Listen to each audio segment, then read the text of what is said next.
Going live. Waiting for it to show up on the web page.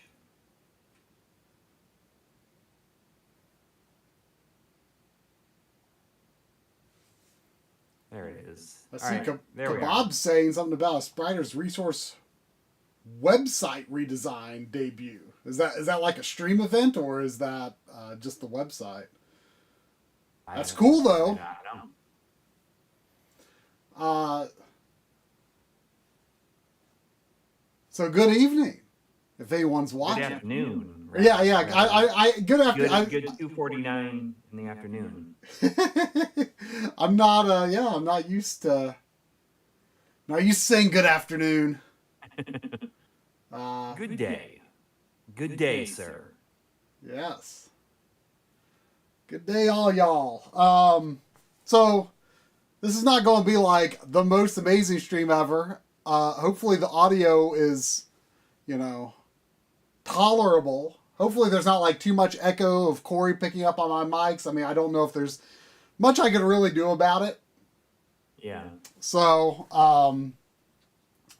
because that's just, I've got these two mics kind of pointed inward since I'll generally be working around here. So this is not going to be amazing or nothing, but people in the past seem to really like these streams for some weird reason. Yeah, and it's been a while. Yeah. Since we've done one. Yeah. Oh, here comes Sandy. Hi. You want to come up here? Oh, well, that was a terrible effort. You can't get up there. You've been eating too many treats. Is that the problem? Getting a little pudgy. I got $4.99 from Matthew McFetters. Thank you. Thank you. Thank you.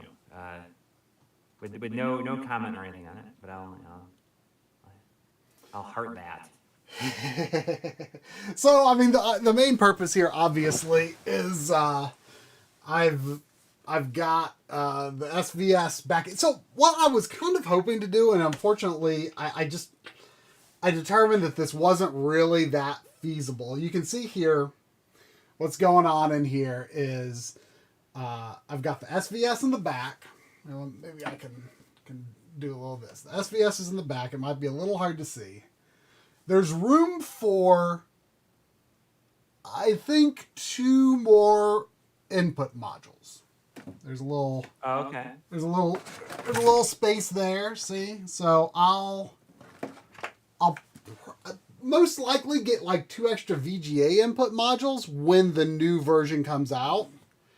And my hope is what I'm going to end up doing here is going to be basically like, it'll be a bit annoying to have to pull it out, in a few months to do that, but hope the wires will be in the correct spot to where I can just drop them back in once I take it out to do that. So yeah. I was hoping that in this section it would be only the SVS. And I was thinking I was going to move the G-SCART. I'm going to be down to, only needing 1 G-SCART here and the 1 G-Comp. I was going to move the G-SCART over here, but because I'm also there's going to be a few things over here, it just wasn't going to work. Maybe if I drilled some extra holes in the back here, but I didn't want to get into that. And I was hoping like that if it was just the SVS, there would be room on the front of the shelf to move the, the N64 is not there right now, but the N64 normally goes here. I was hoping I was going to be able to move the N64 and the Dreamcast here, and that would open up this top shelf here for ColecoVision, which Finris is going to help me get that going soon. There's a thing on that chair. Everything's a mess over there. Is composite and S-Video modded Atari 2600, and I was hoping to find a place to put it, but there's just no room. There's just no room. It's So just no room. It's like there's just no space for more. So those kinds of things will just have to be like plug it in if you as you need it. I mean, they're not things that I use commonly exactly, you know? yeah. Are you scratching a spot for you? Look at these. Look at what Sandy's claws have done to this poor couch. look at It what just looks like it's been it's sat on a lot. I mean, yeah. that looks like pretty This normal, side- like wear and tear. This You side bought is that not used bad. anyways, didn't you? Huh? You bought that used. It was used, but it was in pretty great shape. But I need to do something like I want to get like I don't know some kind of reupholstering. I mean it's just the problem. I don't really care about this so much, but the problem is like if I set my phone down on here or just like I find little flecks of this fake orange stuff, just like on things in here. So it's kind of annoying. So there will be a little bit of an echo because of the way that this is all set up. Yeah. Hopefully, Discord is good enough to like to filter it out for the most part, but I guess we'll see. Yeah, hopefully it's not unwatchable. Right. But anyway, so yeah, I've been putting this off because obviously we've been dreading. I mean, you buckled down and did it, yourself. But I wanted to take some time because, like I said, I was thinking about like moving the G-SCART and the G-Comp to the sides and then running them to the SVS. But ultimately, the only thing I've really freed up room for, I'm going to put my Japanese PS1 ONE right here. And the Mister will go here. There was always room for the Mister in here. So, and right above this, you see these two holes where there's some cables running in. Those are for the Saturn and the PS1. You see these pegs here. Normally, there's a shelf. Yeah. Here. And that's where the Saturn and PS1 go. And normally, you can't really see this switcher stuff. Right. So anyway, but basically I've had, that's the reason there wasn't much like PS1 and Saturn in my segment of the SVS video because I had to have them unplugged to like work at these cables and all these, because I was switching the cables between SVS and G-SCART and G-Comp and, all these different configurations. That's why I mostly only used like the SNES Junior because it's like, this is a really clean system and it's just the easiest thing for me to use while testing in all these different configurations. But now I'm finally ready to be like, all right, let's get this working the way I want. So for the most part, the cables are all here. There might be a thing or two that I'm going to switch, but kind of what I want to do, like some of these, I've got these big holes in the back that they're coming through, and they might not really be coming through the right angle for where to get, ideal, strain relief or whatever. Mm-hmm. So my thinking is that I kind of want to make sure that everything is just kind of optimized here in some fashion. So let's just get going. Probably won't be the most exciting thing, but here we go. Let's go. Gosh, what even is this connected to? Oh, I know what this was for. I don't think I'm going to need this. Hopefully, should not need this. I'm just gonna see here in a second after I post about this stream on Blue Sky.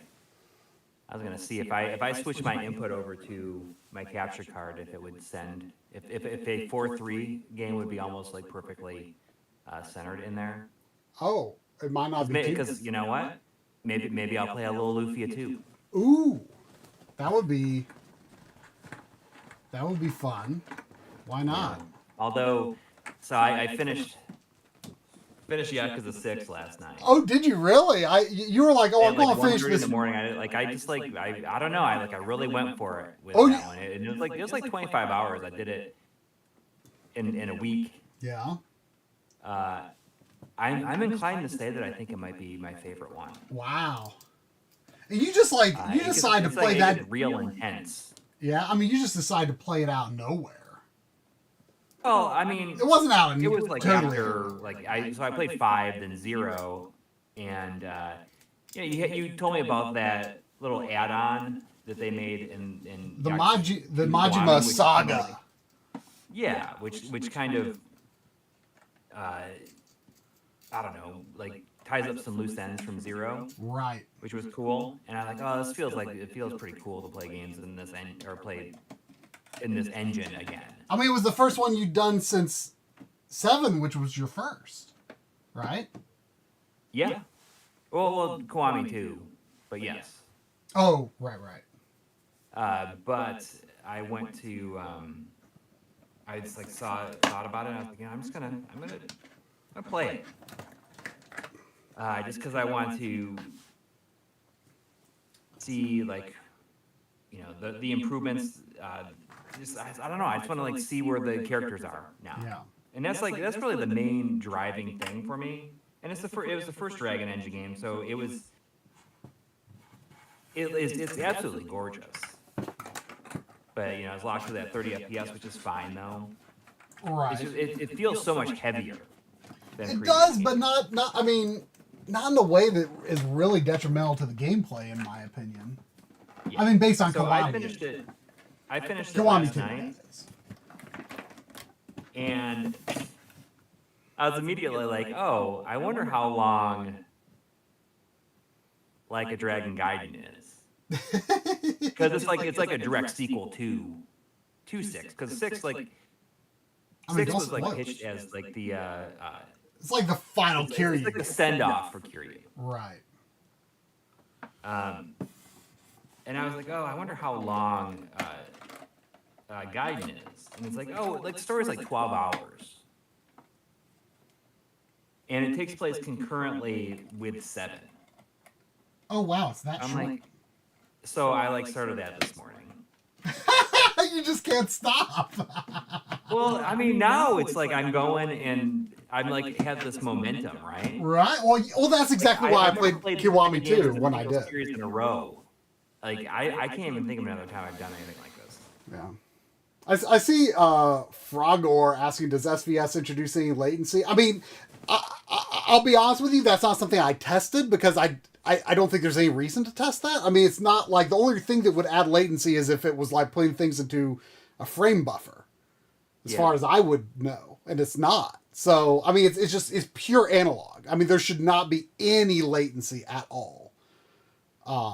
With any like just purely analog switcher. I mean, there might be some smart people in the chat who could say, oh, there's actually examples of like analog switchers that would do that, but I wouldn't have even thought to test that because I don't think that's a thing that would happen with anything that's properly designed anyway.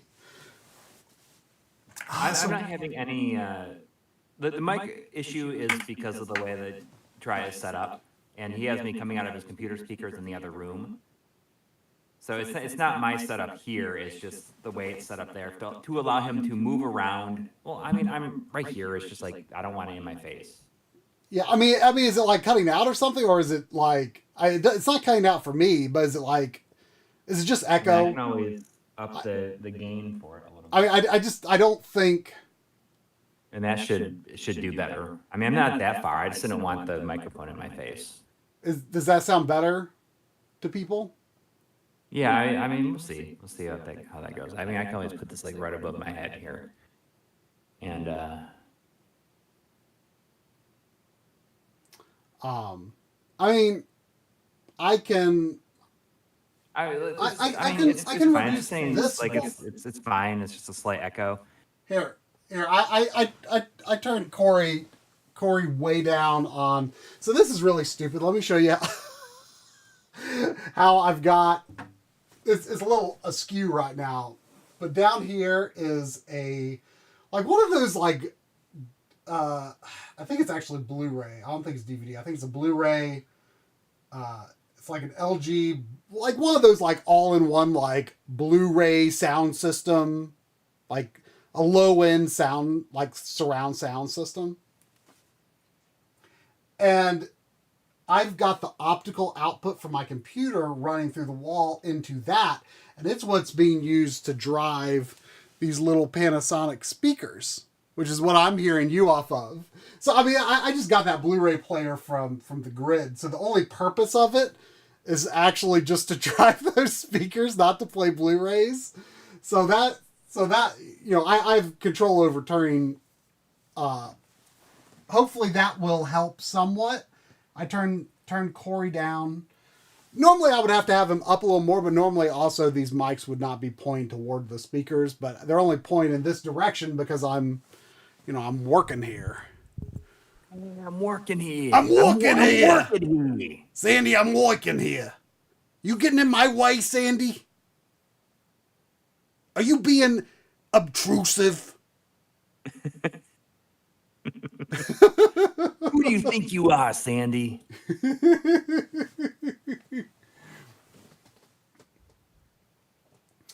So does Coury sound less bad now? Did that help?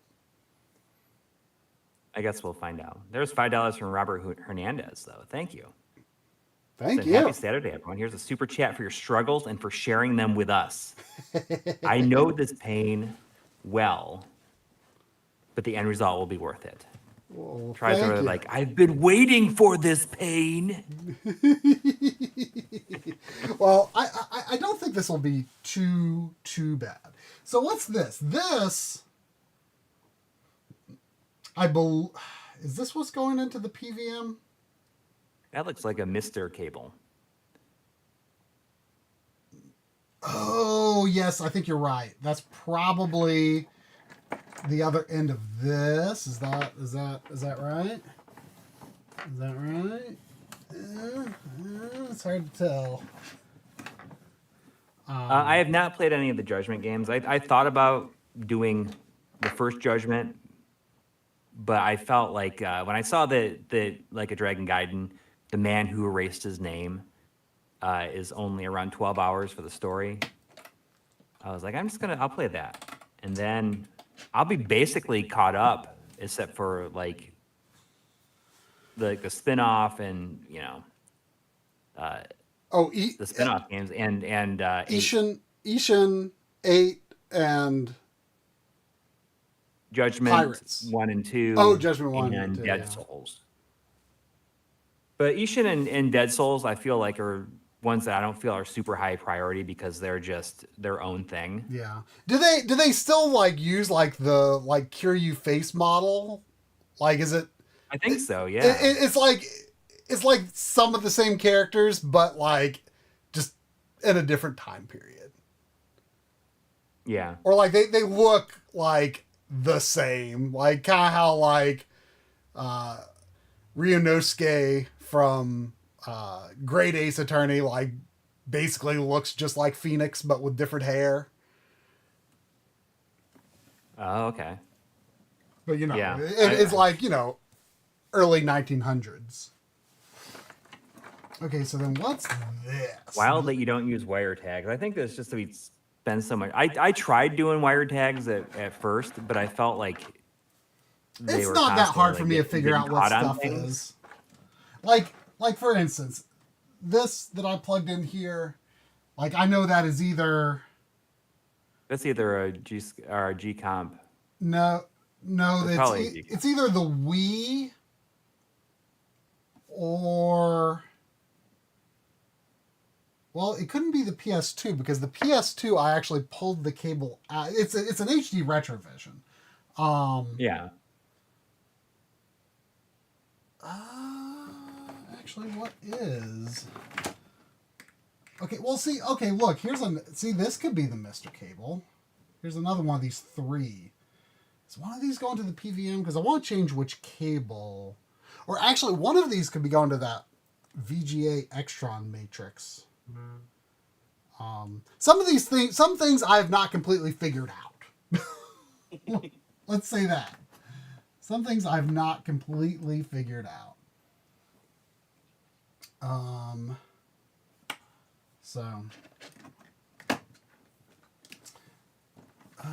This is probably part of this. Okay, this is, I think, the composite going into the PVM, which I want to remove because it's not stupid, one of these stupid BNC adapters. It was not a great connection. So I want to pull that out.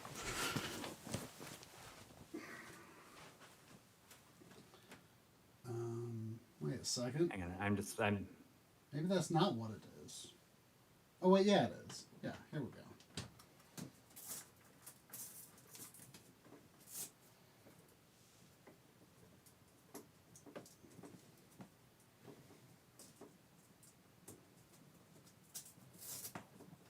I know my video is gone. Just give me a second. Oh, you're turning on the retro tank? Yeah, I'm seeing if it's gonna work. I'm just curious to see how well it looks. How it looks in the window here. Oh, I mean, I could move it over. It's almost perfect. Look at that. It's actually. That's pretty good. Perfect. Here, let me center it a little better. Yeah, that's pretty good.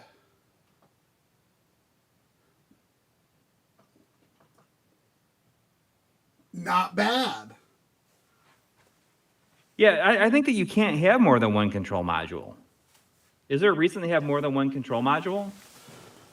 I don't think even if you have the I'm not positive, but I don't, even if you have the expansion kit. Like, I don't even think they can connect to each other, can they? No, I think if you get the expansion kit, you just have the expansion connect to the next, ultimately they connect to the original module. And I could see myself possibly doing that someday and replacing the G-Comp and the G-SCART, but it'd add up. It would add up.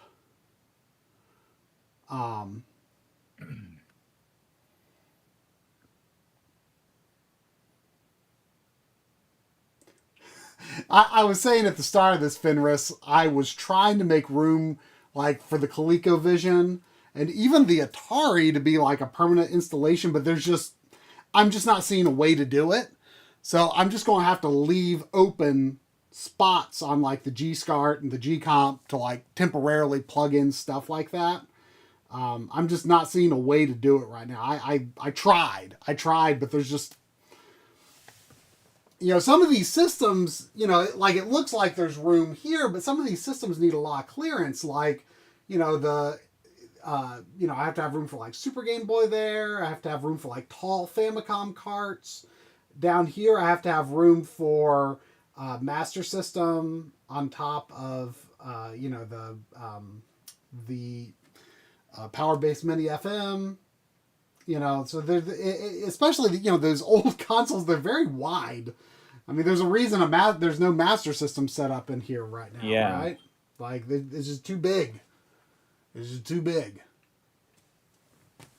I have a feeling that, like, when he gets the ColecoVision back, it's not something he's going to actively have hooked up all the time. No. The Virtual Boy also, I'm planning to hook up downstairs. Because similar to the Game Gear, it's not a system that I want to play on a CRT.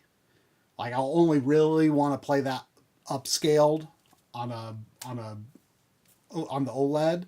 So I'm planning to hook up the Virtual Boy downstairs.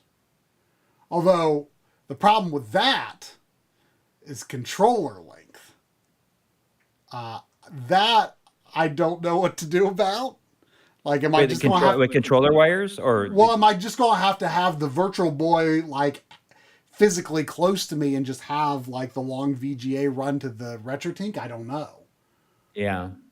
Because the So the Virtual Boy actually uses a Super Nintendo power supply. It's the exact same thing. The only difference is like it doesn't say Super Nintendo on it. It says like, I don't even think it says Virtual Boy. But whatever, that embossed text is, it's something a little different. I think it just says like Nintendo power supply or something. And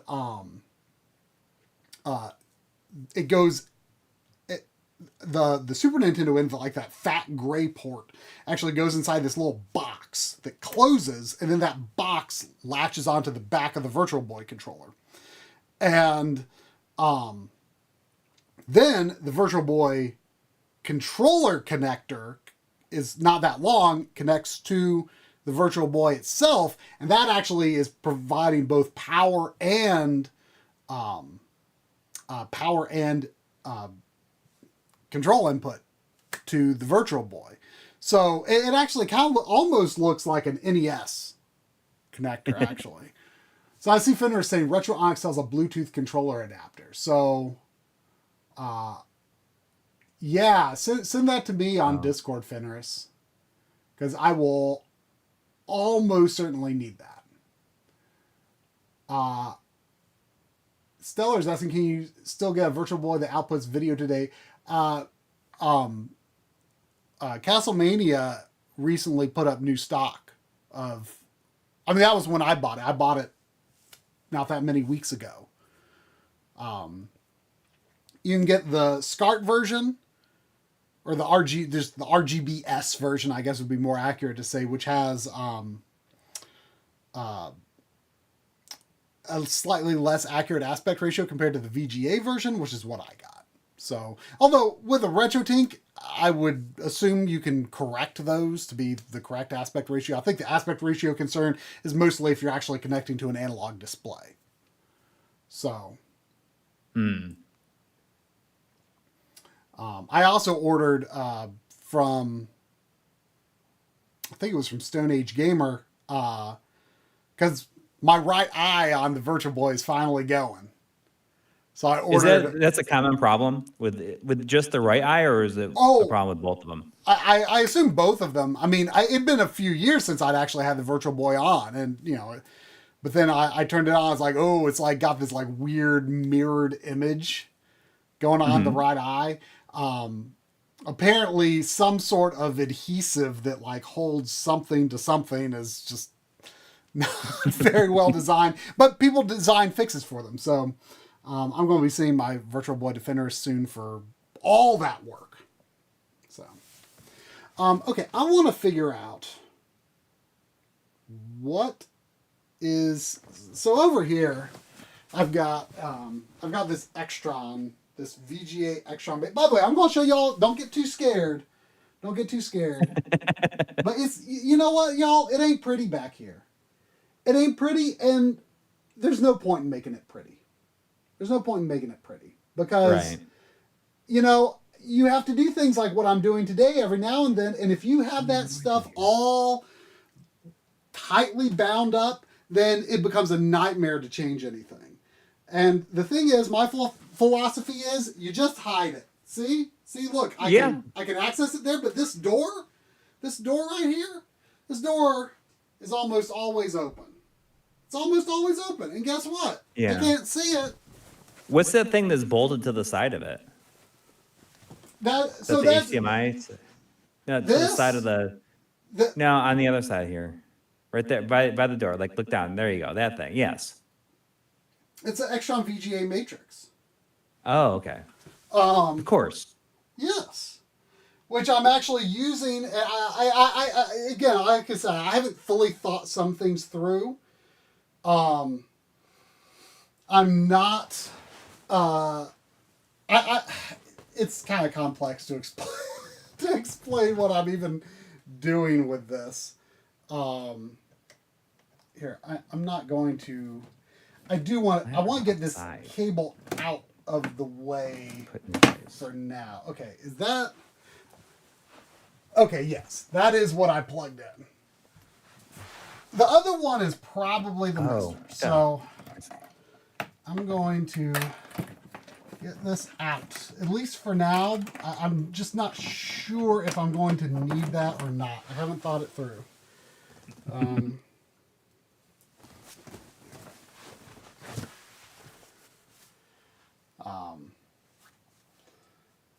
All right, looks like it might be boss You time. gotta give a warning before you show all that not safe for work cabling. I mean, people I think have too much of an obsession with cable management. I mean, it's good to a point, but the more important thing is, does it interfere? Does it interfere with, your video quality, audio quality, and does it? Do you see it? And the answer is no and no. Yeah. So, it would be so much more of a pain. So much more. Yeah, I mean, it's like, I feel like if they're all video cables, it's not going to matter. Like, the only time you got to worry about it is if there's like a bunch of power cables also. Well, there are power cables back there, but, I've got, really well shielded cables. Yeah, that doesn't cause I feel like problems. there's enough back there that it's diluting the I don't know, interference from the power. Yeah. I know. So I see Space Robot Arm dropped a $2 super chat. Thank you. Oh, thank you. Surprised to see you guys live. I met Space Robot Arm at Retro World last year. Oh, okay. That was their 5th super on a live stream. Thank you.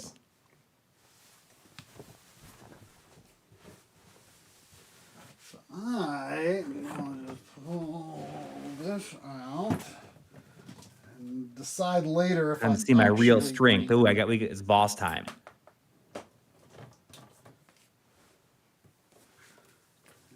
Let's see. What's this connected to? What is this? Is that going in there too? Let's get this.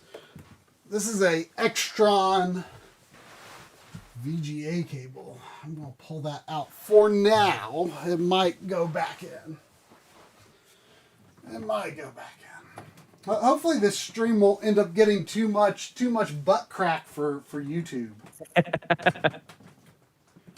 Too hot to handle.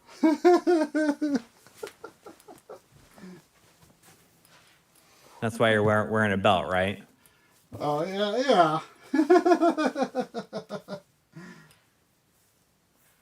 There's another $5 from Robert Hernandez. Well, thank you. Saying, try one suggestion. Put your TV stand entertainment center capture station on casters made by SVS. Install super easy and only costs a few bucks. I mean, I get what you're saying. That is a thought. So what I have going on here, these extra feet, these like taller feet, it's a Besta unit, right? But yeah. The taller feet, they're called. It's one of my favorite IKEA names. They're called the feet. The taller feet are called Stubarp. Yeah. That's like whenever you install like an IKEA thing, do you just like find yourself like saying the name of it like over and over to yourself because they're so fun to say? I do that all the time. Sometimes.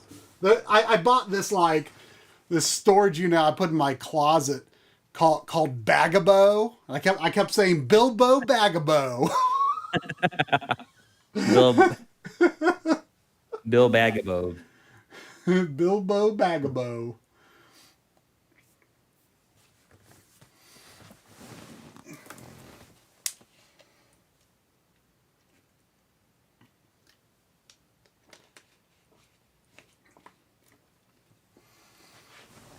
I mean, that sounds very impressive, Kenta. Routing everything that way. But the thing is, I know that I end up changing little things here and there, and then I'm just like, ugh, why did I, bind all these cables together, and right? I can't reach them, and I don't know, okay, what's this end, what's that end? If you just kind of just let them go where they go naturally, then it's so much easier to just pull it out and then run something new.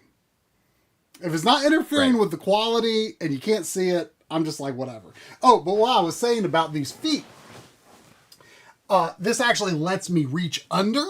So there's like a good bit of, sorry for putting y'all upside down there.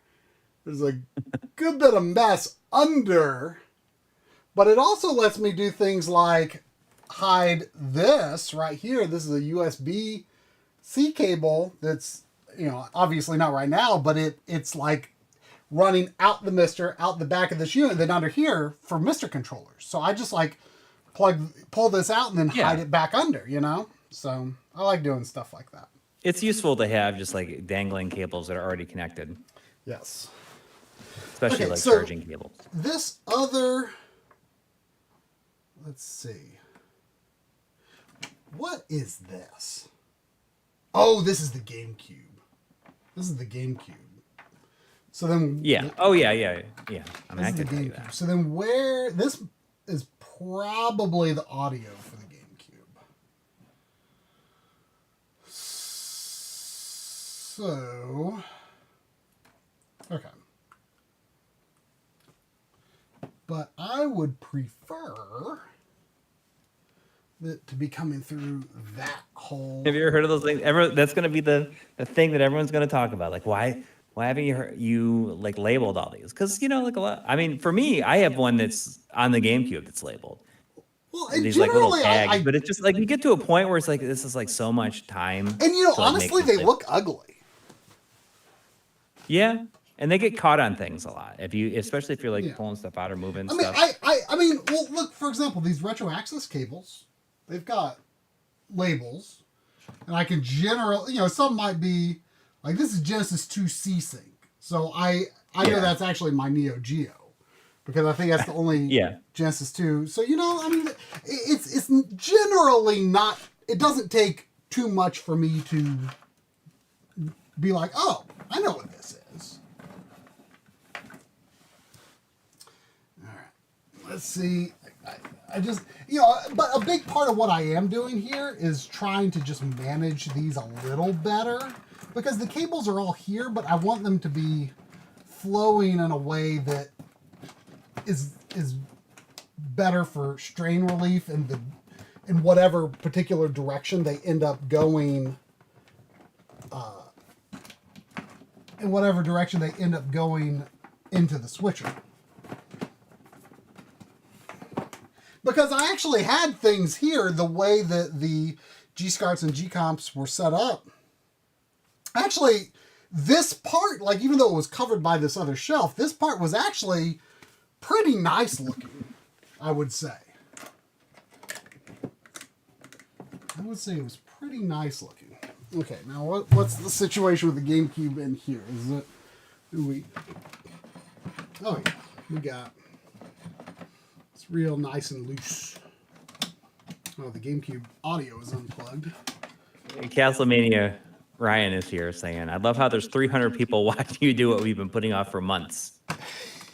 I mean, Trev's been putting this off for a long time. I think that you could get a whole, like several streams out of just like setting up things that you haven't set up, like Memcard Pros and stuff like that. Oh, yeah, I probably could. I mean, just like transferring like all my PS1 saves. Yeah, I mean, I feel like I hate doing that stuff, but it's like, even though like I'm kind of like, I'm doing stuff like this right now where I'm just like sitting back and talking, but it's still like overall keeps me on task, right? Like having y'all here.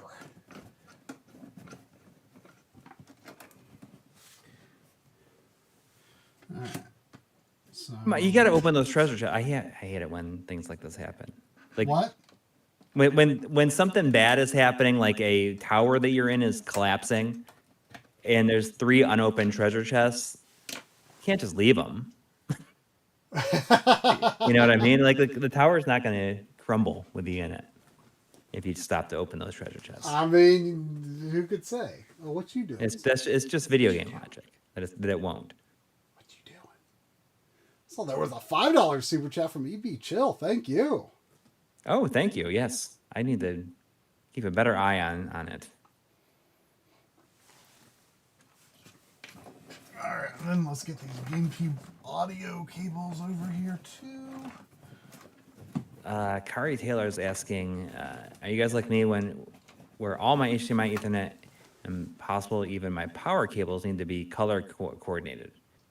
I just go crazy trying to tell what console is attached to what. I mean, at this point, like I know if there's cables running down, they need to go. It doesn't matter like what they are. I mean, downstairs I've got a few like I bought like a set of like different colored HDMI cords. Like one was orange and one was red and one was blue, and like I connected them to systems that I like associate with that color, like the high def NES HDMI, the HDMI mod for NES. I connected a red cable to that because like you think red and Nintendo, right? And the blue one I think went to my PS1 digital. You associate PlayStation with blue, stuff. I mean, I don't get super obsessive about stuff like that, but it's generally not that hard for me to figure out like what is what. Or I leave, like downstairs I've left some sticky notes that says like, okay, this switcher has these systems, this switcher has these systems, if I need to reference it. Like they're hidden where you wouldn't normally see them. There's much that is hidden. Oh, Tim. Indeed.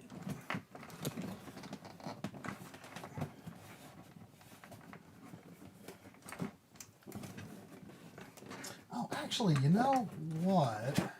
Well, no, the VGA fine. is going to be for, I assume, I'm feeding Retro Tank, right? Say what? The VGA is going to be going to. Correct. So we bought 2 extra VGA output modules. So my output module loadout, which is full, and I don't think I would really I would be too likely to change this in the future. But my output module setup is 3 VGAs, then 1 component, then 1 SCART, then 1 S-Video composite. And the 3 VGAs are going to be feeding the first one, because only the first VGA output module sends the signals necessary for RetroTink control. Yeah. So, that'll be connected to RetroTink 4K, which since I'm only going to have 1 cable running to it now, I'm actually going to, you can't really see too well there, but I'm actually planning to put it, under this TV here. Since there's just 1 cable now, because previously to get like all the cables I needed to it, I had it in here sitting on top of the PS2. Which was a little weird. So it's actually nice that I'll be able to have it like out in the open. It should make it much easier to work with, because I always whenever I always had these doors get a little bit in the way. I like to leave them closed when I can, but it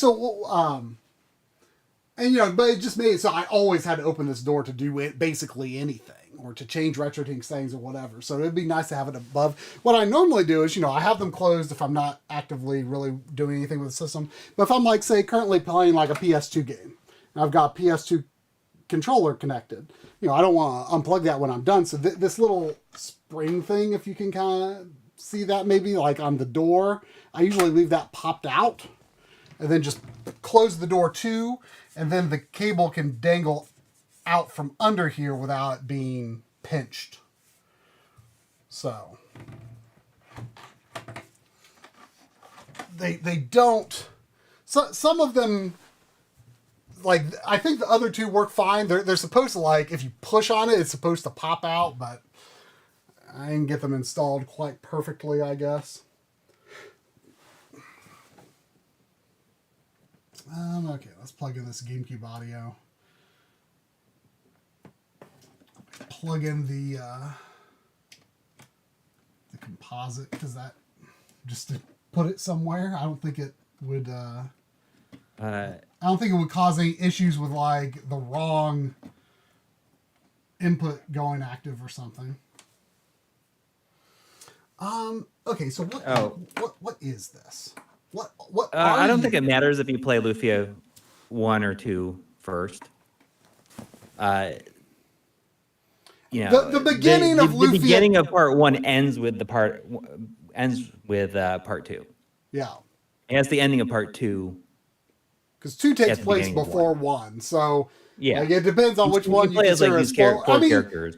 I mean, You get their I've story not in the beaten second either game, so like that twist or whatever is like spoiled on me anyway. So, But it's also like it's not really it's like the thing that you see the moment you start a new game. right. So it's not really a spoiler. But so No. I'm planning to play. I mean, I've played several hours of 2 before, but it was a long time ago. So I'm planning to get going on 3. Or not 3, on 1. Yeah, I don't think it matters. I mean, it's the same thing as if you were to play Red Dead Redemption 2 before 1.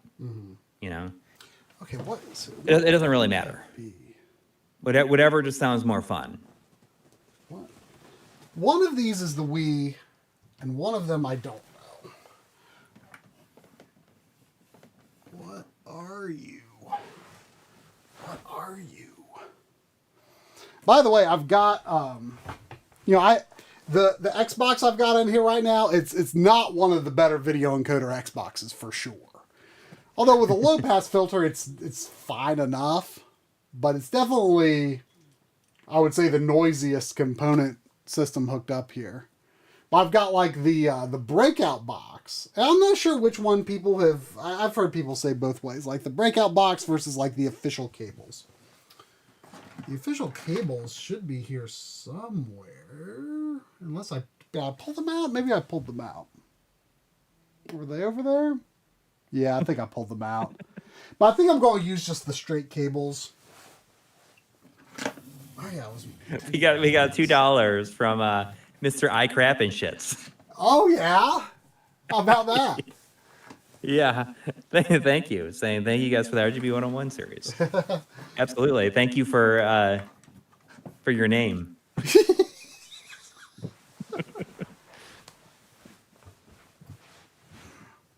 And that's $5 from Container 7. Thank you. Saying what a nice surprise. Yeah, I mean, it's either this or trim the bushes outside in the backyard, which I've been putting off for a long time. I might end up doing that tomorrow. Maybe like when it's over 60 degrees. This is not the best BNC cable. I probably will not be reinstalling that. Oh, Guy joined the party. It's Guy. Oh yeah? His name is Guy. Guy. I always laugh about that because the first convention we ever went to was like up in Ottawa, As and our like contact person was supposed to pick us up, Yeah. and his name was Guy. Yeah. Or Guy. I was got like, there. here's what we need to look for, and I sent him a picture of just Yeah. a picture of Guy from Final Fight. Yeah. And I actually hadn't played Final Fight yet at the time, so it took a few. I was familiar with the character, but it took a beat before I caught the joke because I hadn't played it really yet. That's who we're looking for. Yeah. This is who's going to be picking us up at the airport. Yeah. And he walks up to you and goes, "My name is Guy." Yes. Man, that was a good time. Some good food. Yeah. Never had to go out in the cold. Although you stayed with like Chris in New York because you like had a snow delay, right? Something like that. I forgot about that completely, actually. Yeah, you didn't get there till the next day. Yeah, that convention was when I also played. I played in their game room. I played Pocky and Rocky. That was what made me want those games. Oh, okay. There's another $5 from Mr. I Crap and Shits. Thank you. Crap and Shits. And I use 2 Banbridge mechanical SCART selectors and run most of my retros to it. Then do a Bitfunk's SCART to YUV adapter to a 36-inch Sony Trinitron. Yeah, I mean the mechanical band ridges are good as long as it's good cables. And especially on a CRT as well, you're going to see less issues. They're hard to get. I mean, I guess we got them even when they were pretty hard to get at the time, like 10 years ago. No, the band ridges, yeah. Yeah. You know, I've thought about getting rid of those band ridges, but then, you know, like I thought like, oh, well, it would be nice to show like an extreme example of like what's bad with like the powered band ridge switcher. So, you know, it's like that's why I don't get rid of stuff so much.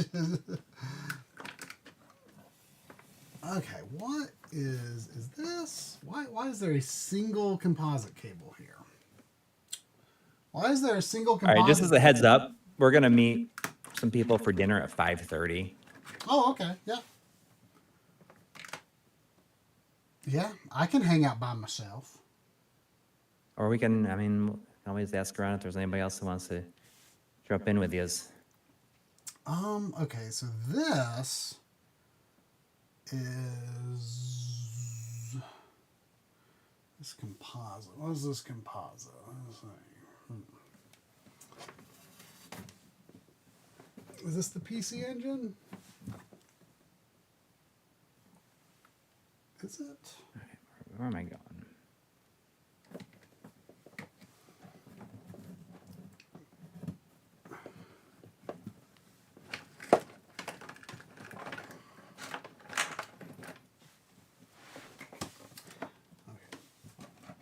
The biggest thing I want to figure out right now is what. Oh, I bet these are are these the same cable? No. Wait, what? What is this? Is going up? Oh. So this is really just the main part you're doing right here is just running these. Like you're just plugging in the. Well, yeah, I mean, I'm trying to just in general, like, because things would be just like crisscrossing in a very unoptimal way if I don't, like, some things I'm going to have to pull out and then rerun, you know? Is this going to the Retro Tink, or excuse me, the OSS, is it going to the OSSC Pro? No.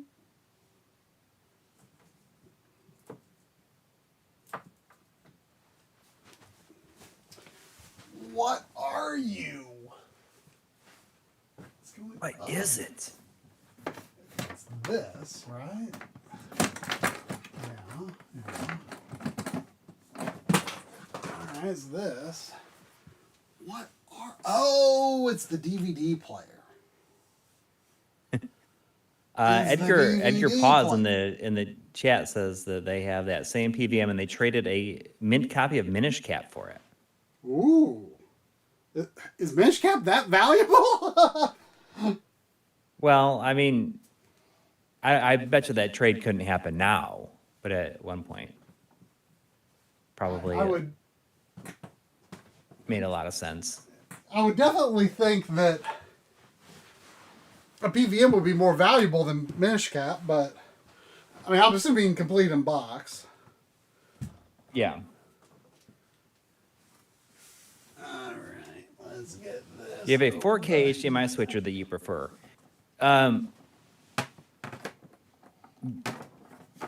This is like tangential to the question, but you know how we like with that Test-Smart 16 input 4K one. So I played all the way through Yakuza 6 on the PS4 Pro, which goes into that switcher, and I didn't get a single audio dropout with PCM audio. So is it just a Switch thing? So it might just be a Switch thing. That's so weird. It's so weird. But something like that might give you more faith in using it for other systems. Yeah, but I mean, you know what? It's set up here right now. Yeah. And I don't have, multiple speakers set up here, so it's kind of whatever.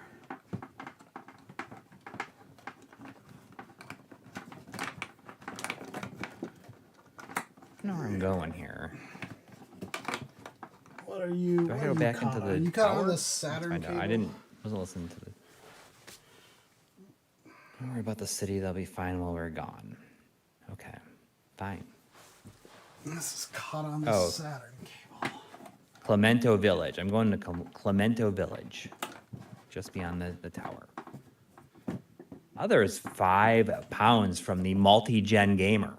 Thank you. Me too. Saying thank you from the UK again for the RGB series. I just RGB modded my N64 tonight, and the picture is beautiful. Ooh.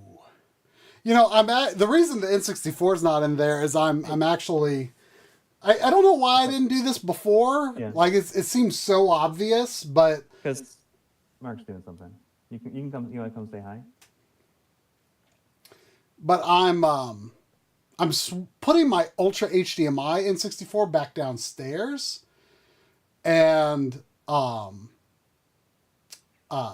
moving the N64 digital upstairs because my Ultra HDMI system does not have RGB deblur in it. So Right. it's sort of silly that I didn't have the system with RGB deblur up on my You want to say something? my setup here. Hi, guys. Ari just wanted to say hi. I figured since it's a casual stream that she'd come down here and say hello.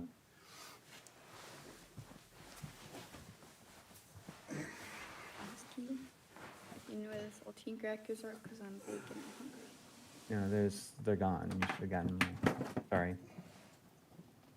I know. You know, Edgar Pause in the chat says that your dad is low key cool. So remember that, okay? What'd they say? Your dad that I'm low key cool. low key, huh? Not high key cool. No, I just just low key.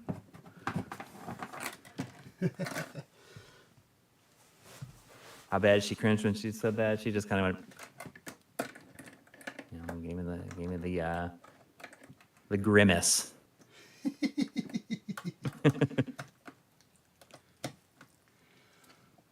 Okay.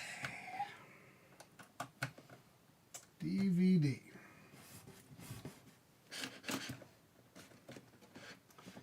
All right. So that's plugged in.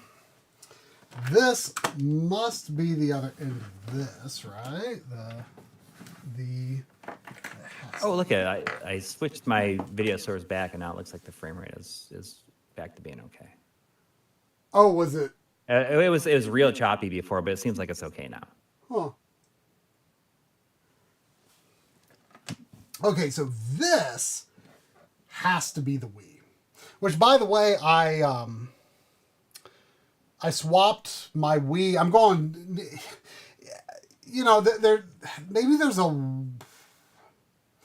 but I was trying to do this on 2 different hacked Wiis, but I don't know that much about all like the Wii homebrew tools and stuff, but like there's some saves that you can't normally transfer to or maybe it's all saves. Like you can't transfer a save to a Wii that has never booted that game before. So like you have to, like, this never booted before? If the Wii has never booted that game, you can't copy the save. I don't know if that's all games or just some. But like you have to like boot all your games to like copy saves. But anyway, I swapped my launch Wii because it's got that, I didn't even know about this until a few months ago. But like there's this whole thing about Wii Connect 24 on the launch systems, like was running the GPU and CPU without active cooling when it was like in standby mode, like to accept like Wii Connect 24 stuff. And apparently because of that, those early systems, they can be prone to graphical issues. And I finally started noticing it late last year. Like there's like, it's only after the system is on for a little bit, but it starts getting these speckles. And I don't know if like maybe if the thermal paste is reapplied or something, if that could fix it. Yeah. But, so I swapped it actually for a system that I've not really used before, but I just got as a thing, just to show on the show, just in case. But I got one of the ones that is the Wii's that's not backwards compatible. It's one of the ones that actually has the Wii logo, like, turned so that it's correct, facing the correct way if the system's horizontal, which is how I've been using it for a long time anyway. I mean, you know, I've got the GameCube hooked up there. There's no reason for me to have a backwards compatible Wii. There's no room to even plug in controllers since it's right next to the Xbox anyhow. Exactly. So there's no... But I would like... Because there's a lot of, you know, legit purchased... You know, because I transferred all my... the stuff that was on that system originally to the Wii U, which I shouldn't have done. And, you know, before the eShop or the Wii Shop channel closed... I legit bought a bunch of stuff on that system. So, I mean, I don't want it to be, you know, done and dead. Yeah, absolutely. I mean, I'm So the same I would way. like, if it's possible to like reapply the thermal paste or something to fix it, I would like to salvage that system, but I think for now I'm going to use that because it's probably, you know, I don't know if like the later systems might be, you know, have better longevity or something. I don't know.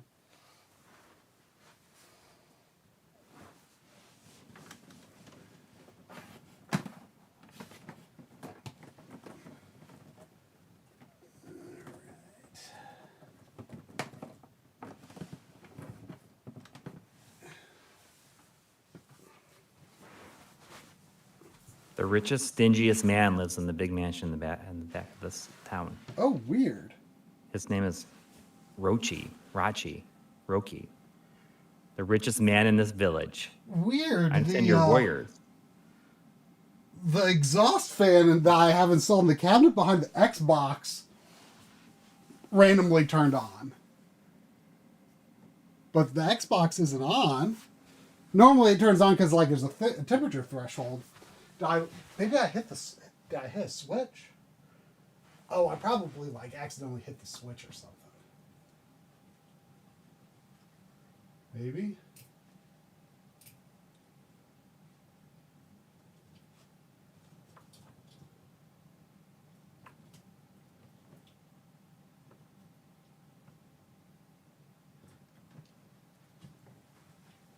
Weird. Can you all hear that? Can you all hear the fan running behind the entertainment unit? I can't, but I don't expect to, I guess. I see a little bit of levels on the mixer when I'm not talking, so maybe it's on. Don't hear it? I wonder All right, so apparently I'm going to be... why that turned on. That's one thing I'll have to make sure is working properly as I get this finished. Because I've got these little temperature probes next to the rear exhaust of the consoles, and they turn on the exhaust fans that I have set up on in the entertainment unit.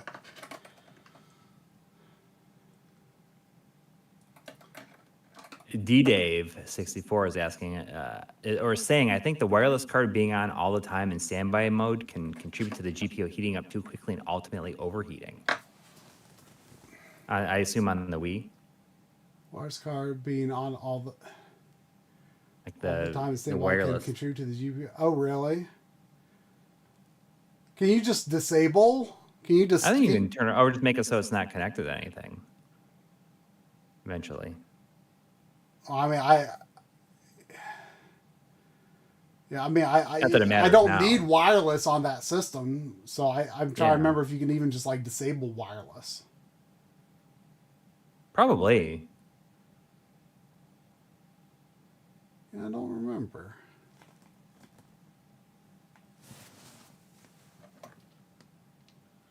I do not. Everyone is saying that a wiring stream is peak content. Well, I mean, that's why I'm doing it, because y'all have, for whatever weird reason, enjoyed these in the past.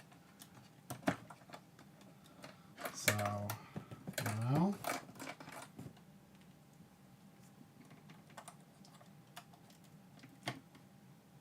I'm just giving the people what they want. I don't get it myself.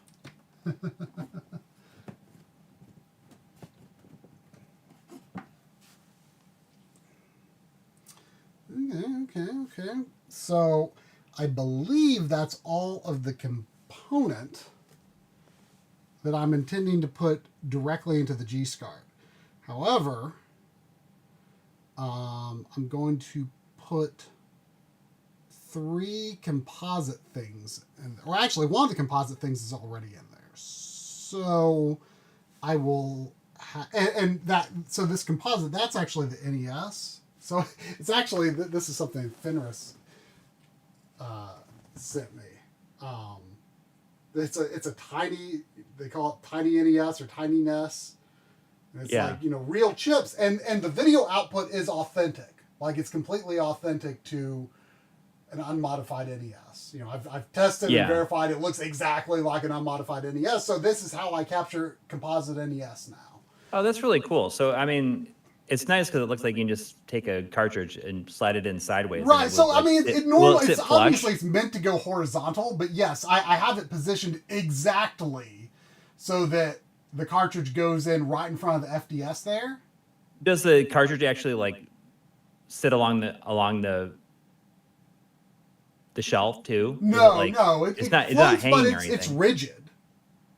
Okay. I mean, I can show you. I'll show you. Yeah, I'm just kind of curious.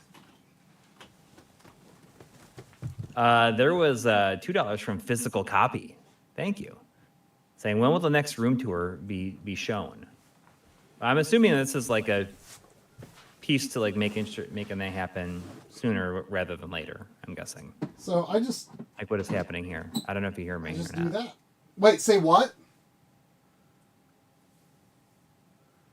Okay, I see. Yeah, so I mean, it's obvious it's meant to go horizontal, but I just have like command strips like holding it vertical because there's just no room for anything else here. I have to maximize my space. Yeah. And like Did you hear what I said? Down here, so actually in the past I've had my main Genesis on the right, and then on the left I've had this like glass shelf with the Genesis 2 on top for composite capture, and then I'm going to put underneath that shelf, I'm going to put the PC Engine with the Turbo Nanza for S-Video in there. When I get that back from Fenris, but so yeah, I mean, there's really not anywhere else to put stuff. Like, there's a lot of space here, but look, I need that space to put Neo Geo carts in there. So there you go. There's not a lot of room. But yeah, that's just a fun way to be able to capture NES composite video when I need it, right? Yeah, absolutely. It's a good idea. Yeah, it's unobtrusive. I can't easily get that cartridge out with just one hand though. There we go. Did you hear what I said earlier about the $2 donation from Physical Copy? Asking when the next room tour will be shown, and I said this is like a part into like making it happen. Right, because I actually shot everything for this room already. Like I shot that at the end of last year, and and then it was just I just couldn't get it together. And, kind of decided to change my approach to videos this year. And so I'm going to reconfigure what I've already done for the room tour into like an overarching tour that's like, retro room, office, living room, like give you the overview. And then I'm going to do like videos where I zoom in more on like specifics about like, how my analog routing is set up, how I do things with these CRTs over here, how I do capture and streaming from the living room. I'm going to break that out into. That's my intent anyway.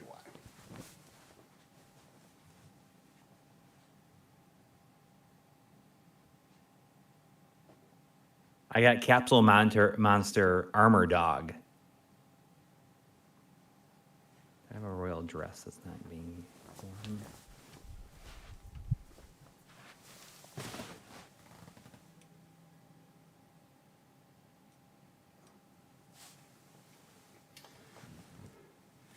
Oh, we got Video Game Perfection Bucko in the chat. Yeah. With 5 euros. Thanks, Matt. Got to scoot, but good luck getting it all wired up. Thank you. And also from Enchilada, thank you. Saying, try Coury, Lufia 2B eating Taco Bell. Must be Saturday. Enjoy, you two. Hope Saturday is good. Yeah. Taco Bell. I'm looking forward to FF14 7.2 on Tuesday as well, Enchilada.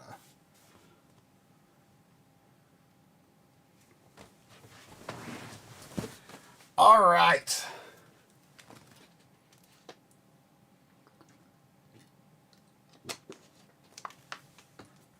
Okay, so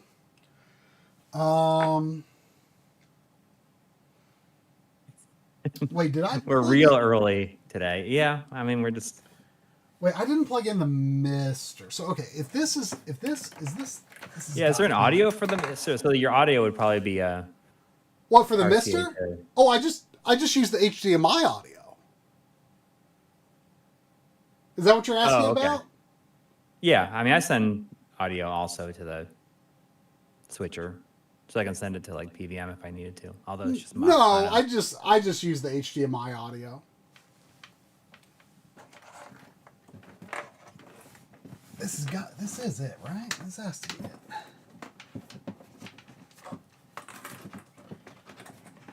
But I want it routed a little different.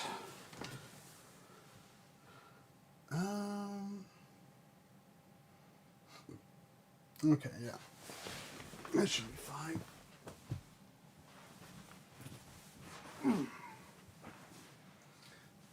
Let's see here.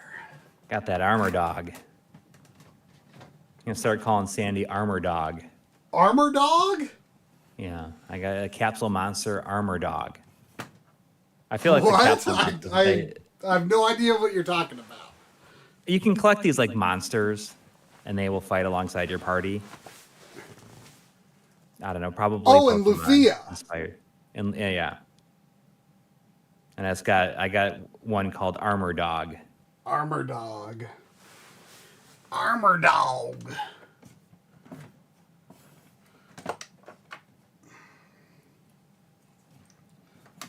Okay. Is this the one? Yeah, okay, yes. That's definitely it. Okay, so the Mister. Let's see where. Okay, the analog video comes out here.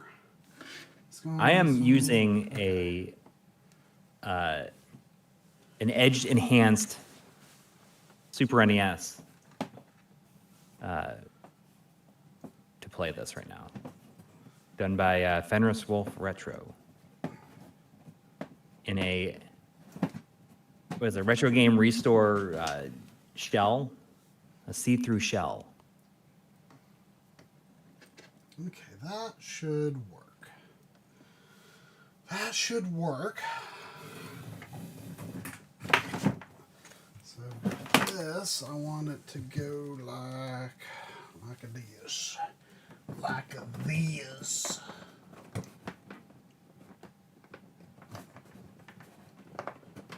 Yeah, I just don't really see a reason to use the Mr. Analog audio, you know? Yeah, I I understand. just can't, because I mean, I can just set my what is that called? Yeah, I mean, I use it because sometimes I'll just play it without actually like turning on anything. Right. I mean, I like. Oh, you mean like to hear it out of the PVM? Yeah. I don't have any PVM audio set up right now, to be honest, but I could. And it's just mono, so it's, you know. All right. Get the excess out there. I found a flame fruit. All right. So then, What is this one composite cable? I bet is that for your, not for the... The VHS part of the DVD player. Oh. What were you going to say? I was going to say that's not for the light gun audio sync? for your GameCube, right? No. This is probably the VHS of... Ow! It's probably the VHS of the... Oh, wait. No. No, it's not. What are you? Okay, so this is... Okay, one of these is the PC Engine. EB Chill, like your super chat was way earlier, but it didn't have a message on it. Did you mean to say something? Yeah, I saw one super chat, Yeah. but I did not see a message. This is probably the Genesis 2. Is this the Genesis 2? No, this is the PC Engine. Old PCE. So, let me think here.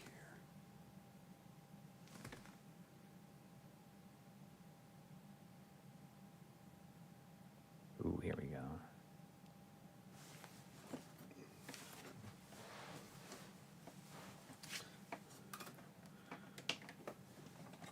So I would like this. Oh, you know what I can do? And in fact, I think I was already doing this. You know what the... Well, no. Oh, shoot. That wouldn't really help me in this situation, though. No, because I have to use the green... The way I'm going to be routing things, I need to use the green port on the G-SCART for all the composite stuff. So that wouldn't really... That wouldn't really work. I might have a conundrum about how to hook up the composite for the VCR.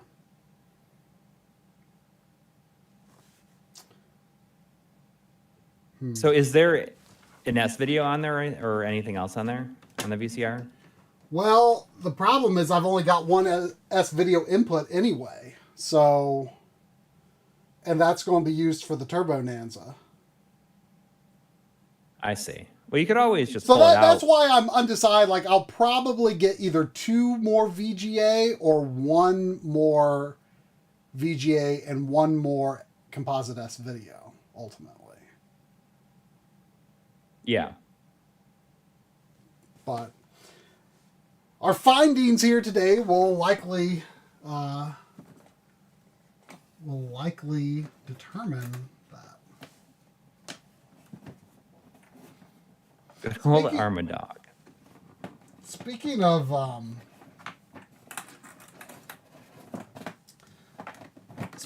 Armadog.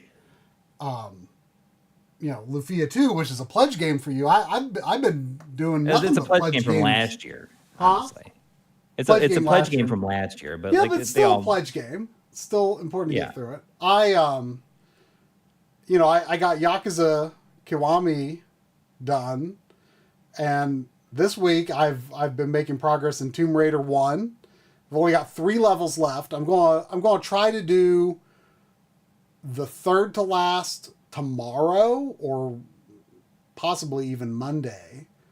And then for the backloggery stream on Monday, I'm going to do the last 2 in Tomb Raider 1. So that'll be done.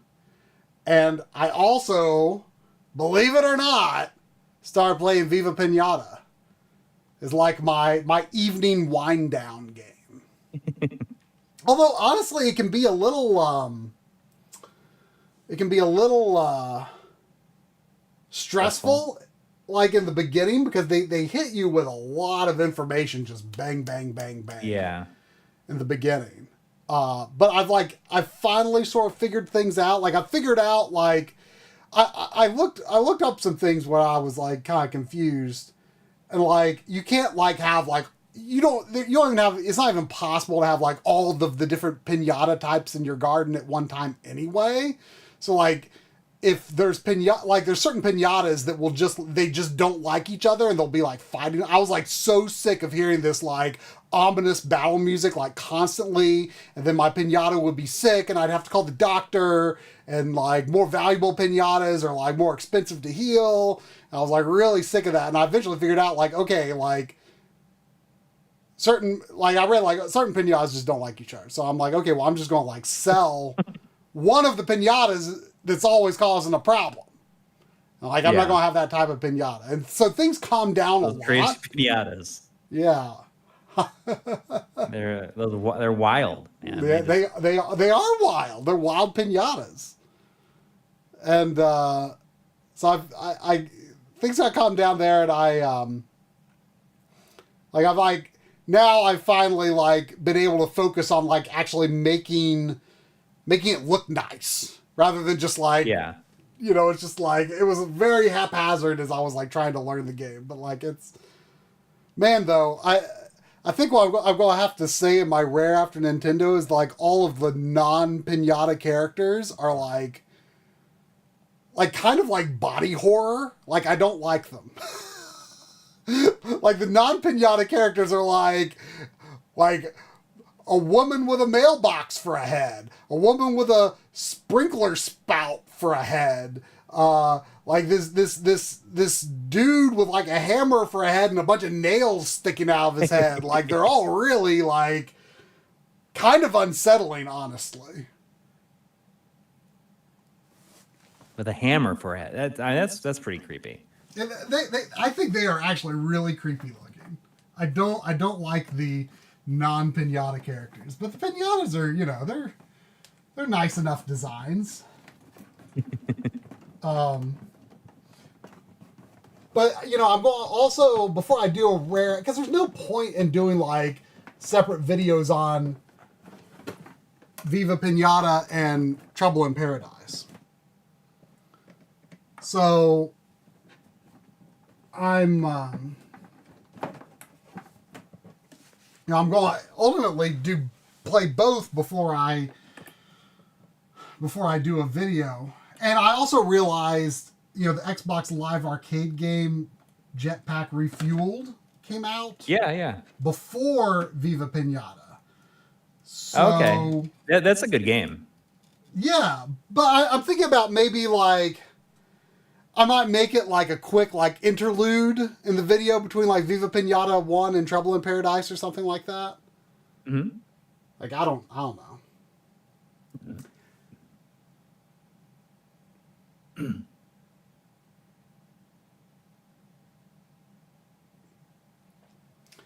Wait, what is filled with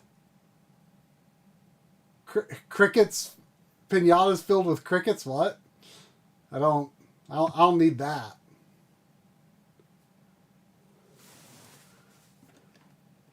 There's bad piñatas that invade your garden with sour candies, but like I don't know, I really like sour candies. I don't know why it's so bad. Okay, this is almost certainly the composite for the Genesis 2. There's nothing else it could be. There's nothing else it could be.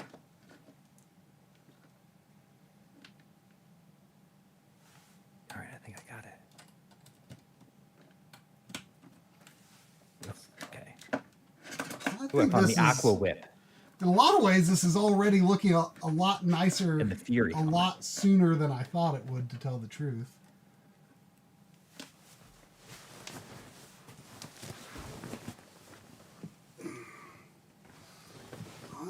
Let's pull this Genesis 2 cable.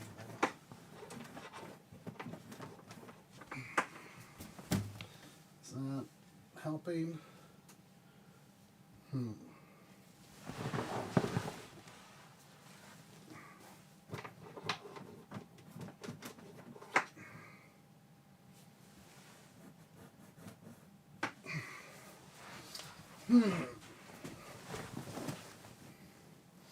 That was my phone battery doing?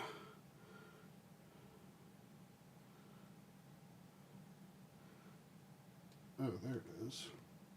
I'll have to plug in my external battery eventually. Maybe I'll go ahead and do that now.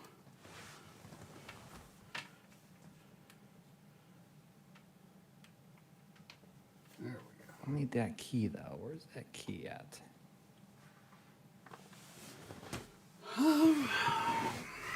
Why can't I?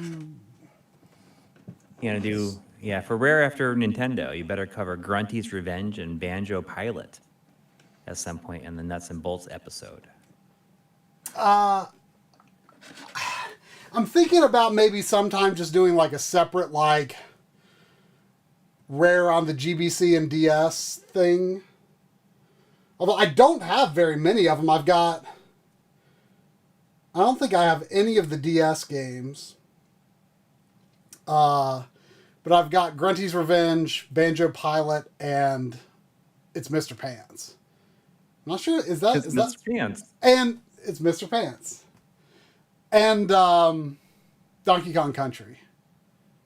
I'm not sure if there are. Well, Donkey Kong Country 2 and 3 is actually really interesting because it's got like the redone soundtrack. Although I prefer the original soundtrack.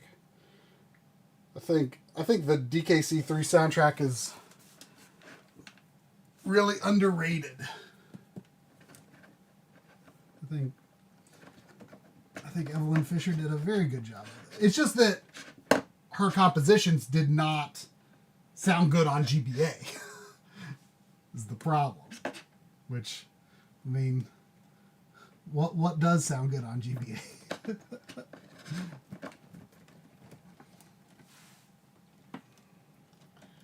Okay.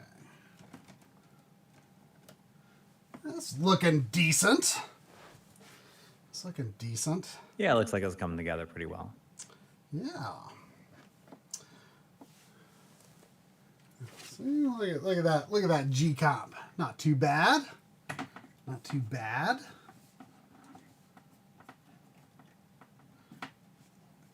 These NES cables here though. They're a little. Oh, not the place asking, is there a scaler I could get that would make my modern consoles look okay on a 4:3 HDMI screen? Obviously, I don't mind the borders. I just need to, some games will scale and others look stretched. I mean, you can downscale with the OSC Pro.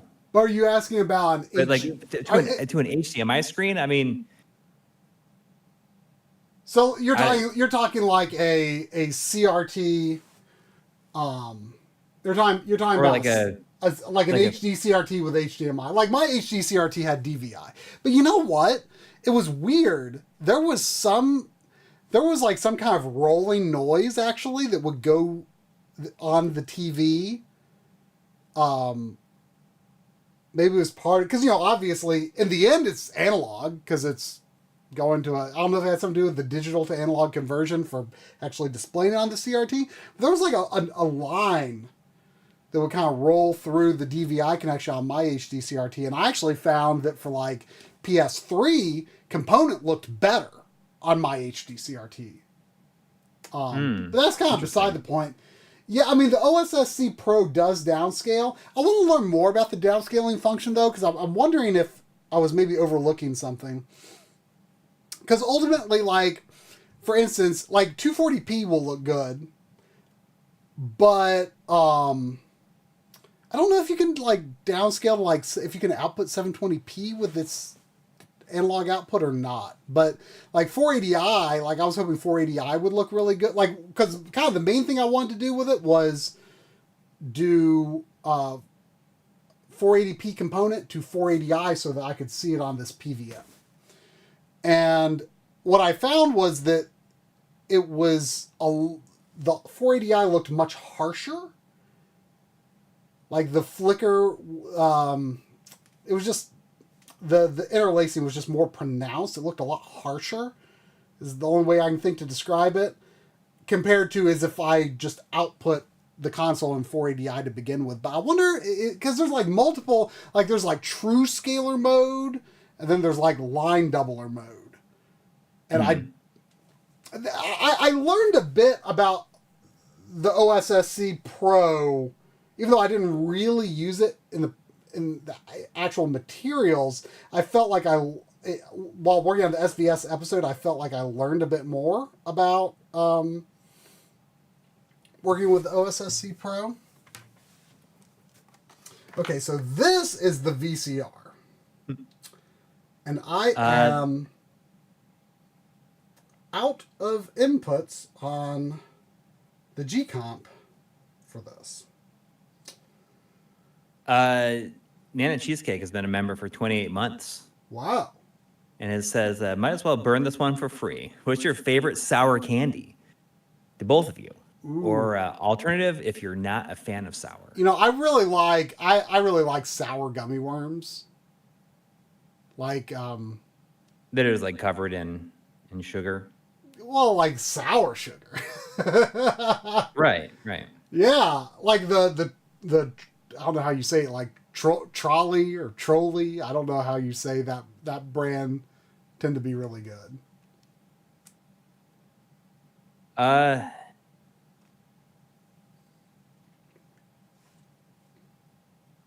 don't know. I mean, I can handle sour candy in like little small batches. Like I do like Sour Patch Kids, but they'll hurt your mouth after a while. At least me. My favorite candy are Swedish Fish, though. In fact, my family just got me a pair of Swedish Fish socks. Ooh. Which I think is hilarious. So They're I'm like going. $1.25 at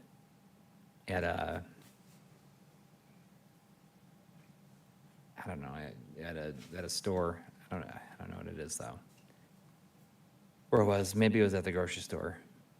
You know what? I just realized though that could that be a problem?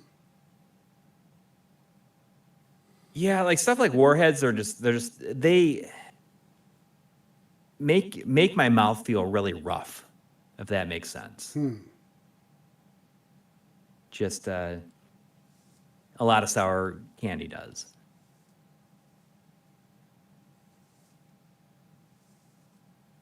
Oh, just unsweetened yogurt? I definitely think I've tried something like that before, and I don't know if sour was what came to mind, but I remember it not being too appealing. So I just realized a potential issue here. Uh-oh. It's just for one system, but so like on my PC Engine here, I've got composite hooked to the interface unit. Just give me the option for it, right? I've got RGB going out the back. But see, this for the most part, having everything in one switcher, like ultimately going through the SVS with like everything goes, whatever just goes out the outputs, right? Yeah. That's fine usually, but what was nice about having separate like component and SCART was I could just switch to whichever one on the RetroTink, on the PVM.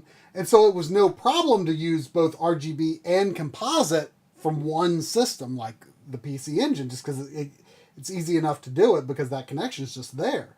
However, if, ultimately this G-SCART is going to be daisy chained to the SVS,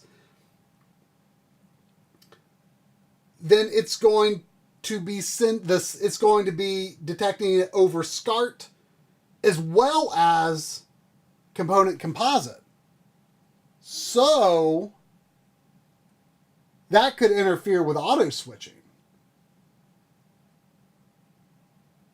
I wouldn't have control over which one ultimately it falls on. You know, I can manually switch it, but I'm hoping to not really have to do that. In fact, you know, this G-SCART is kind of covering the.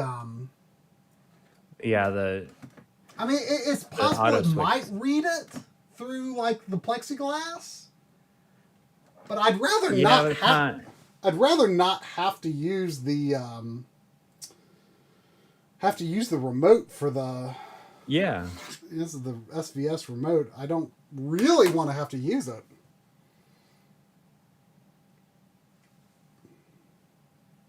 yeah. So I wonder, I might not be able to do the composite from the PC Engine quite like I had hoped.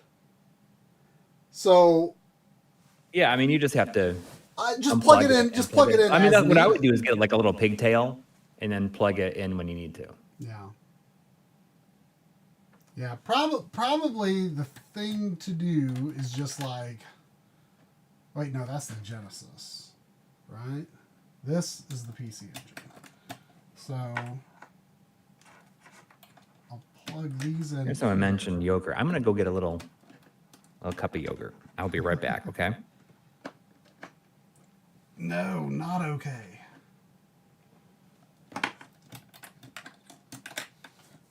So let's see. Let's get this running more. Let's see. If I can do this, I think that'll flow better. Okay. This is the Genesis 2.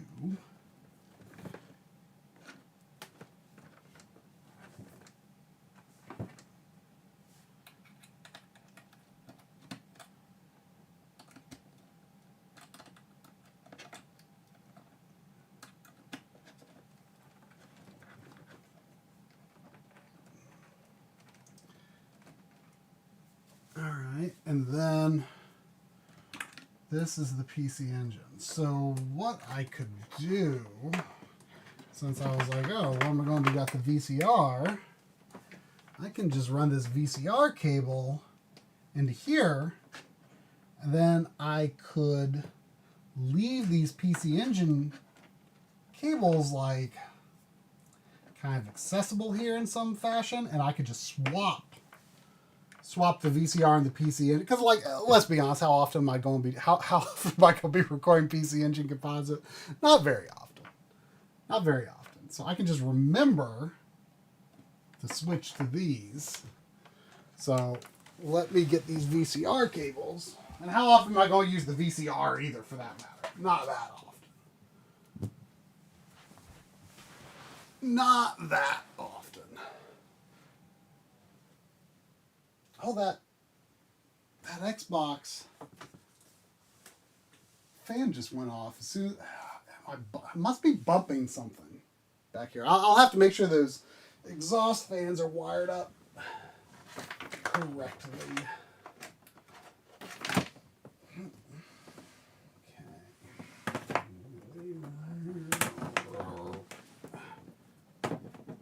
And it just turned on again. I'm bumping something about that. That's weird. That's never happened before. Here. What is it doing?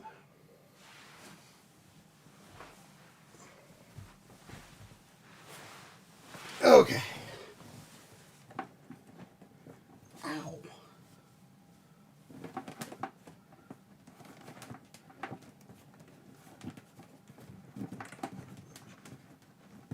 What is it, Sandy? Can you not get in? You want to come in?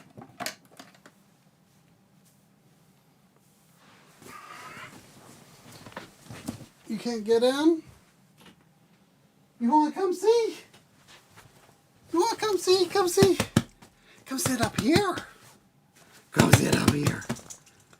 Come sit up here.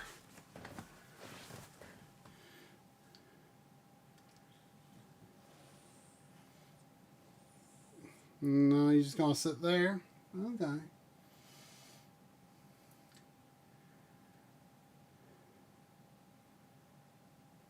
I see.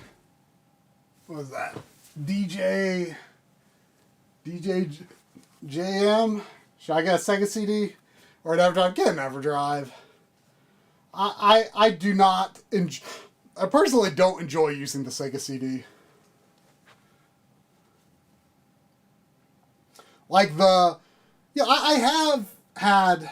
My Sega CD needs to be recapped. I just don't enjoy using it.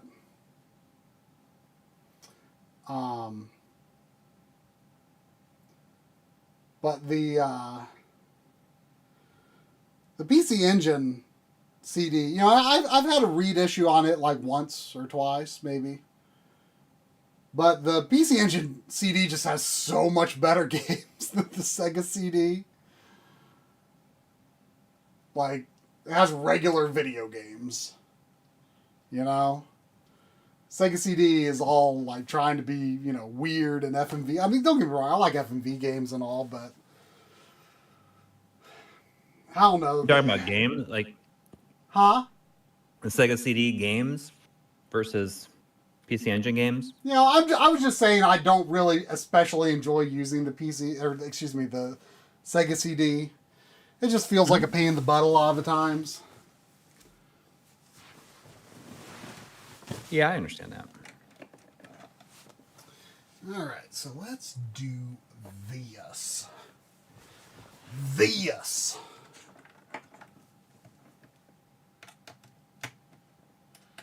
VCR will go in like this. And the PC Engine, let's see if we can do this in a aesthetically... The splitter in the bottom image is the scalable video switch that our last video was on. Wait, what was the question?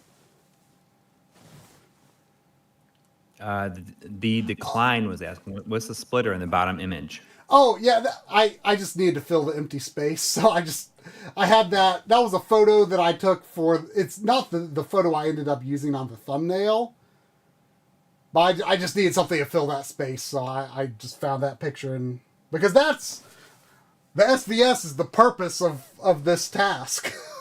Everything was working just fine before. Yeah. But it will help route things in a nice way overall.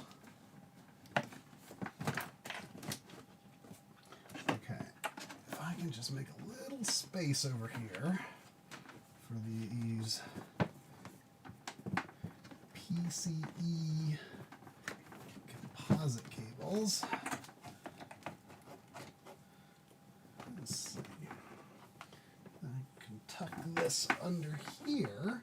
See, I try to do some fashion of cable management, like, you know, this Like on this side of it all, you know. Yeah. But like on the back end is like, nah. All right, so if I do that, and then that should go like that, and then kind of press that like that, and then yeah, I'll be able to plug in there. Actually, you know what? Better yet. Here's what I'm going to do. Here's what I'm going to do. This will be better. This will be better.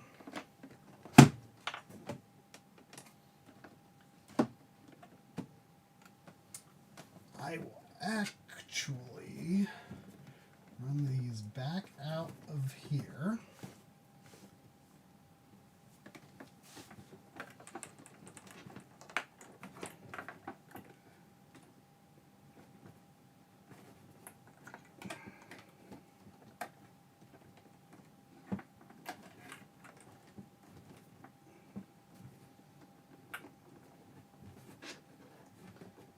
And then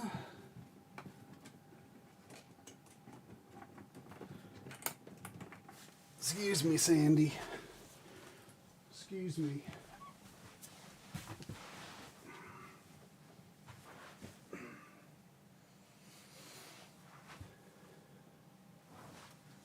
Yeah, the Sega CD version of Final Fight is my favorite. I like it even more than the arcade version. Huh? The Sega CD version of Final Fight, I think it's the best one. Oh, I think that's the best game on the system. Yeah, it's up there, I would say. I mean, I don't know. I would say it's the best game in the system, but I mean, that's just, it's up there. Well, Road Adventure's very good too. Yeah. All right. Let's do this. Let's do this.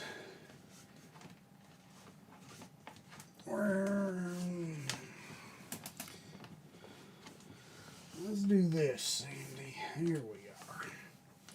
Yeah, Here and you gotta play Snatcher too. Yes. This Orbital Hub is saying, if gotta find that someday. Maybe. I feel like you need to play it sooner rather than later. Yeah. So here's what I'm going to do.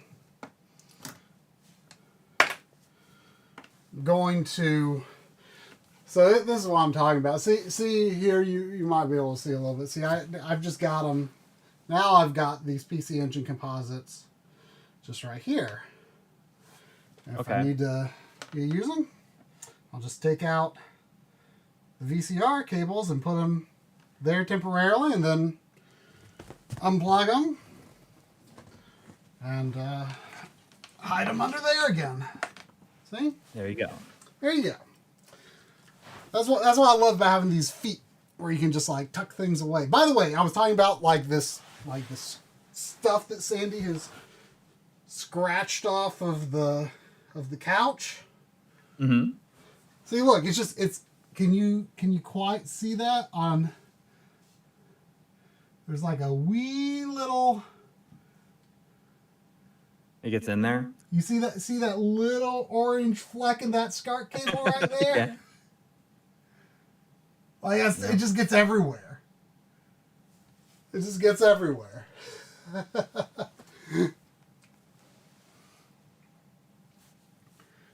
Only so all much you right. can do about it. Huh? Only so much you can do about it. Yeah. So here's my question for the chat. Has anybody in the chat played the game Drainus? That sounds The shooter. familiar. It's a shooter. By Team Ladybug. Well, who made, this like, isn't the game that you were talking about streaming tomorrow, is it? Or is it? No, but I might stream this one as well. It's amazing. Yeah. It is amazing. I might just put it in the little window there for a minute, if that's okay, because it's pretty darn cool. It's just a gorgeous shooter, and it's not a bullet hell or anything. It's on the Switch. It might be on PC. That and something name else is as well, familiar. Okay, I have not but figured out it's it's not a bullet hell. It's a slower moving shooter. It kind of feels like a like Zero Wing a little bit. I've not figured out what this composite cable is. It's just a composite cable by itself. Let's track down the source. Otherwise, pretty good. The only things that aren't, so I've got three component input modules on the SVS back here. So what I'm planning to do, I need to rerun PS2 and Xbox cables, and those will go in here. They're near the top of the stack to avoid any sharpness loss, because in case of using 480p or even 720p or 1080i, and then the other will be the G-Comp. But otherwise, composite, that's video and a good point, but I need to figure out what this is. I do not know what the heck that is. What is it?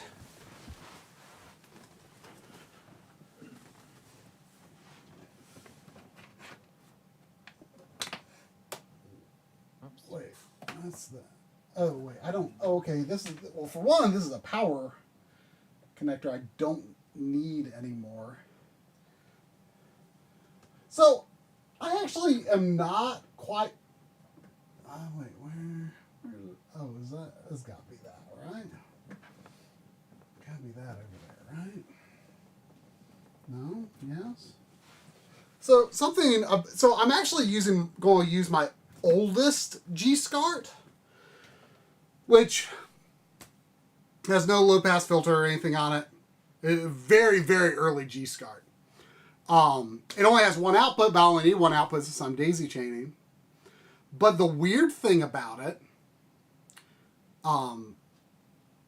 power is optional on it. And I don't remember if I ever determined like what it even does, but I found no downside to not plugging it in.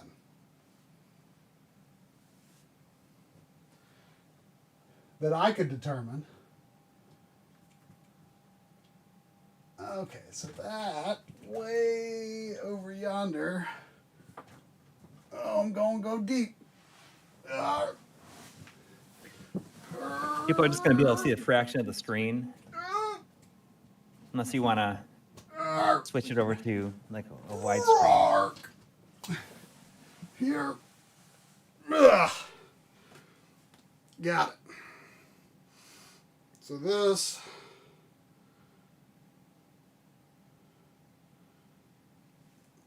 Man, that says G-Comp. But that, oh, this was the older G-Comp. So I need to pull out the other G-SCART as well, wherever that... What were you saying? I'm playing a Switch game now. You want to show more of your game? Yeah, I was going to show this Drainus game. I think it's pretty neat. Well, it's probably fine. Yeah, I think it's really need to see the edges, does it? No. I'm going to turn on the air conditioner. It's getting hot in this room.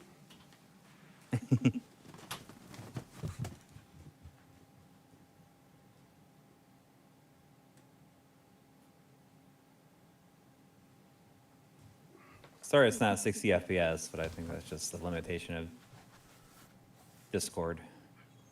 Oh, that is interesting looking.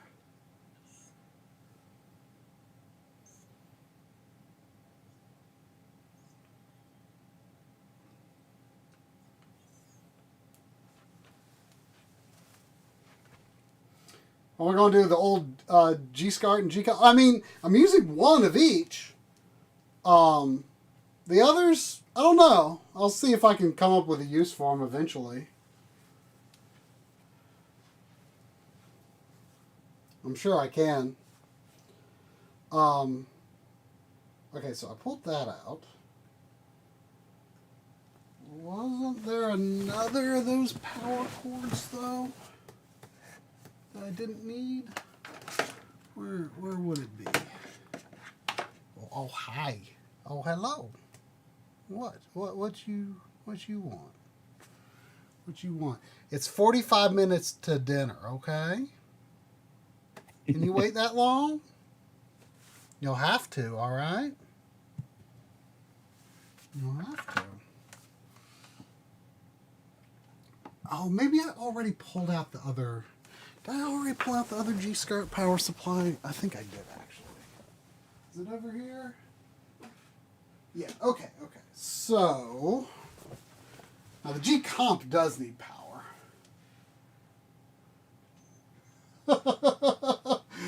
Yeah, but Mr. Sensible says Drainus sounds like something for your toilet bowl. I do remember hearing that name. I mean, it's not a great name. It's not a great name. I mean, that would be a good brand for it, though. Like, I would absolutely, like, if I needed something for that and I didn't know what to pick, I saw Drainus, I'd be like, Yeah. Sounds like a good product to me.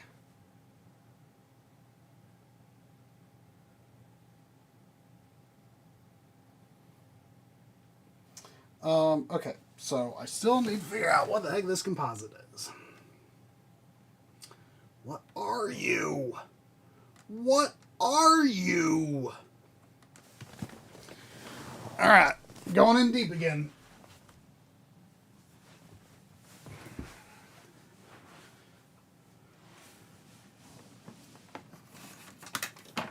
What are you? Oh, I know what it is.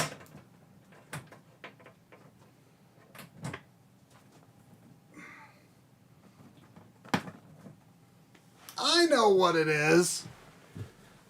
It's the no longer needed composite output cable for the Retrode 4K.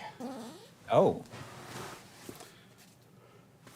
That squeak, by the way, was my butt rubbing against the couch. I had not farted.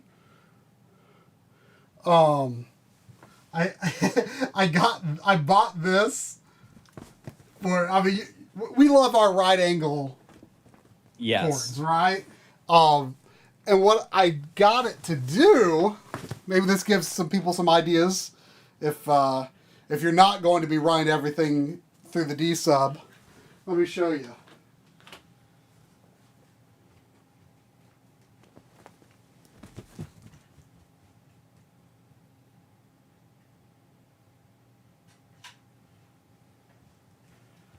I had my Retrode 4K was in the B-roll room because I was shooting B-roll of it next to the Retrode 4K CE, which is probably going to be not the next episode I edit, but I'll probably do one on the differences between the Pro and the CE is the next episode.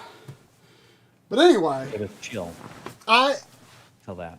mean, you can probably relate to doing this kind of thing. But I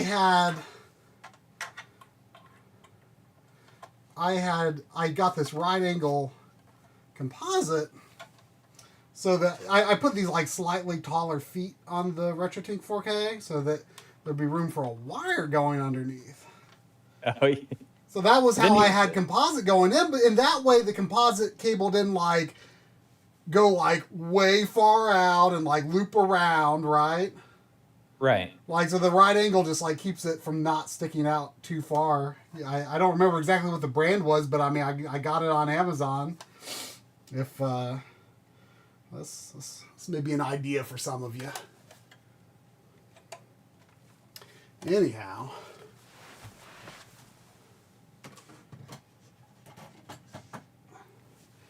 It's a cool cable, but I don't need it. Right now, anyway. Put it in one of the bins. I just have a bin full of short cables. Yeah, I've got my Short like, and cables. I've got like my super long cables bin and my regular length cables bin. Yes.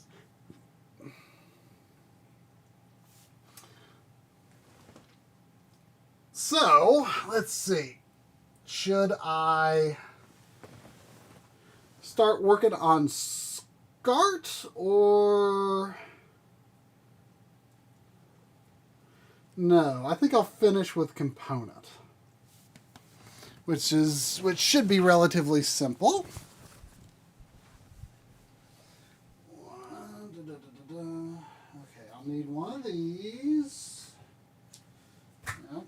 It's a shame that, I'm going to be using these, 6 foot HD Retrovisions to go between the G-SCART or the G-Comp and the SVS when they're right next to each other, but what are you going to do? I mean, I don't trust any other, like, male-to-male component cables. Like, Yeah. I had serious issues that took me forever to figure. I thought something was wrong with my 20. Oh, I mean, my 20L5 did have problems, but this was before I had those problems, and I just couldn't figure out what the picture quality issues were, and it ended up being the cables. HD Retrovisions got rid of it. Like I showed that like Cable Direct cable, and the and someone thanked me. And Cable Direct, like a lot of their other cables, are pretty decent. It's just those SCART cables are not. Right. And someone said, "Thank you for showing that," because they had a similar experience where it is not the quality that it looks like. Like that cable is Yeah, it looks like it's really good quality. it's It would so be. thick. Yeah, Yeah. and it was the same thing with the component cables I was using before I started buying the HD Retrovision male to male. They look really thick, but it's deception. It's a deception. All right, so I need to get my. Where are my PS? Okay, here's the Xbox cables.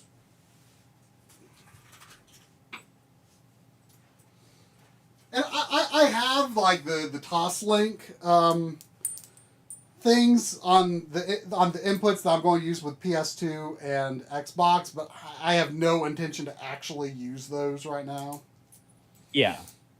But these are the official Xbox component cables. Like I said, I have the breakout box as well, but I'm not planning. I mean, the quality seemed basically the same, and I'm just not going to use this because then I would be using another HD Retrovision male to male, and I would like to,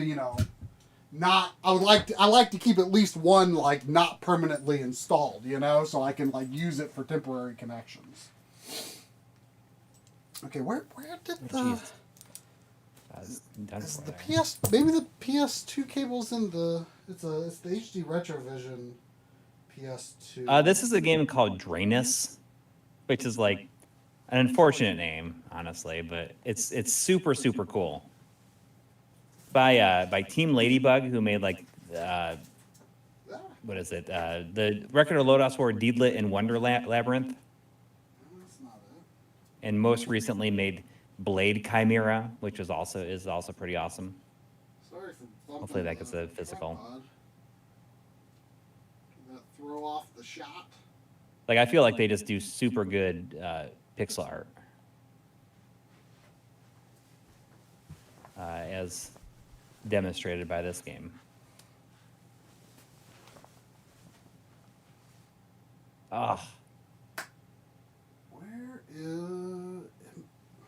That's gonna send me the studio room. Back to the No, beginning.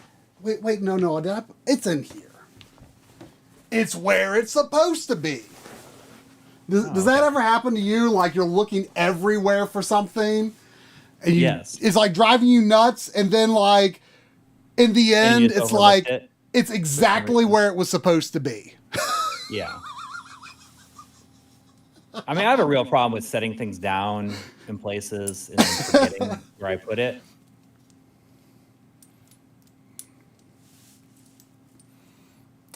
And when I find myself, when I find that happening to me a lot, I start like saying out loud, like I say, oh, put this right here. I'm putting it right here, so I don't forget. Yeah.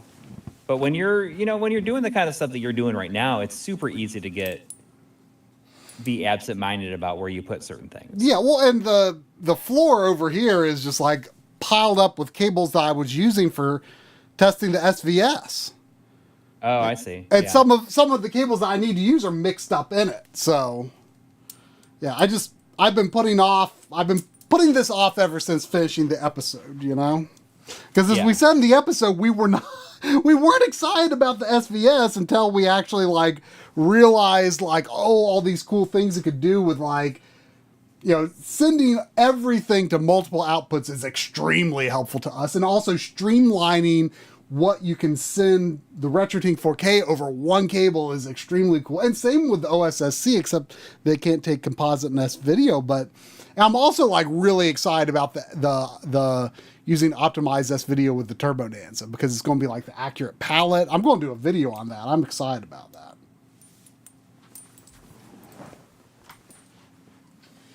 All right, Xbox.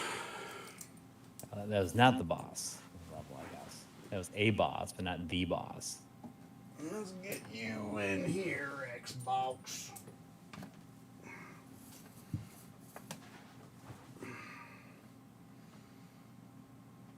Oh, I need to get this power cord. This is the Now the G-Comp does need micro USB power. I need to get that back in there. Okay. Those drills sound like dentist drills. What'd you say? The drills in this game sound like dentist drills. It was like, "Meow."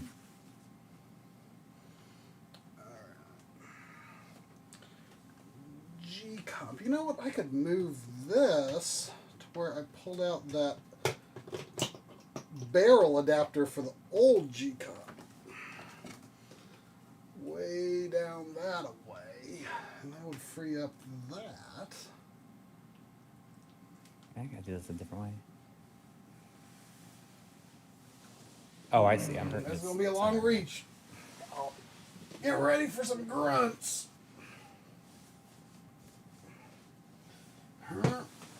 Is that it? Okay. That looks like I got them. I mean, it's newer. It's on. I don't know when it came out, but it's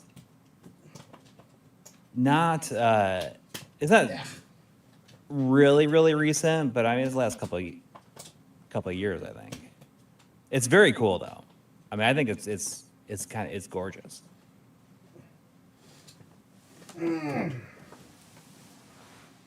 You know, the next thing I do that's going to probably be like this might be when, well, maybe I shouldn't say because he posted something in our Discord and said, "Oh, this isn't public, but I wanted to share with y'all." But Wait, someone was working on something that sounded kind of cool that would probably result in me doing stuff behind my setup again. Oh. I won't say what because he was like, oh, I don't know if he's made it public yet, but he shared it with people in our Discord at least. I need an extra slot here. Next one power side. I'll say it was Kaitor. Change function. Kaitor Industries shared something cool Oh, he's working okay. I see. Yeah. on. You saw it too.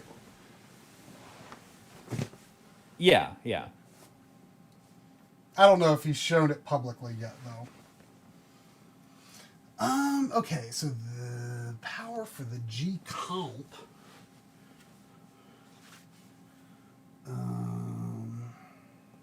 Be on that side. But you can power up your ship and stuff like that. You can buy things. There's like a shop for your ship.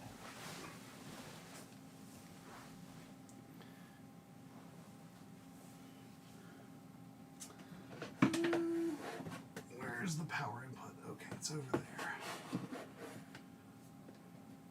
And let's see.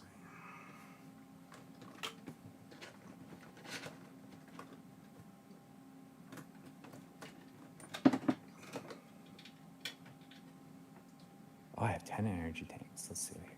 Come on now. Come on now. Try the options or the bits. Them bits. How much of a problem is that going to be? Having enough clearance for that USB. It doesn't matter. Like, I'm streaming tomorrow night anyway, so even if he's not done. Although, you know, we're meeting people for dinner, so I'm only gonna be around until like around 5:30. So I guess like another 30 minutes. But I think Troy's planning on continuing. I probably will. Yeah. May as well.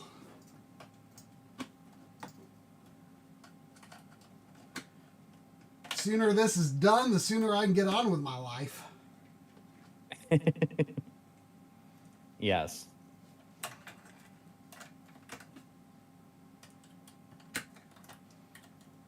Okay. I don't think that's too much strain on that USB power. And the the cables seem to have enough. Okay. That should be fine. It should be fine. This feels kind of like a Gradius fight right here. That should be fine. All right.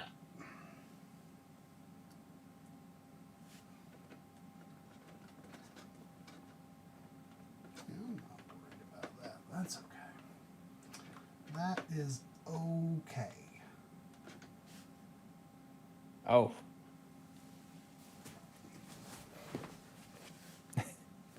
This is actually your setup tour right here that we're watching. Yeah. That's what Rears the Blood is saying. Can't believe this is try a setup tour. No, this is more like Sandy telling me she's hungry long before dinner time stream. Yeah. Is that what you're doing? You're just looking at me like, I cannot believe you're not feeding me right now. Like, what a horrible person you are. Like, completely neglectful.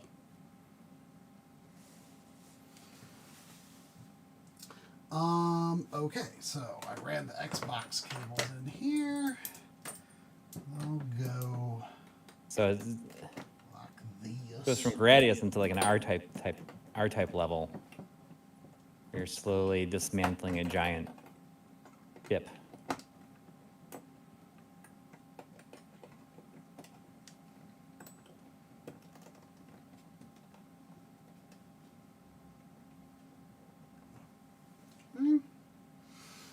So I haven't actually tested this, but I asked Arthremus. The reason that you might notice that I'm running the composite cables into the green on the G-Comp rather than the yellow. And I said, if I were to put composite into a green input on the green plug on a component input, would it go out over the yellow plug on the composite output? Right. And I said yes. And the reason, the reason I'm doing that is because I've only got like one composite S-video input, and I want to use that with the modded TurboGrafx I'll have soon. And that's something that I should have put in the video, because I told you about it beforehand, and I forgot to put it in the video about it. Oh. Saying that you can take like a gun con and plug it the composite output into the into the green, or into like a composite output or whatever, like on the SVS, and it will work. Yes. So that'll be handy. Okay, so now I need to get the Xbox That XD joint. cable plugged into the Xbox. I don't remember why I pulled the... Oh, I pulled this out because I was testing whether the breakout box was any better quality. It's not the best quality Xbox. But that's just how things are with the Xbox. I remember Mike Chi saying a while back that he really thinks to get the best picture out of Xbox, you really need the HDMI mod, because the analog encoders are just too variable.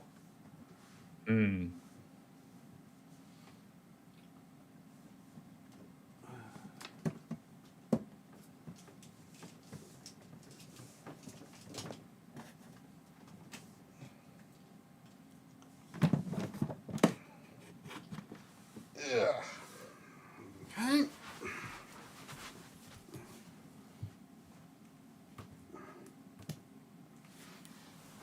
Oh, does the SCS sending us not support XFAT? That's surprising. I thought it did. I guess then it wouldn't even matter, because you don't need, nothing's going to be over 4 gigabytes anyways.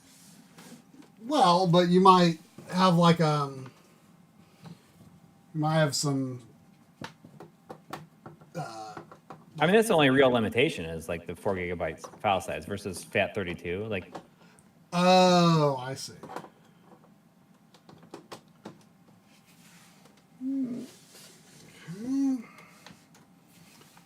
Let's see. Let's make sure that thermal. Sorry that the game looks real choppy in that window. Huh? I'm just apologizing for the game looking real choppy in the Well, window I mean, here. it's Discord and Yeah. Discord. Oh, I'm flying inside it. What is it? What's the premium service called? Discord. Oh, yeah, the Nitro. Nitro. It's too expensive. It is expensive. Like I want it. Like there's some. I heard something random about that they might be doing like video ads on Discord starting in June. Oh gosh. I know. I don't know what that means. Like Discord used to be the good guys. Well, you know what? Well, I mean, like I get it though. At the same time, it's they host like all the images that you upload to it and stuff like that. Like it's gonna eventually, like they need to eventually have a way to like monetize. But it sucks when that goes away. Like, Yeah. you know what? Maybe just like have your scope and don't go beyond it. Yeah.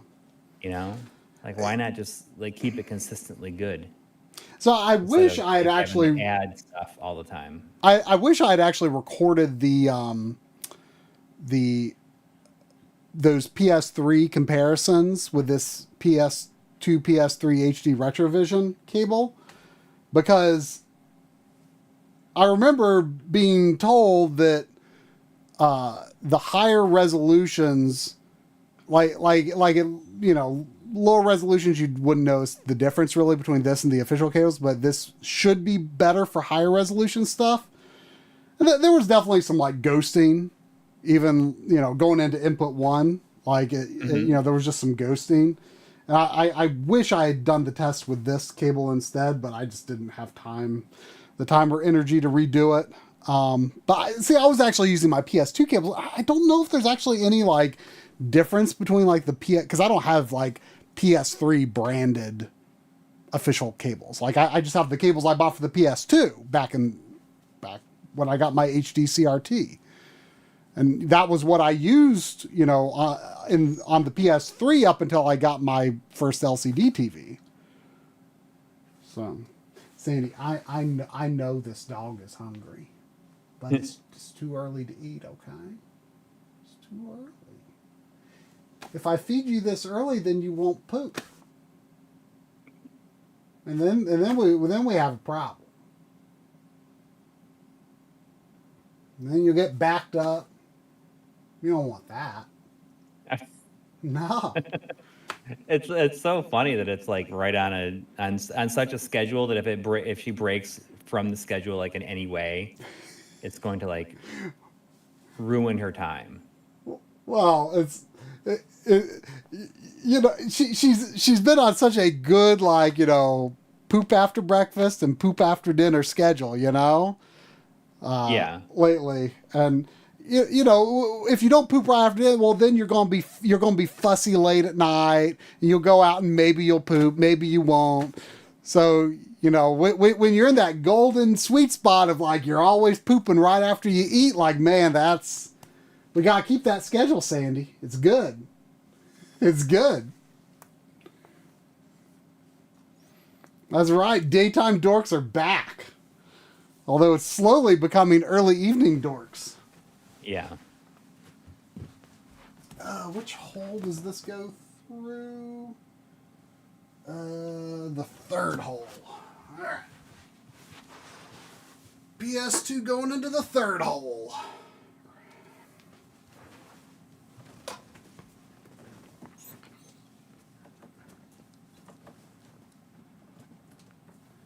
Sandy, no matter how much you sit and stare, that ain't gonna make me feed you sooner. I ain't gonna like it though.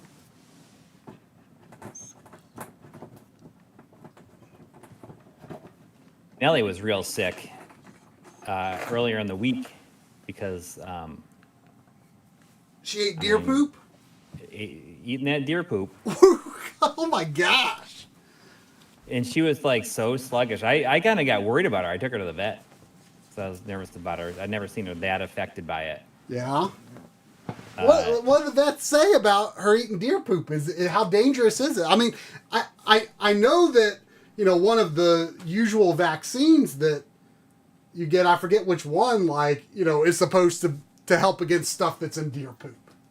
Yeah, like the parasites and stuff. Yeah, but still, like, I think that there's only so much you can do, because I mean, she's gonna eat it if you take your eyes. Well, you might off have to just take her out on a leash and like make sure she don't. But I mean, I walk her on a leash all the time and take her places all the time. It's just that, you know, sometimes she wants to just go out and hang out on back, and she doesn't just like sit there and go straight just to eat it. She just like she hangs out in the sun and sunbathes and does all this other stuff. You know, like I couldn't take that away from her. But then it's just, oh man, deer poop. Yeah. So it's just so exciting. So tasty. Maybe you can get a fence to prevent the deer from getting in.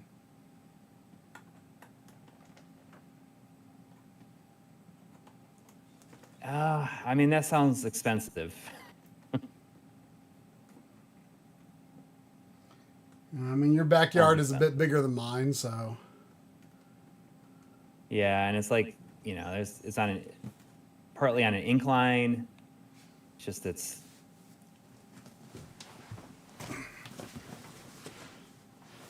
I was after you told you why she wants it so much. after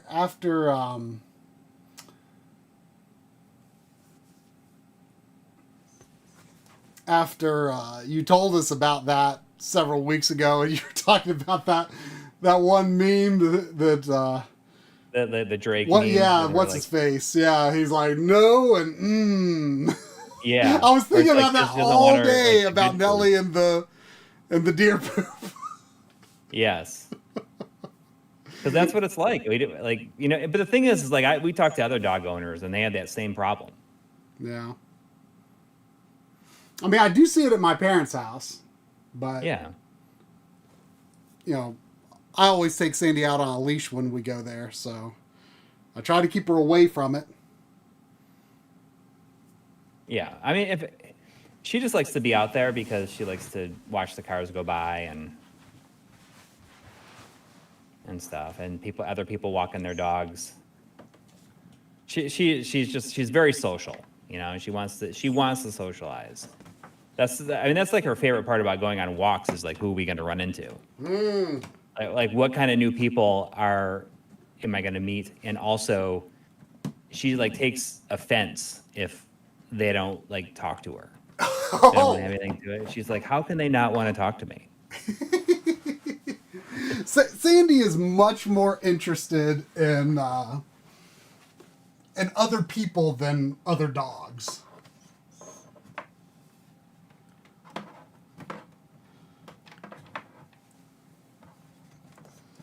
Yeah.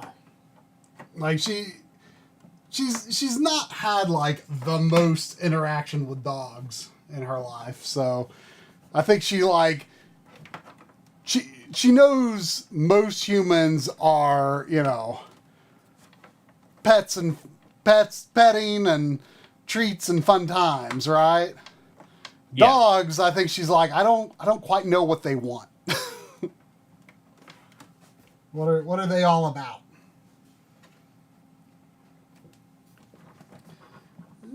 Okay, all right. All component systems and composite systems are plugged in, so now I just need this HD Retrovision male to male connecting the G comp and the G SCART. And I'm not sure if I'll end up using the second output from the G comp or not. Possibly if I still need to use that VGA matrix, but I'm undecided if that's necessary.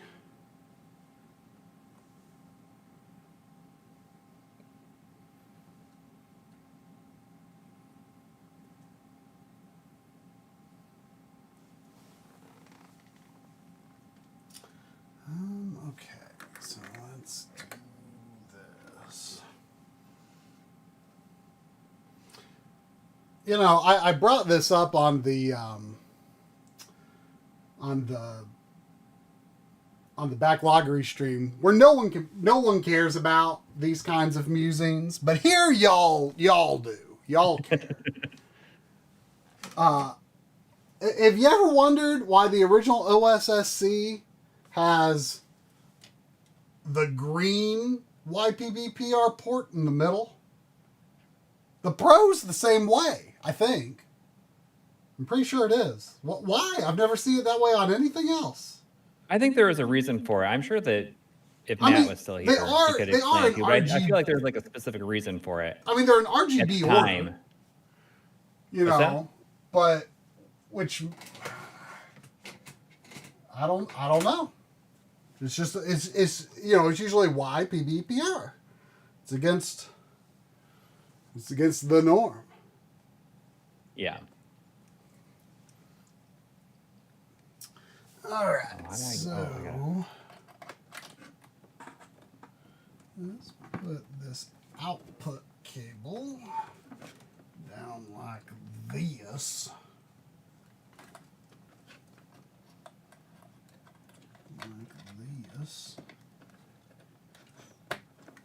I should be recording this because I feel like I'm going to beat the game here pretty soon. I could beat the game. I don't know how much farther I have to go, but...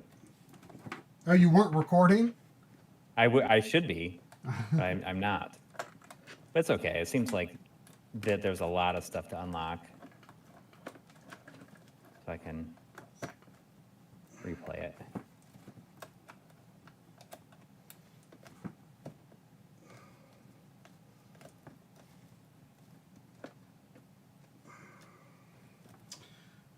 Okay, now...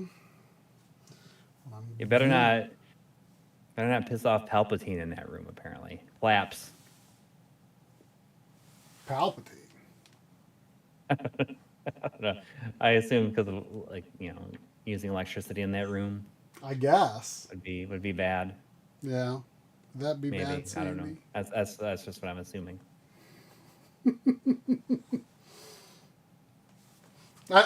One of my favorite things about DF Direct Weekly is how often Richard just makes random Palpatine quotes.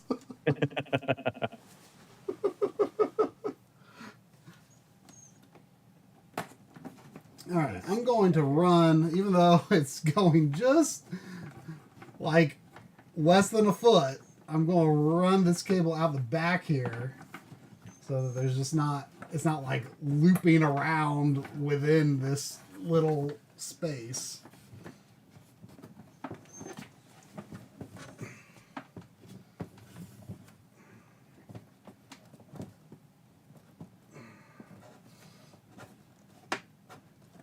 Okay, I'll straighten it out back here and then run it back in through the third hole. The SVS can have up to 6 outputs. Or it's 6, right? Correct, which is what I've got on it. Yeah. I don't think I would be likely to change it. I mean, sure, like when the BNC ports come out, I could consider that, but I don't think it's necessary, you know? Because I've got plenty of those, you know, D-sub to BNCs for the PVMs. Ow!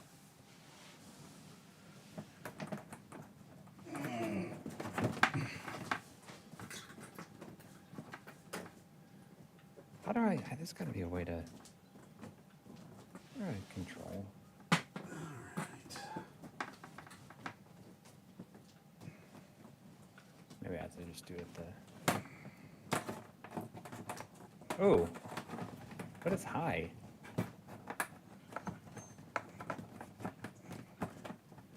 What does that mean? I've never seen that function before. Low? Oh, is that speed, I wonder?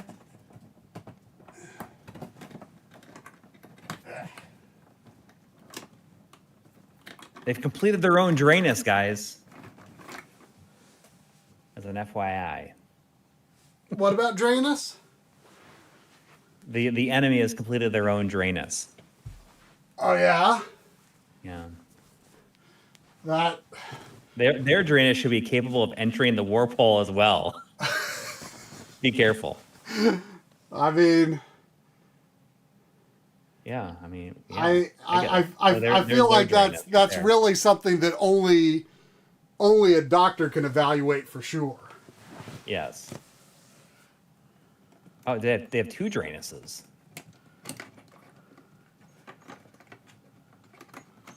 Someone would say that it's unusual to have. Oh, now they have 3. They have more than 1 drainess is little is suspect.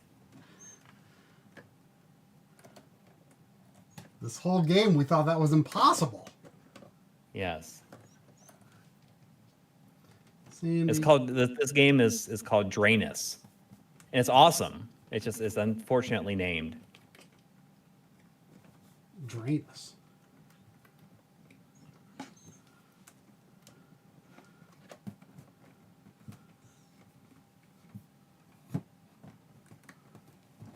Oh, it's a monolith. I'm fighting a monolith from 2001: A Space Odyssey. It looks like. Oh.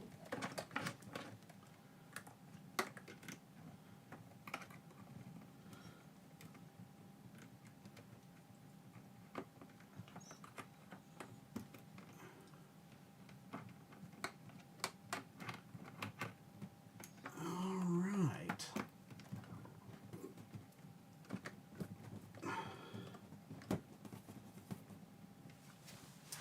Okay.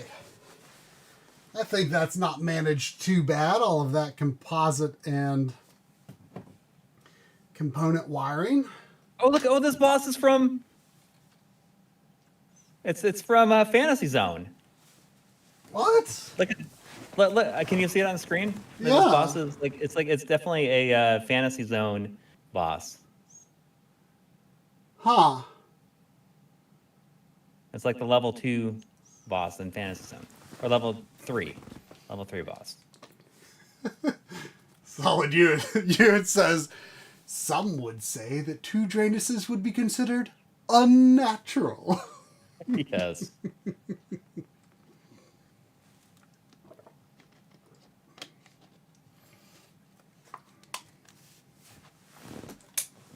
All right, so the primary task is getting all of these SCARTs going through the right holes.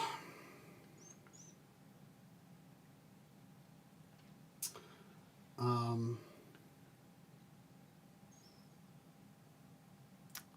on. This fussy dog over here is Does it making it difficult to work. give it really? Can you lock her out? Get out of here. She'll be fine.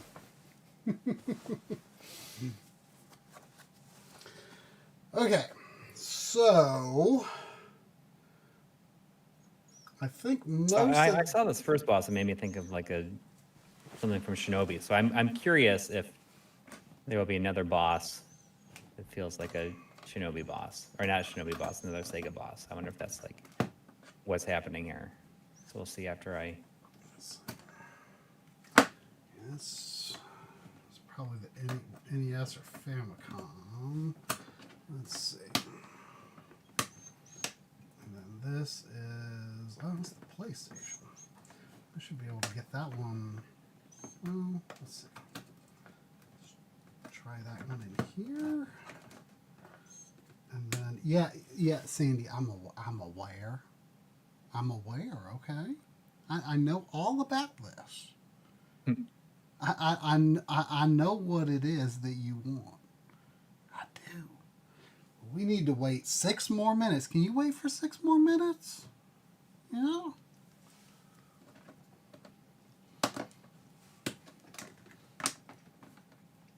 I would rather that not run under that power cord like that if I could avoid it. There we go. There we go. So here's this Genesis. I wonder if we should figure out sometime if there's a way to send each other video like that's not through Discord. Well, Drum and I do it all the time with that Sunshine and Moonlight. Oh, okay. It's Would I be able to send you 60 FPS gameplay then, you think? yes. We should figure that out sometime. Yeah, I mean, we do that for sending gameplay. You know, there's no reason for it. I mean, the only reason you're doing it like you're doing it now is because it's just The Yellow Devil in a way. It's easy to. Oh yeah, those cubes are really cool. Yeah, but it comes apart and forms back together. It almost feels like the Yellow Devil. Yeah. I'm getting crushed by this. Okay, I think these SCARTs will be fine that way. Seem solidly in place.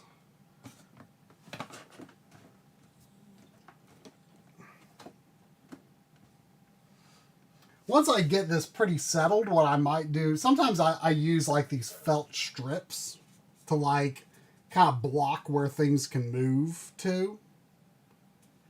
You know, to kind of like, okay, this needs to be like this far from the edge, and sometimes I just put a strip down to like kind of lock it down and position a little better. Because I think this is going to need to be pretty far over to have room for that PS1. Mm-hmm. Actually, well, well, we'll see. We'll see what works. We will see what works. Right. Yeah, I knew that Discord could do 60 FPS, but it is. I want to have to pay for it if I can avoid it. Too many subscription services in life right now. I'm gonna do it. I wonder if that's like the last boss. All right, let's do. Let me get this.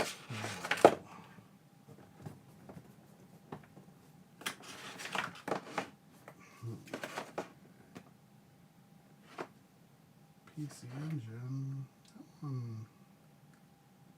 That might just kind of work as it is like that. That might not be too bad. All right. Work.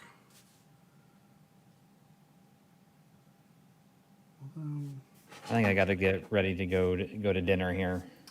If you're still at it when I get back, I doubt you will be. I mean, But, who could say? I mean, I'll just leave. I'll just leave it on and like feed Sandy, and you know, Yeah. just come back up. I got to go, and we're going to dinner with some friends, and not too far away. I mean, it's just down the road.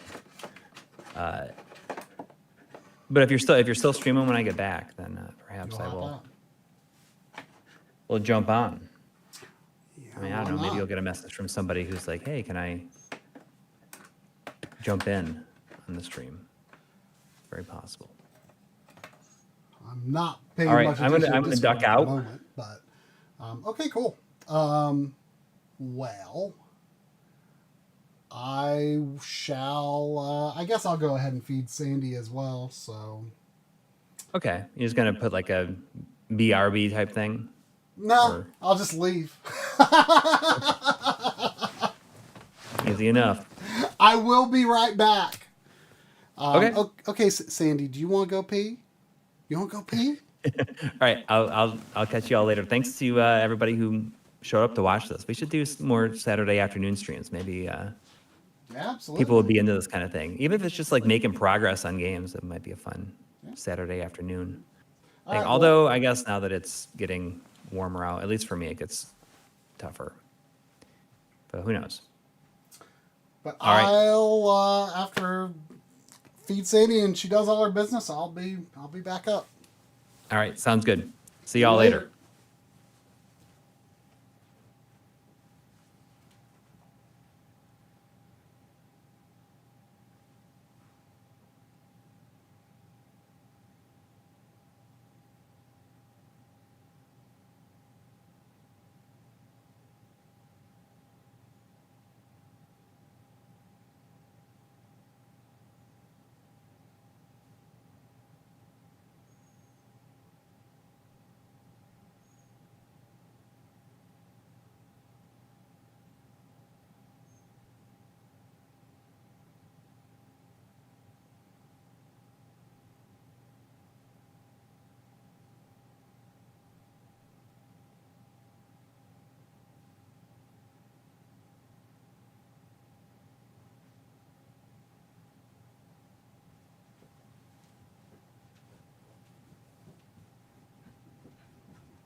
All right.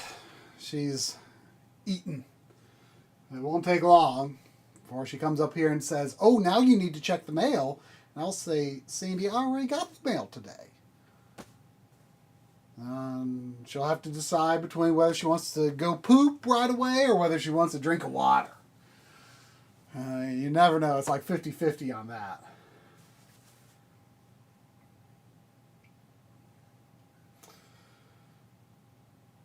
But yeah, this is going pretty good, I'd say. So this camera, is it? I wonder if I need to plug in better cable, because it's actually drained the battery on this. I don't know. Yeah, let me see. I need to.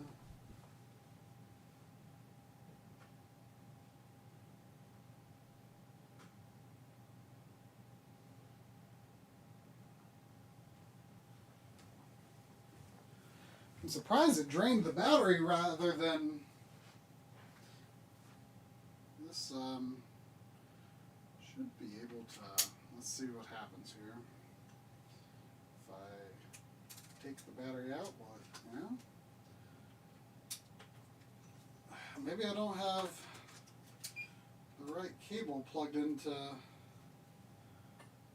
for it to get continuous power.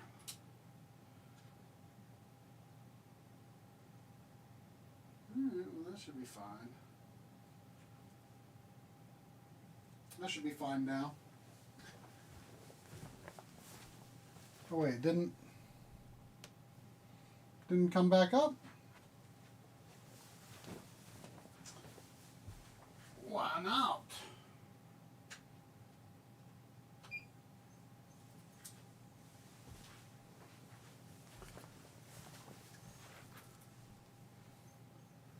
Oh, come on.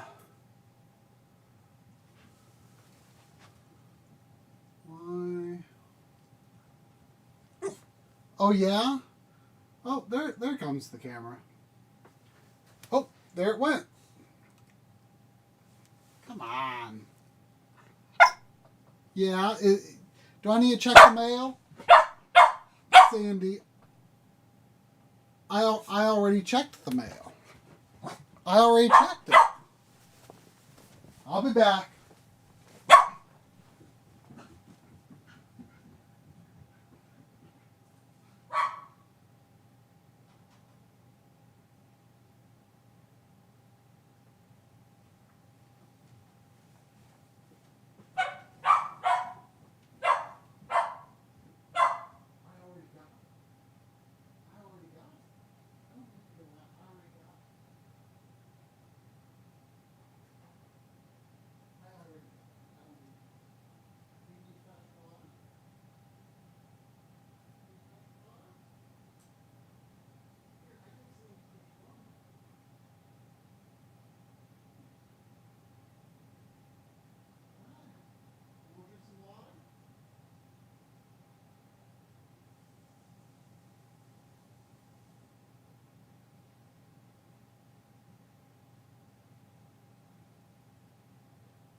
Okay. I don't. Oh. Yeah? Do you feel good? Do you feel good now? Yeah? You feel good now? Here, let's see if turning off the switcher and then turning it back on fixes the camera output. Do you feel good now? Yeah. Yeah, was that dinner and poop everything you dreamed it would be?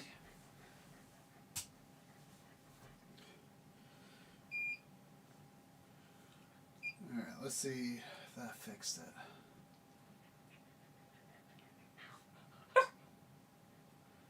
What's the deal? Okay, there it came out. Let's see if it cuts out, though. I don't know what the problem is. Oh, yeah. Come up here. Come up here. Yes, you feel so good now. Oh, yeah, you feel so good. Oh. Seems you feel so good now. Yeah. Feel good? Much happier. Much happier. Alright, well, I'm not seeing it cutting out. Y'all let me know if it starts cutting out again and I just don't notice. I think resetting the video switcher fixed it.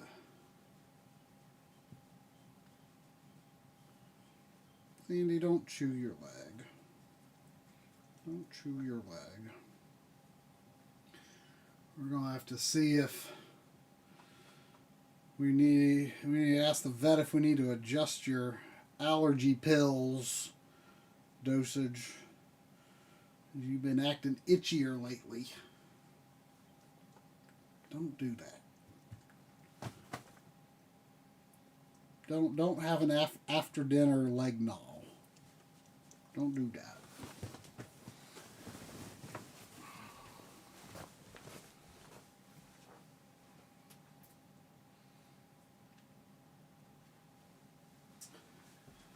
All right, so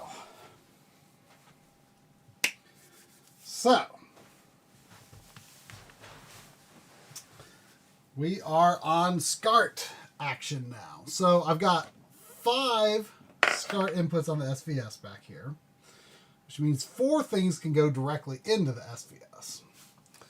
How many? I don't need to add any SCARTs at the moment. So I've got 1, 2, 3, 4, 5, 6, 7. So I need to plug 3 more SCARTs into the G-SCART, which will leave 2 spare on the G-SCART. Yeah. So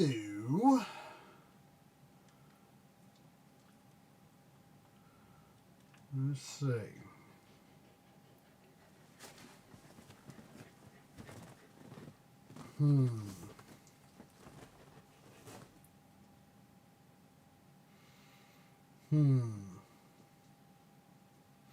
I kind of wish I had put these SCART inputs more toward the bottom, actually.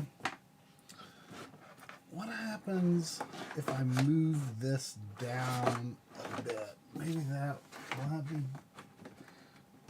better? Maybe? I don't know if that's going to help.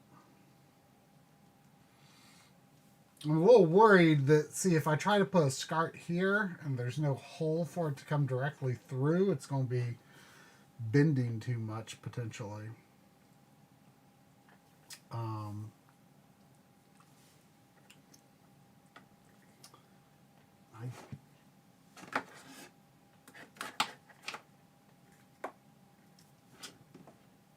But some of these feel a little more limber than others. So let's see. See what we can do. Cable fun party?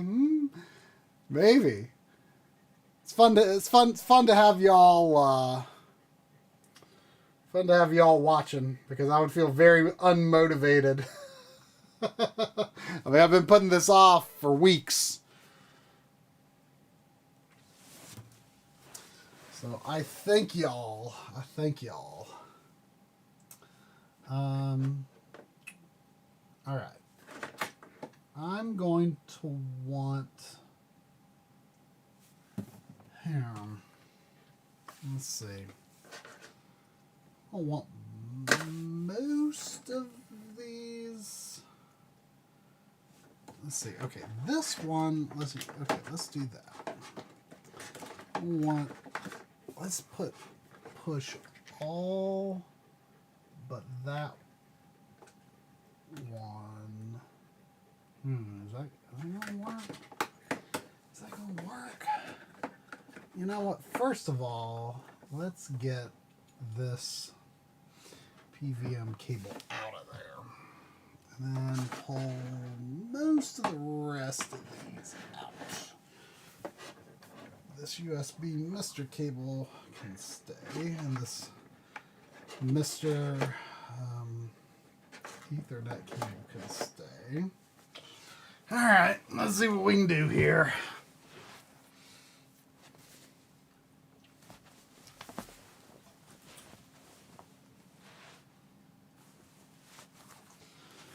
Let's see what we can do here. You're coming out of here.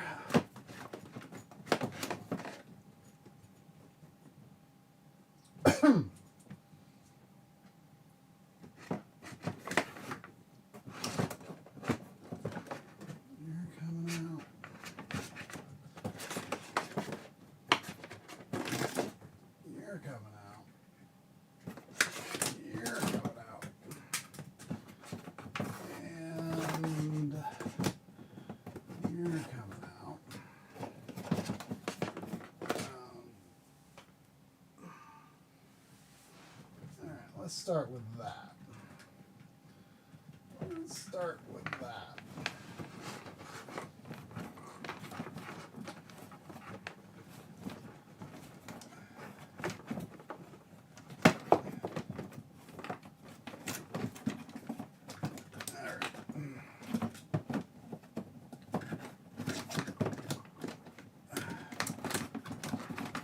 That one through.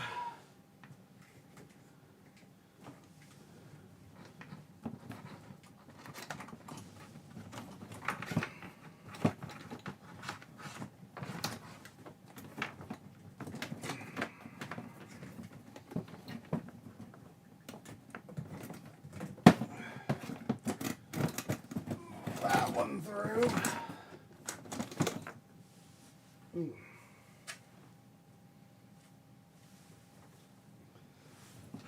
What's this one? Oh, no, that needs to stay.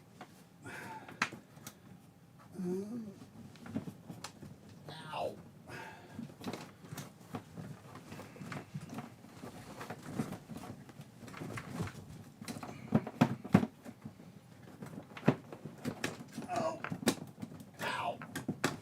Go there. Ugh.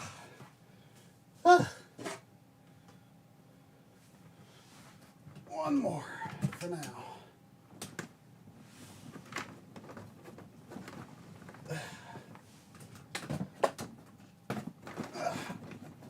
Go. There we go. Ow. Hi, Sandy. Hi. Hey, you feel so much better. Yeah, you so glad you ate and pooped. Yeah. Yeah, you so much happier. Oh. Ow. Ow.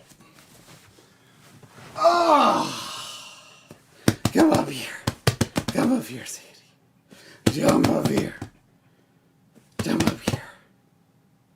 Come up here. Come on. Come on.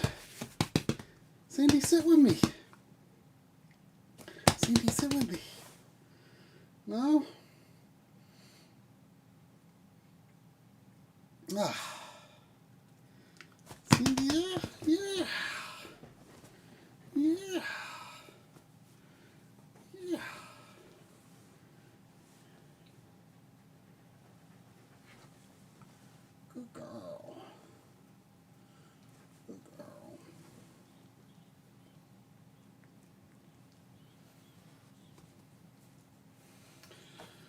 All right.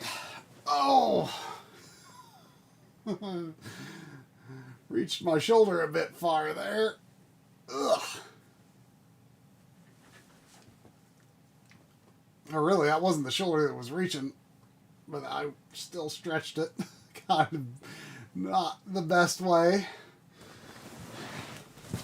All right. What can we do? Oh, yeah, that'll go very neatly into there.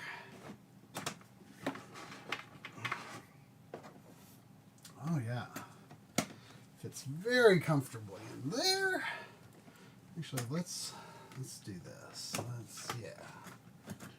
Yep. Perfect. Nice and neat. Let's see, what else here? This one, you know what? Let's put, can this one, well,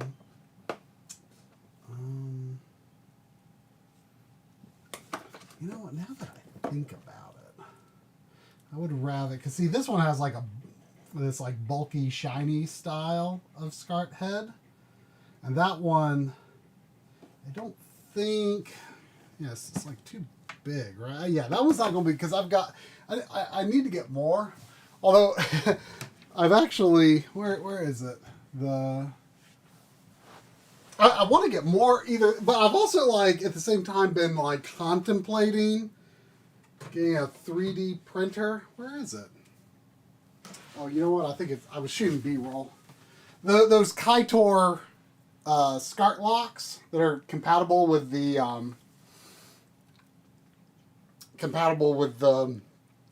SVS, but they were designed for the Retrode 4K first.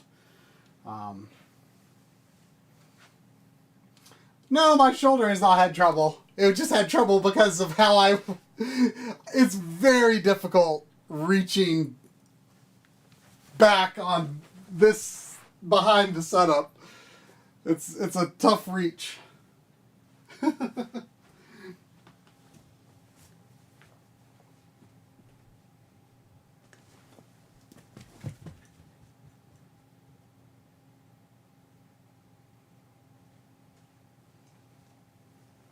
Yeah, like the Kaitor SCART locks, they're actually available for download, like for non-commercial use.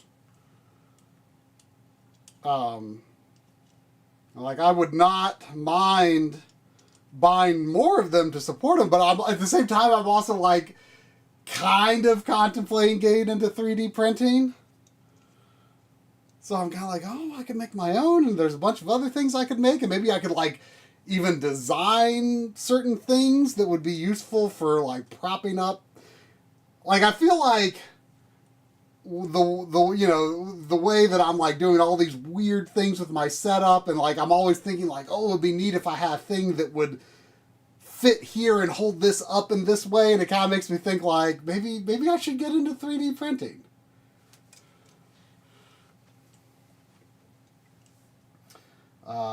It is tempting. It is tempting. I've actually been thinking about going to Micro Center sometime and looking at the 3D printers. The one that I read was a good like starter one that I saw recommended was, I think it's like Bamboo A1 or something like that. It's like a 7 inch by 7 inch by 7 inch objects you can make with that. Oh, really? Local library has a 3D printer for use. That's like, do you have to pay to use it? It's kind of neat. I wouldn't have thought about it being available there.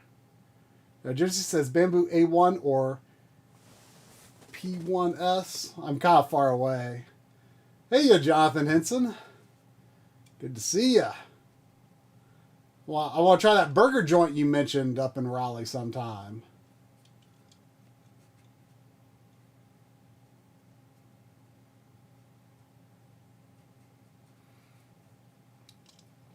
But yeah, like, I don't know. I think 3D printing could be fun. I mean, we could probably even make like like if we came up with like some cool little things like that are useful for certain things in your setup or like your collection setup, like I don't know, like maybe we could even like take those to conventions and sell them or something. I don't know. But I've got this one SCART lock for now at least.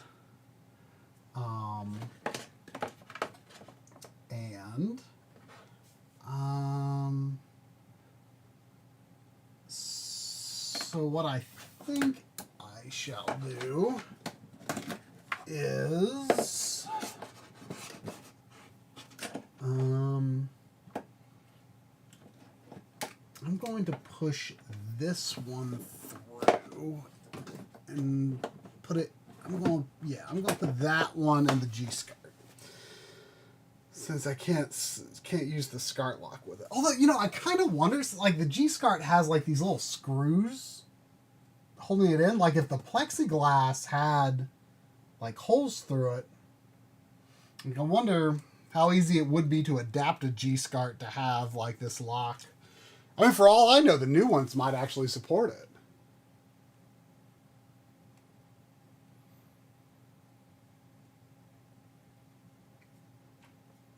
Oh yeah, you sell 3D print stuff on eBay? I mean, I'm sure it's probably quite easy to make your money back. Although I don't know how much like the actual like 3D material costs.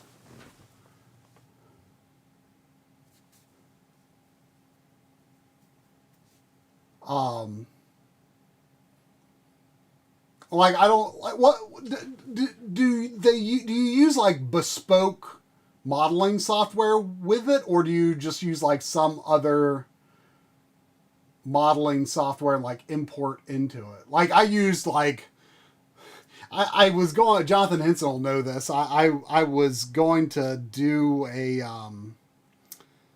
I'd still like to do it, but I got sidetracked. I was going to do this video like looking at like how like what like 3D modeling and making like a 3D animation on like a Windows PC was like in 2005, 2006. Because I used this kind of obscure software called Animation Master that I learned in college. Not widely used, although it seems to still exist to some extent. But like that was my only experience with 3D modeling, and it was a long time ago. I don't know if it would be tough to learn how to do it again or to do it with like new software. But it would be fun. It would be fun. I enjoyed that back in the day. I made a 3D animated Mario fan film, and the only upload of it is really bad, and the sync like the audio drifted out of sync as YouTube evolved over the years, the way that original file was. And so I want to like put like a high quality version of that out there, and I was going to do that like as part of a video, like talking about like what was it like using like creative software, on your, because it was like really early days for that kind of stuff, like using like movie making stuff on your home computer.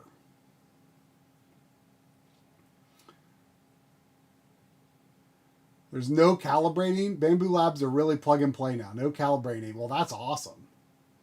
So you would say like Bamboo Labs is like really, really good for like a beginner? Like how much is the material for those things? Like I think the picture I saw of like the A1, I think it had like four like different colored spools going in at once. But like I have no idea like how much the material is. Is that like a relatively negligible part of the cost? $15 a roll. I mean, obviously it's going to vary so much. Like I don't even know how to guess like how often you'll be going through a spool. I mean, because obviously it would depend on like the density of the object. Like something like something like this has like a lot of empty space, you know? So that wouldn't use very much. But something that was this size but more filled in would use a good bit more. Are they like proprietary spools for the brand, or is it like a standardized like spool format? Spools will last quite a while for the average person. 1 kilogram.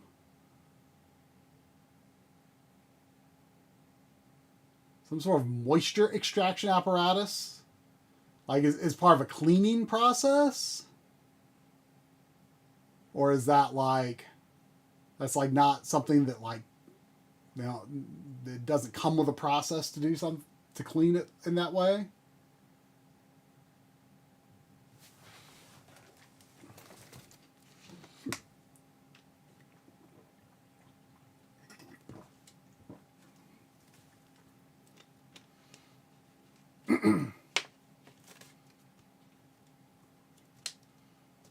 You're saying that PLA, whatever that is not, you don't need moisture extraction for the basic filament types?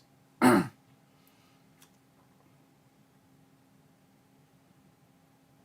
spool comes a bag of silica beads.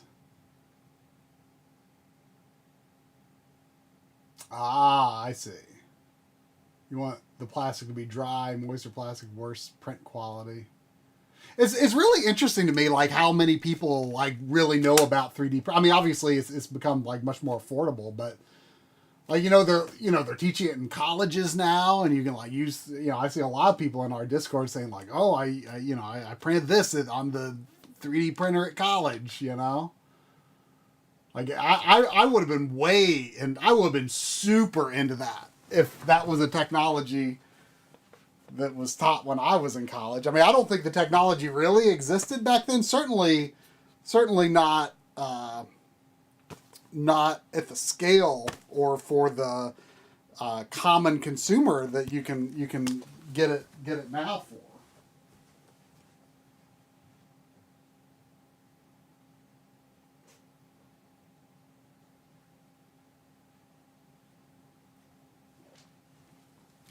I think it could be really fun though.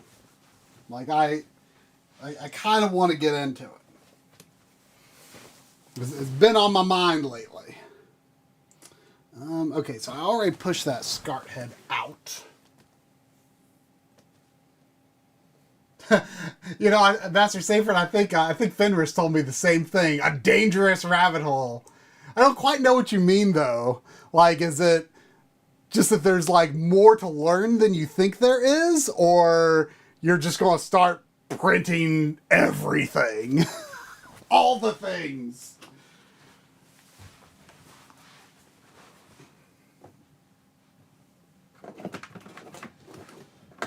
Alright, I want to push this.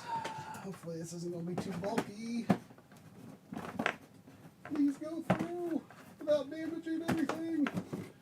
There we go. No problem. No problem. You print everything. Print a lot first and then the printing frenzy slows down. Mm-hmm.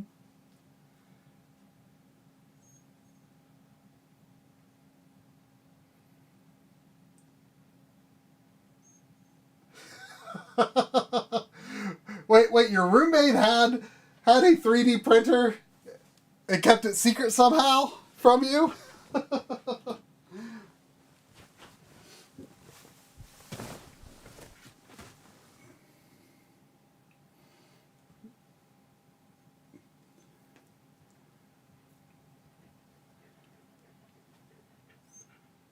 Oh, I see what you mean. So it's the rabbit hole of how could I make this print quality better? Yeah. Yeah, like in my head, I'm thinking like, oh, I wouldn't be that picky about it. But I could see how it could quickly become like, oh yeah, I could make this a lot better. Because you do see very variable quality of 3D printed stuff for sure.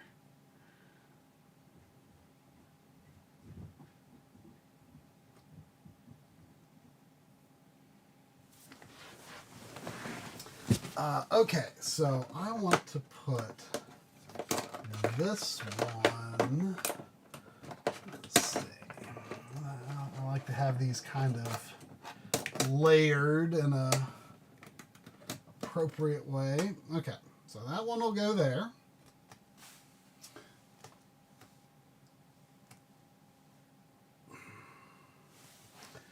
And then, okay, I think these are actually going to... I was concerned about how these were going to bend, but I think it's going to be okay. I think it's going to be okay.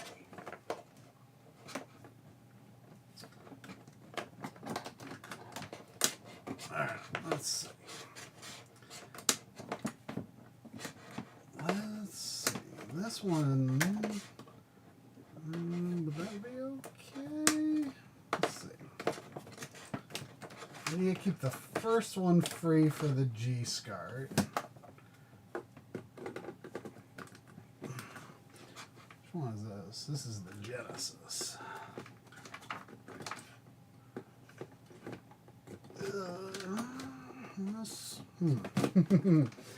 It's a little more difficult than I thought to get that. Let's see.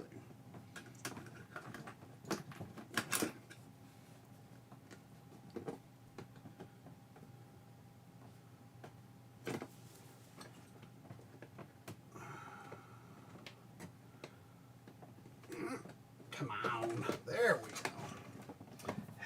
I wish I had a bigger hole there. I wish I had a bigger hole right there. Is that going to be a problem? Probably not. That shouldn't be a problem.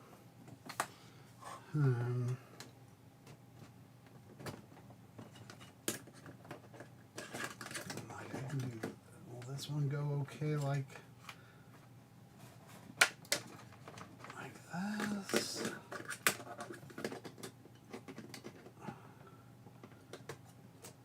I think that's okay. I think that's okay.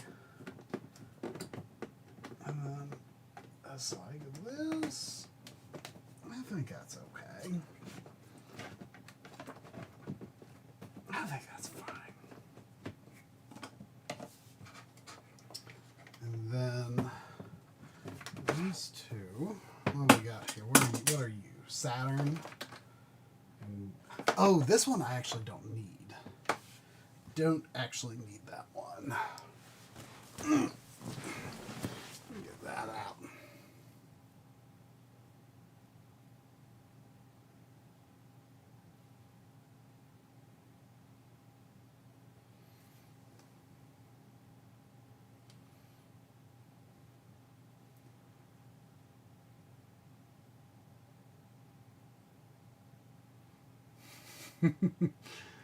A lot of 3D printing chatter got going on now.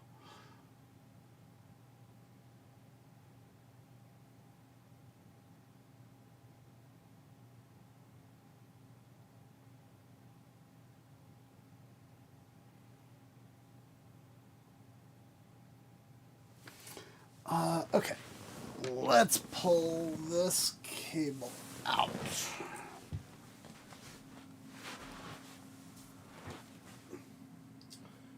This one is not needed.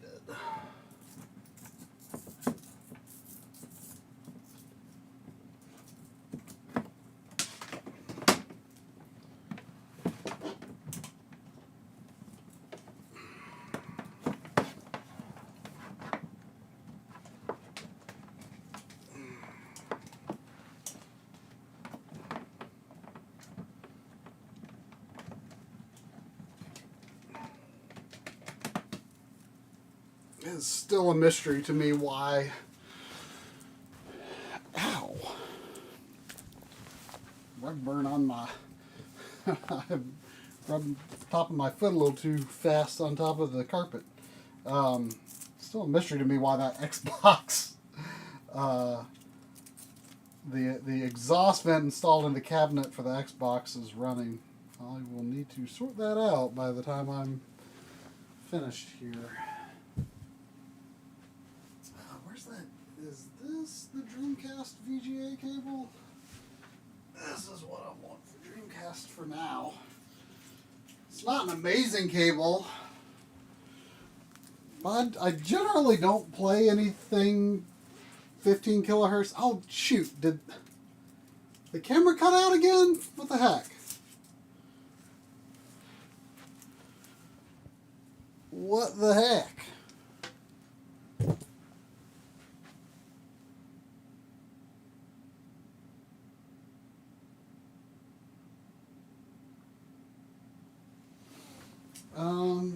Let me try this again. See if that fixes it.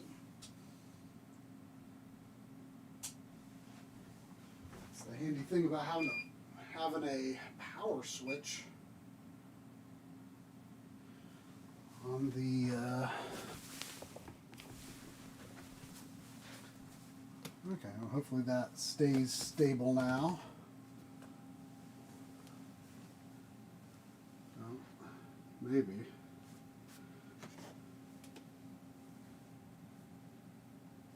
Maybe I should turn the AV receiver on and off. Let's see if that fixes it. Wait, build your own 3D printer? That is mad.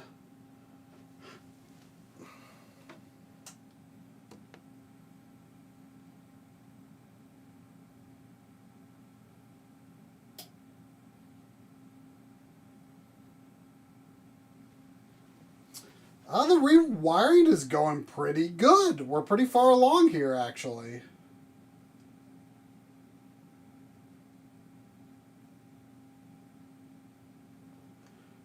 Oh, gosh darn it. Why can't I get the camera back on? Why is it being so fiddly?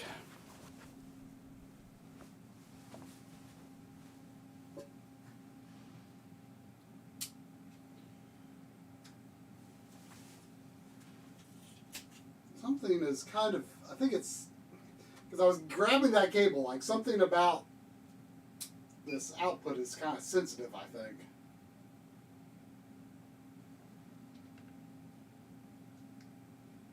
Oh. Echo. That's because it's picking up the camera. Sounds kind of cool. What? Echo. Echo. Can y'all hear that? Alright, muted. I did not try the B button Retro Morgan. I bet it wouldn't do, though. I bet it wouldn't do.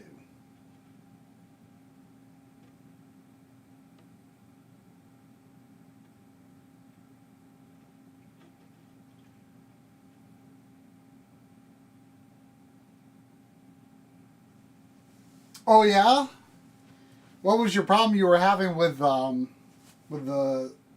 non-HD Retrovision male-to-male? The problem I was having was I was getting this weird like double image effect with 480p on my 20L5, which I'm not using right now because unfortunately the power issues it was having proved to not be easily fixable.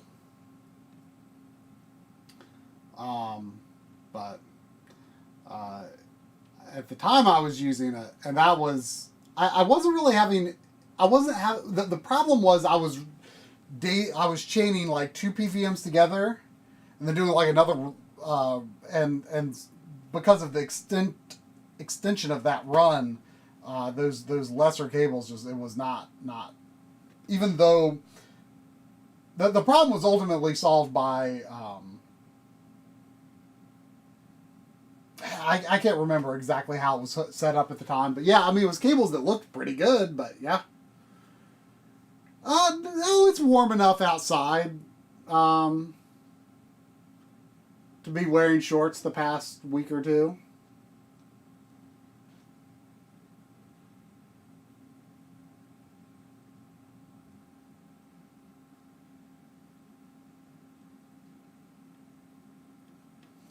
So thankful for Comp to RGB to link G-SCARTs to G-Comp.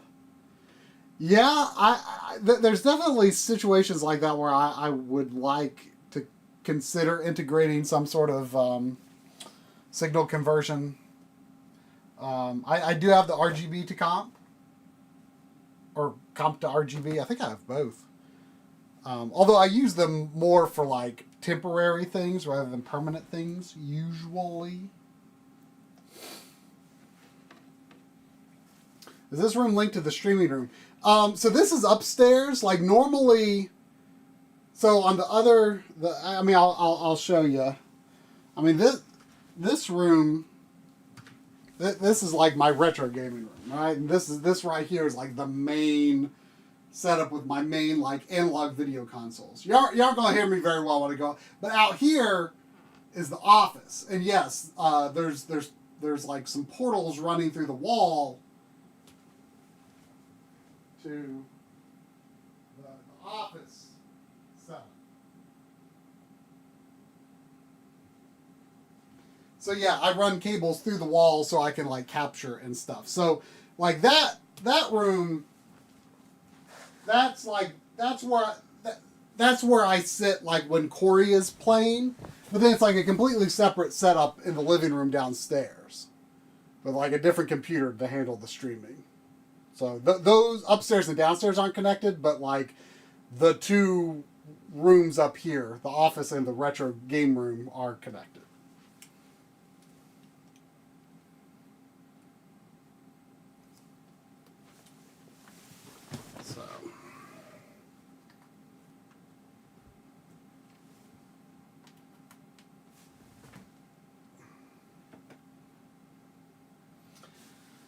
So, now, let's see, where are we at here? Where are we at? Okay.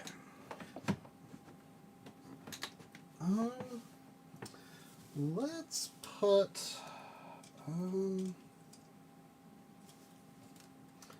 okay, so actually, I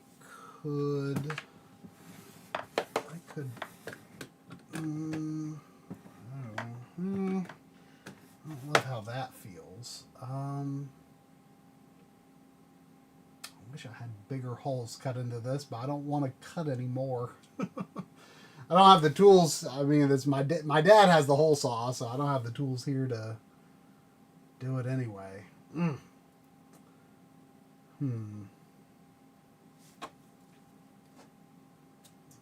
Bigger holes would definitely be nicer for these SCART cables, though.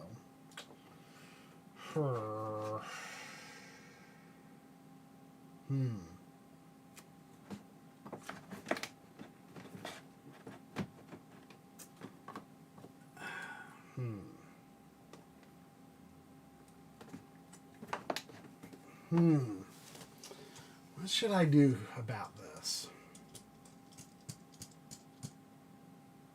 What should I do about this?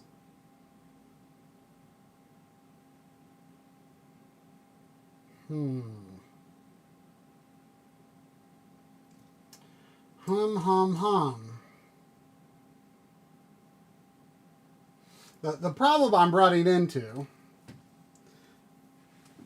you see where these SCART ports are? There's just no great way to really, plug those in without like really bending the cable. So I'm trying to figure out what I can do.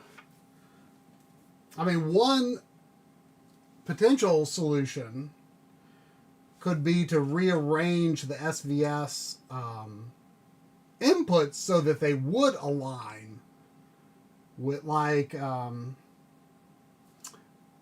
for instance, like in this gap here, I could make it so that the gap has, say, component, or well, I could put different things into like this gap area, and that would like make it so that I could position the SCARTs a little more comfortably, maybe.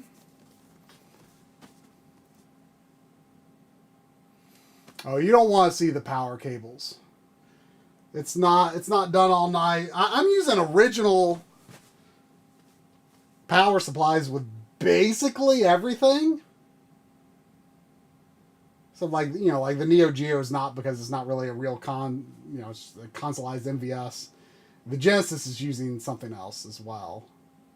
Otherwise, it's like original power supplies. I don't have the things optimized like Coury does with like all that stuff.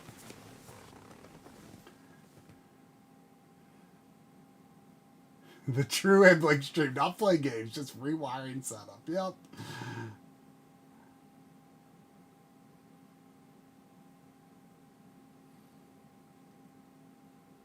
Oh, not everything is powered on all the time.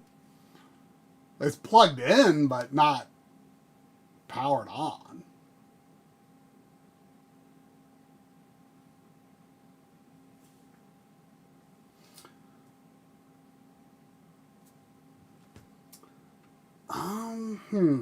What should I do? What should I do? These SCARTs just aren't lining up the way I want.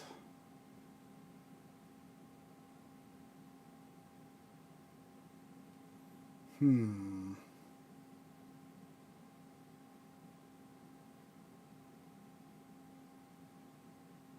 mean, that is true. I mean, there is power going to the power brick, but I mean, that's a whole extra thing to manage, you know?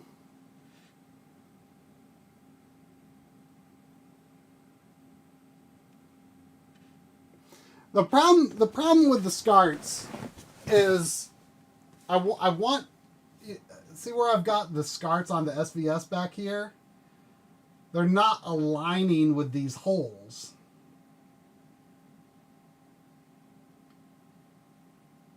And, you know, because of the way that the SCART cable, you know, goes in a certain direction, I can't really comfortably get it where they are going in there.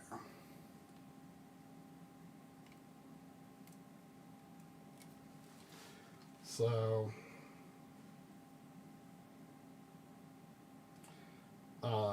I'm debating whether I should ultimately like move around some of the SVS modules to align them with the holes, because I don't want to cut more holes.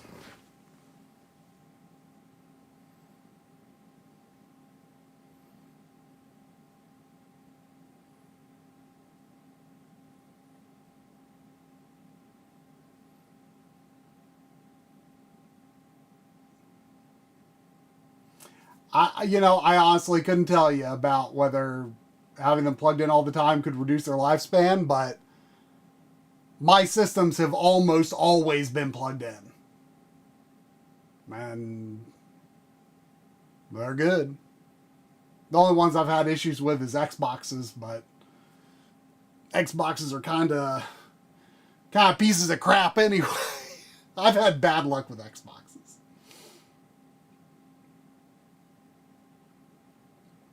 I don't want to cut more holes. I mean, my dad has the hole saw anyway, so I don't have the ability to easily, and I don't want to do it, especially with, there's wires back there. You know, we very strategically cut all the holes in here. See, what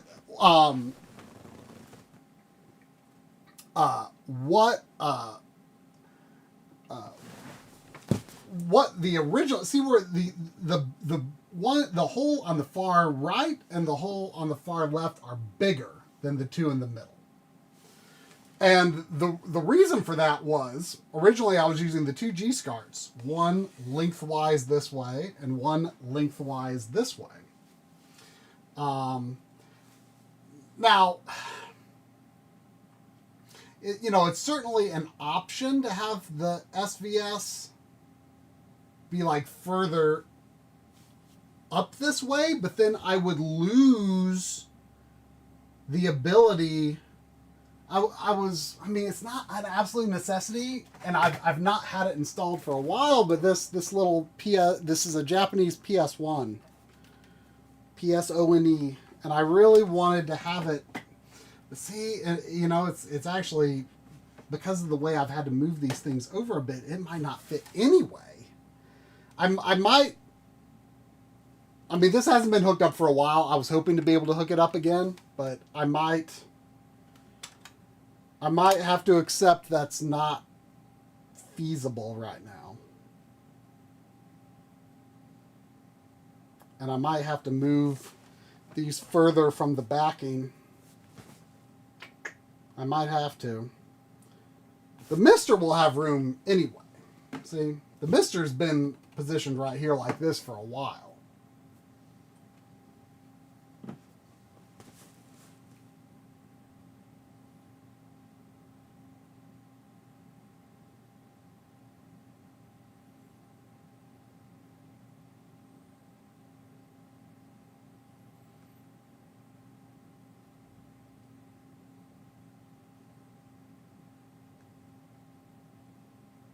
So, I just don't want to. I can't rotate the SVS. I would, as it is, like I would have to take off at least 2 modules to have it perpendicular to where it is now.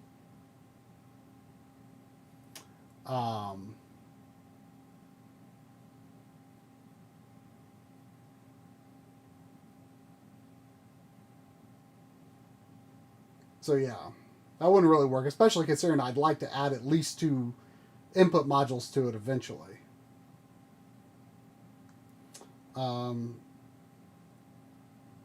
So let's see. If I do that though, if I'm going to move the, if I move the SVS further out, let's see it. First of all, how far can I move the G-SCART comfortably? I think these cables will be fine. However, I'll have to rotate, I would have to rotate the G-comp as well.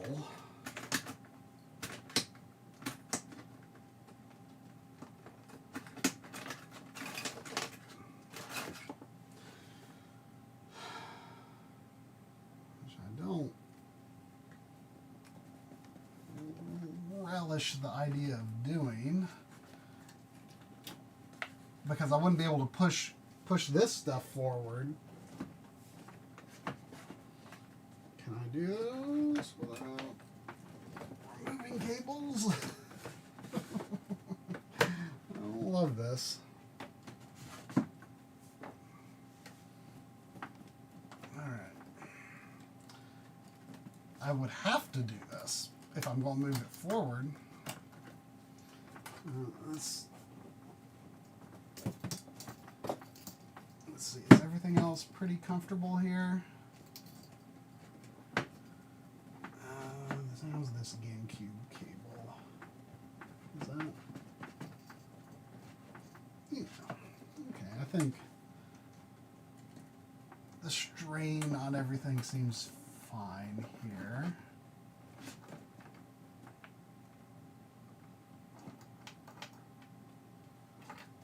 That's fine. It's fine. I might pull this out and redo how this is looping.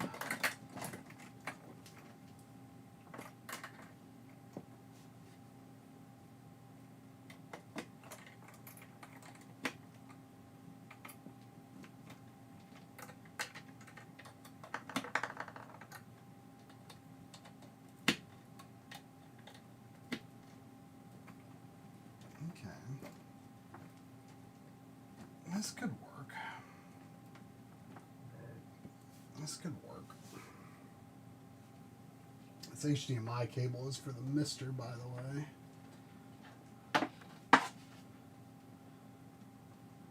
Although,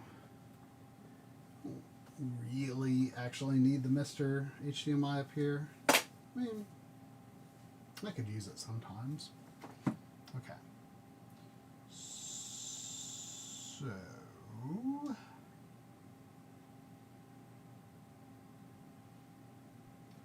right. Where did those NES composite cables go? Here we are. So I think these. Actually, let's move that to the top. I think that'll be better.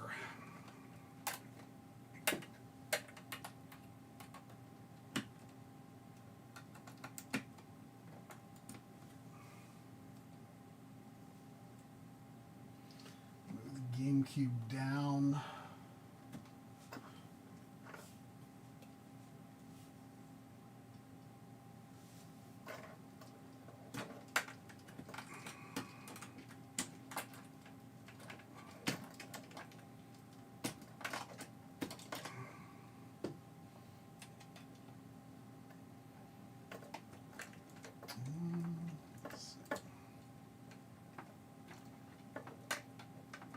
That's the way I want to do the GameCube.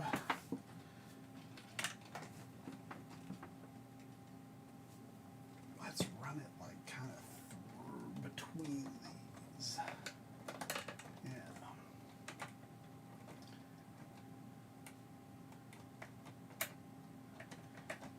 GameCube.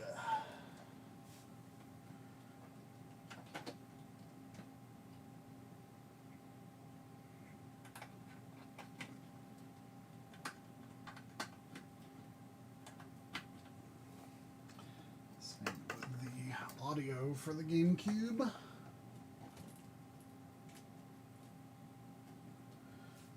run it under here.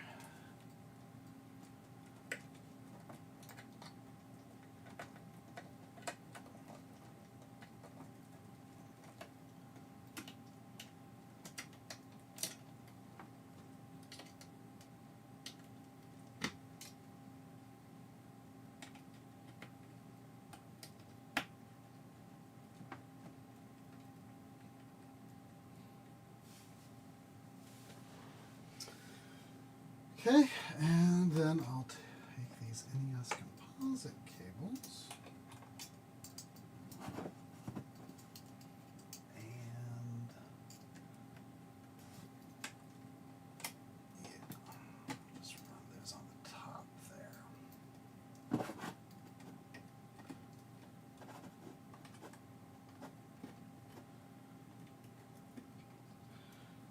Okay.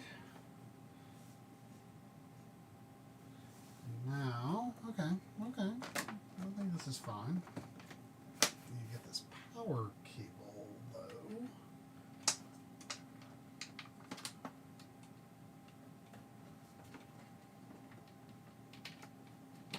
Okay.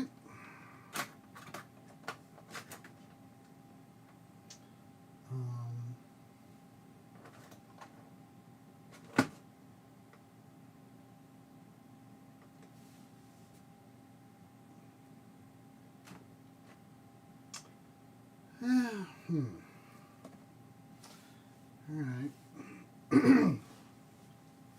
So if I do this, Mr. Component is stuck. So if I do that, how far forward can I move the SVS? And does that help with my SCART strain issues?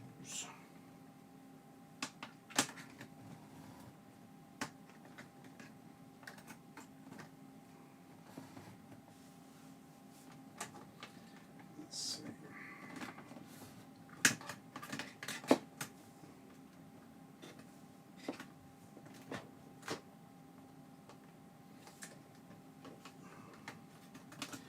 Furthermore, can I do this and have room for the mister? I would like the mister to sit on this shelf if possible.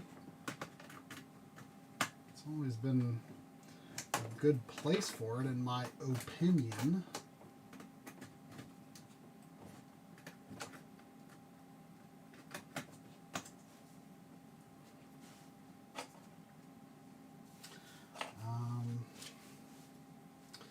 Well, let's see what happens.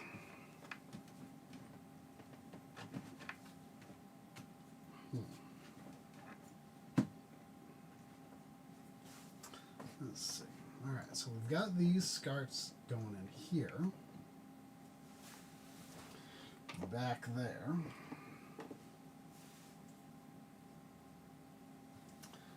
So, how is this now?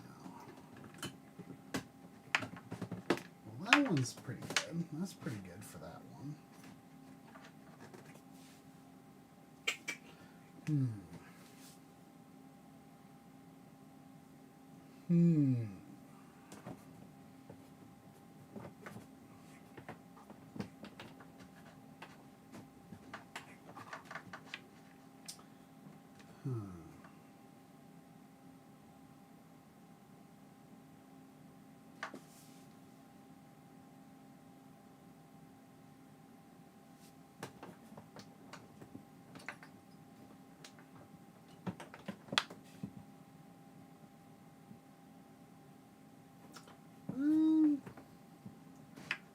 I guess that's okay.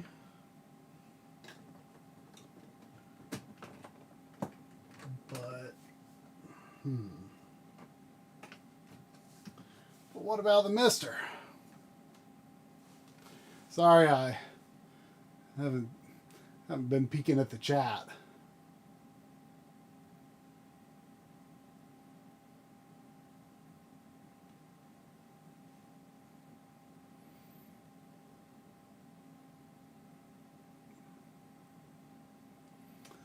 But, I mean, I don't put that much thought, if, you know, as I showed at the back end, like, cable management up to a certain point, I don't do that much with. But, you know, here, at least on this end, like, I'm trying to think about, like, okay, like, I you know, I want this to be a semi-permanent installation. Like, I want to make sure that, you know, the cables are flowing in a comfortable manner. So I really want the mister to be here. I want it to be here.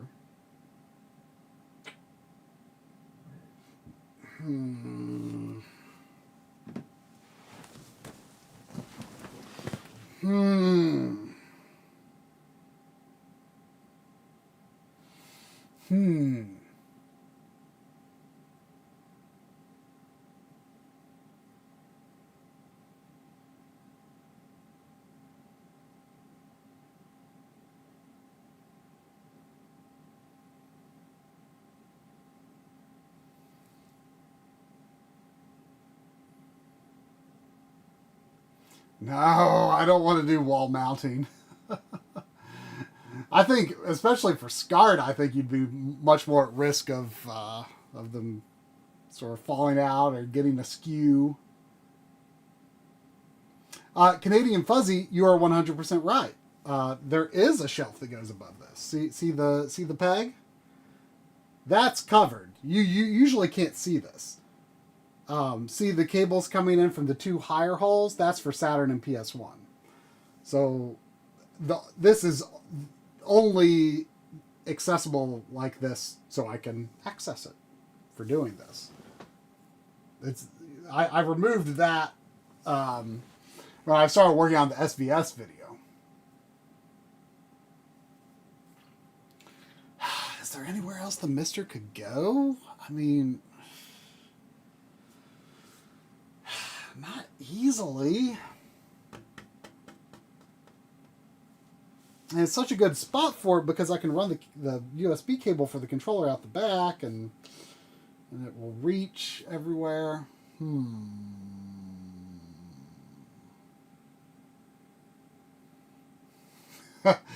I mean, hey, you know I am not opposed to putting something in a very awkward place like that tiny NES.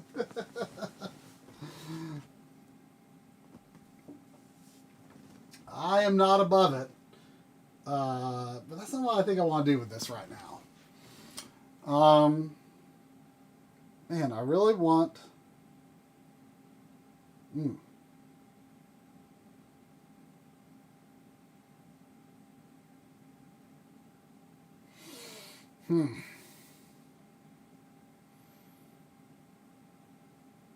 This would actually be a lot easier to accomplish with 2 SVS stacks with the expansion kit, I would imagine. Because then I could take all the SCARTs off of the first SVS and just run a lengthwise SCART. That would be the easiest way to get it done.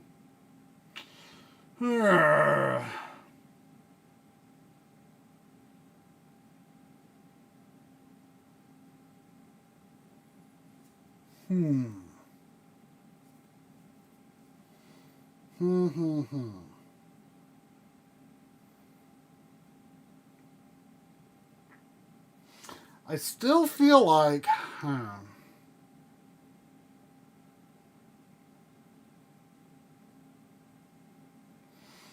Oh no. I still feel like maybe putting the VGA module and the Composite S video module in between some of the SCARTs, just to make them align with those holes easier. Like I might need to pull it out and do that change real quick. And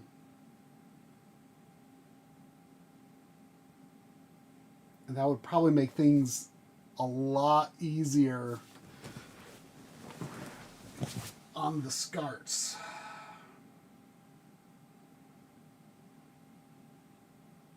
I think I'm going to have to do that.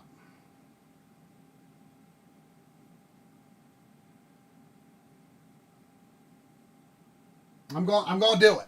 I'm going to do it. I'm going to unplug what's plugged into the SVS.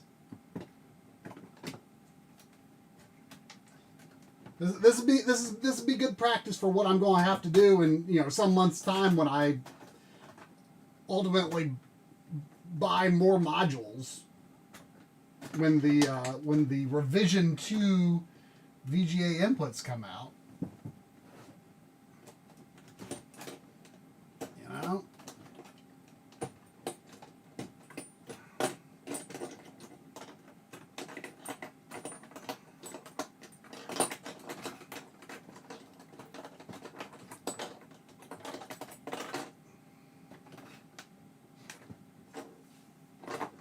I just gotta accept it and do it. Just do it. There it is. Don't swing it around like a sword. Did y'all see that that post that Arthurmus did? Where he made a 3D printed like Buster Sword hilt and Buster Sword point, and he mounted them on his SVS and was holding it like a Buster Sword. Based on Coury's comment that you shouldn't swing it around like a sword or anything. Yeah, I think the second batch is April. But I don't think revision... The second batch will be without VGA input modules. Because the next revision, the hardware revision that's needed to fix the compatibility issues with certain VGA sources, isn't going to be ready till May, I think. So, okay.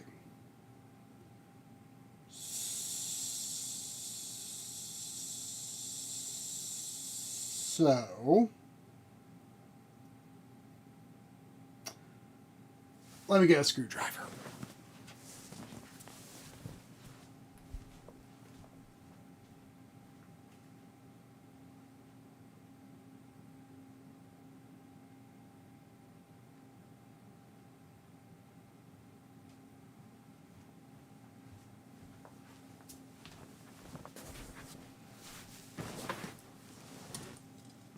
I'll try to position this in such a way that you might be able to see what I'm doing.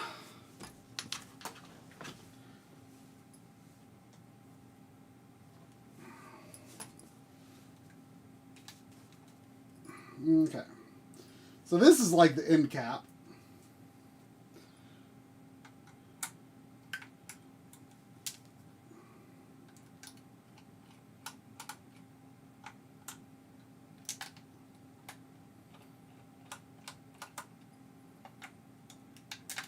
And this will actually be a pretty simple tweak here. Because all I'm going to do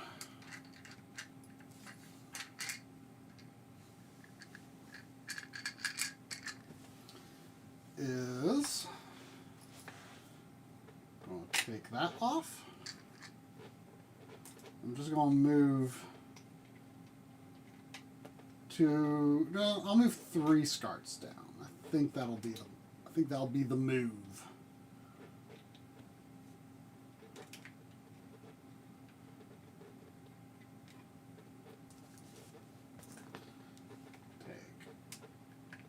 Take that off.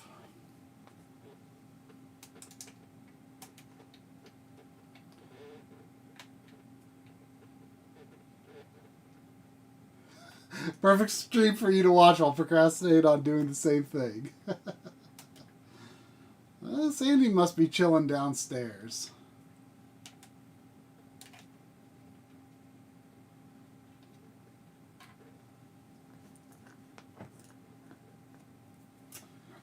I've got various things set up on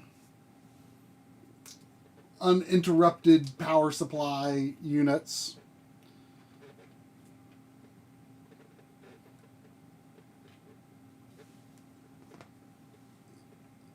Everything connected on this like front setup here is on one.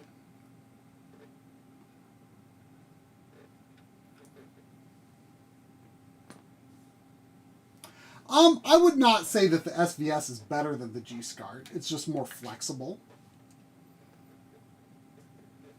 So what I'm going to do is put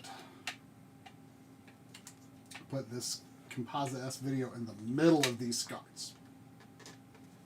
And I think that's going to align with my holes better.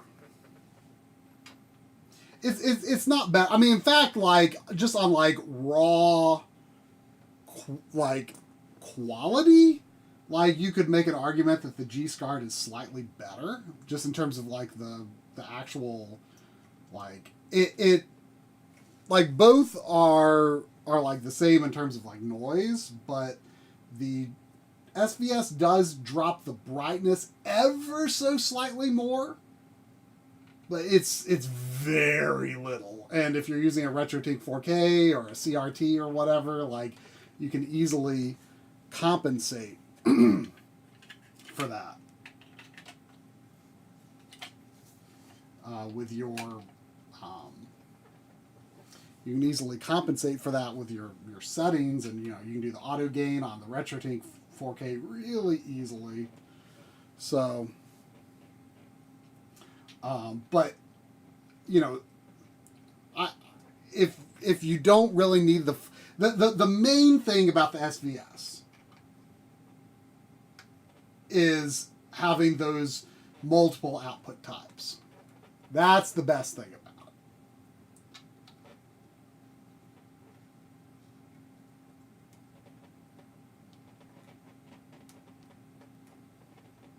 But like if you don't need that flexibility,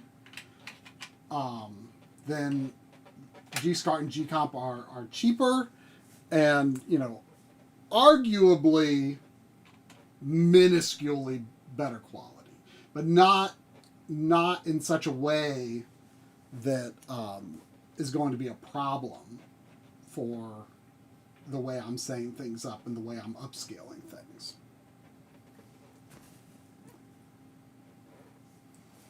I would say it's the same situation with SVS versus G-Comp as it is SVS versus G-SCART. Perhaps more so because you don't have to worry about like the input order on G-Comp for like different resolutions. And it does make a difference with the SVS, and you might be using 480p or higher resolutions, and you know you have that very slight potential loss of sharpness with higher resolutions, and you're more likely to use those with component than SCART. Is that not lighting?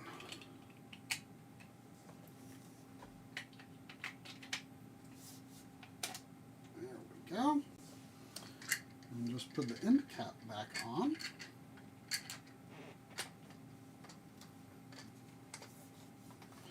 That should work better.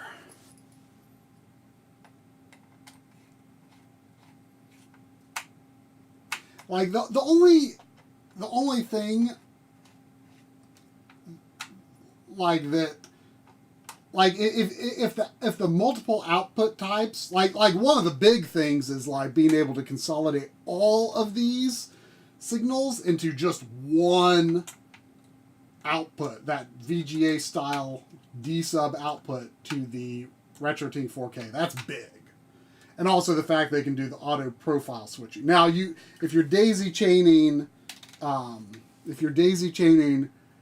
G-SCART to it, you're going to be more limited. And I should actually probably be thinking a bit more about like, oh, which systems am I plugging into the G-SCART versus the SVS, because in theory, I should plug in systems into the SVS that I want very particular profiles for, and then the others that I'm okay with, you know, being a little more hands-on with manually loading the profile, I should have plugged into the G-SCART. So you do lose that functionality by daisy chaining. But the only thing, like something that I did think of, but I thought about, but I couldn't think of how to word it in a way that would make sense in the video. But in terms of like the value proposition, like if you need more than 8, if you need more than 8 inputs, but not like double that, then it might be cheaper. Like let's say you need like 10 SCARTs or 11 SCARTs, or 10 component, 11 component. I wonder if it would possibly be cheaper overall to get the SVS than like 2 G-comps or 2 G-SCARTs with a bunch of inputs that you aren't going to use. You know what I mean? I don't know. I don't know what the math actually comes out to there. But oh, dang it. Dang it. Ugh. I just realized I meant to move the VGA to this middle section as well. Oh well. Oh, $2 super chat from Nemo Moshiri. Thank you. Watching your new video about the SVS seems great. It is. I would not be making all this effort to get it installed into my setup right now if it wasn't great.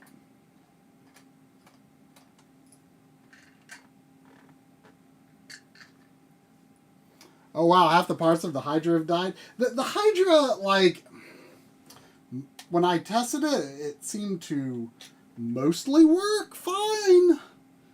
But there were like little things that were just weird, but like I wasn't...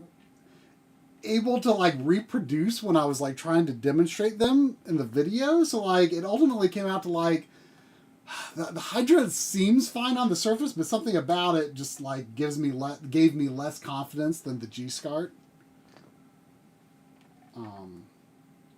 I do know a lot of people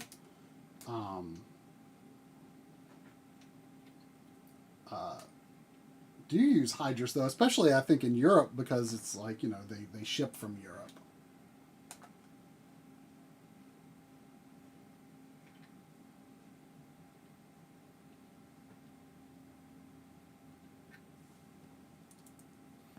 How much better is a PS2 HDMI mod versus just upscaling component video? I don't know.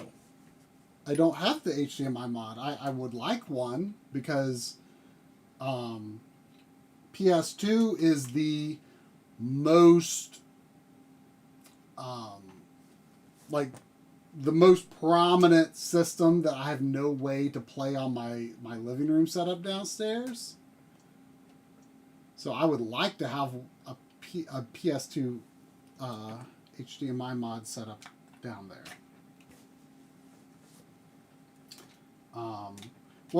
What I can say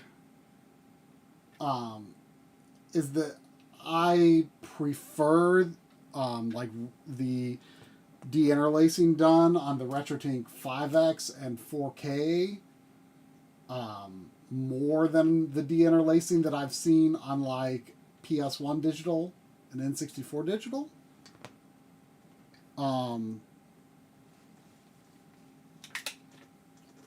So I guess I'm honestly not sure how that would ultimately play into, you know, if you're, because I've not actually tried like, so unfortunately I think with the morph, I think you can have like I don't actually have any retro gems, so I don't know if that matters, but I think you can have like the PS1 digital and N64 digital and stuff like that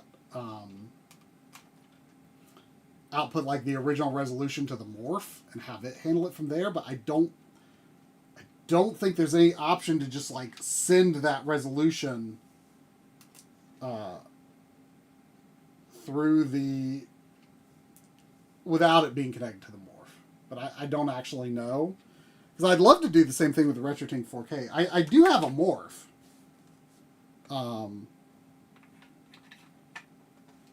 But I've not tried that feature yet.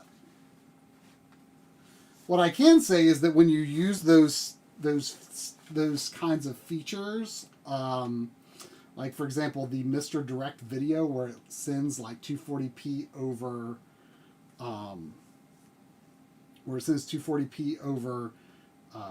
HDMI or whatever the original resolution refresh rate is, and then it's like counting on like an upscaler to interpret that on the other end, or the analog DAC emulation that the Retrode 4K can do, or you can like spoof the analog DAC signal to like the Super NT and Mega SG and make them output 240p. The problem with those features, at least with the Retrode 4K, is that my switchers tend to eat the signal, and it won't it won't actually get to the Retrode in that form by going through either switchers or the AV receiver. I'm actually not sure what the culprit is, but like I've never gotten that feature to work without directly connecting the Mr. or the Super NT or the Mega SG directly to the Retrode 4K. So while those like are cool features in theory, I tend to just prefer to use pre-scaling because I tend to just use pre-scaling for sources like that. Like for instance, I've been playing Tomb Raider 1 recently on the PS1 digital, and I've been, what I do is I just set it on the PS1 digital to 4x vertical 1080p output, and I send that clean signal with nearest neighbor vertical, since it's 4x, and then sharp bilinear horizontal interpolation. Sharp, they don't call it exactly that on the PS1 digital, but whatever they call it, sharp interpolation, sharp horizontal interpolation. I turn that on, and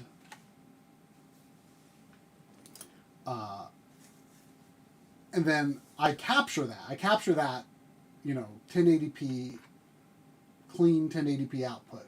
I capture that, for the games we played, or when I streamed it, I captured it that way. However, I also run it to the Retrode 4K for my own enjoyment, and I just use pre-scaling to make sure the scan lines and all that lines up correctly. See, there is, a 999 from Beans. Not the Nelly beans or the Bush's Best beans, I assume, but just Beans. Thank you. Saying thanks for all the amazing videos over the years. I've learned a lot from y'all. Keep it up. I've learned a lot making the videos. That's how I learn, is I make a video.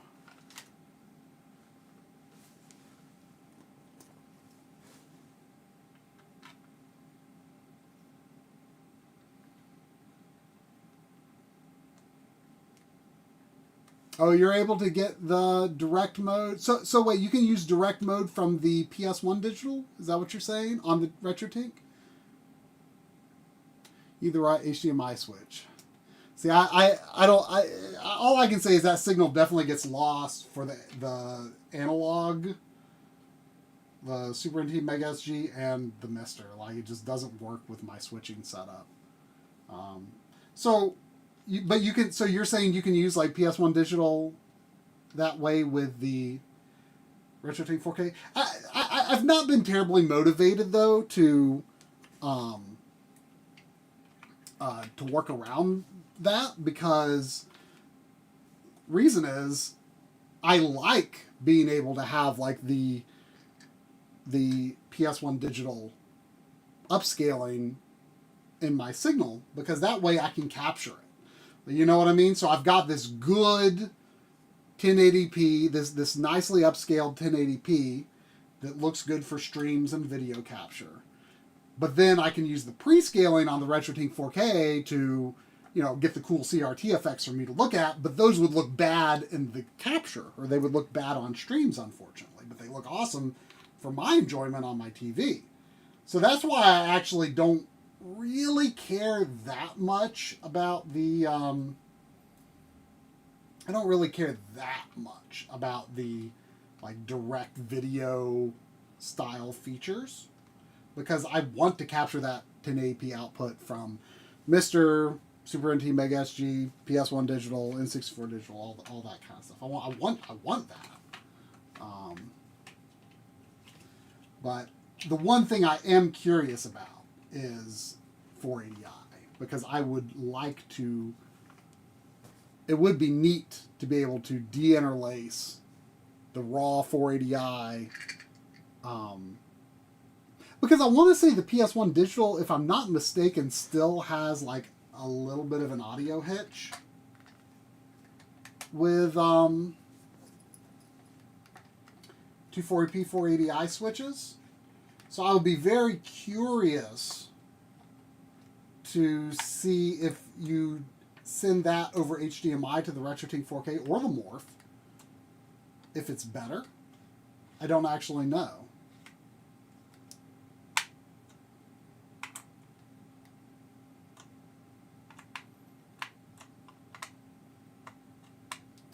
I don't actually know. Alright, so here's what we got now. We got 2 SCART outputs. The VGA and composite are in the middle, and then 2 more down here. And hopefully that will make it so that I can get all the SCARTs in that I need with less strain on them.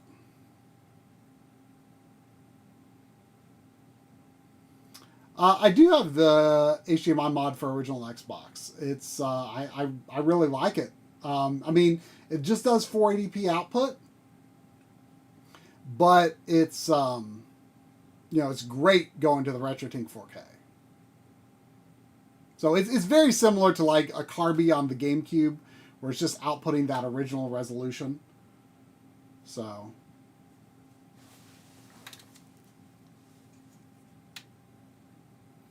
Have I updated the PS1 digital use the newer FX framework? I think so. I'm pretty sure. I don't think it's been that long since I did an update.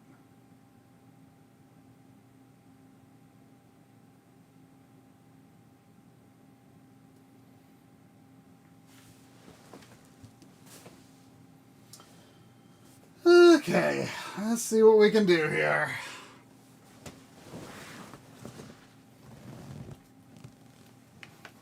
I was playing original Xbox games on the Series X compared to playing original hardware through an upscaler or an HDMI mod. I mean, if you're doing the HDMI mod, like I said, it's going to be 480p. So if you're familiar with like what a Carby looks like from the GameCube, like it's the same thing. It's going to look blurry, like if you let your TV upscale it, but if you put it through like a Retrode 4K or Morph or whatever, it's going to look pretty awesome. I really like playing original Xbox. Using like scan lines and CRT masks to make it look like a VGA monitor. I think that looks really good. So I doing that with that HDMI source, but just by itself, it's not going to be that impressive. But the Xbox can have a pretty noisy analog output, so I do really like it.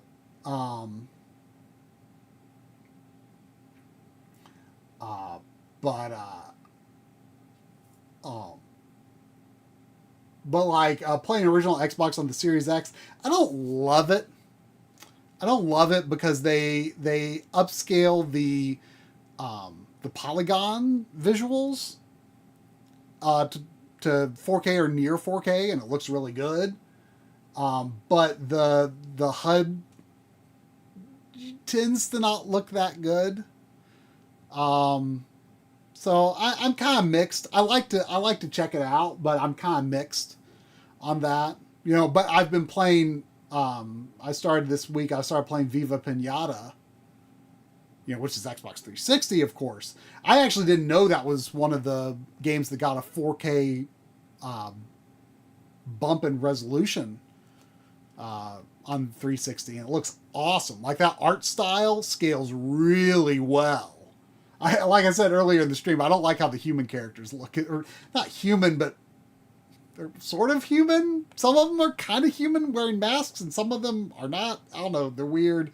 I like how the pinatas look. I don't really, but the art style as a whole holds up amazingly well at 4K. It looks really good, and like some HUD elements don't look so good. But others, I haven't actually like got right up to my TV and looked, but I want to say some text is actually like scales up, and some doesn't.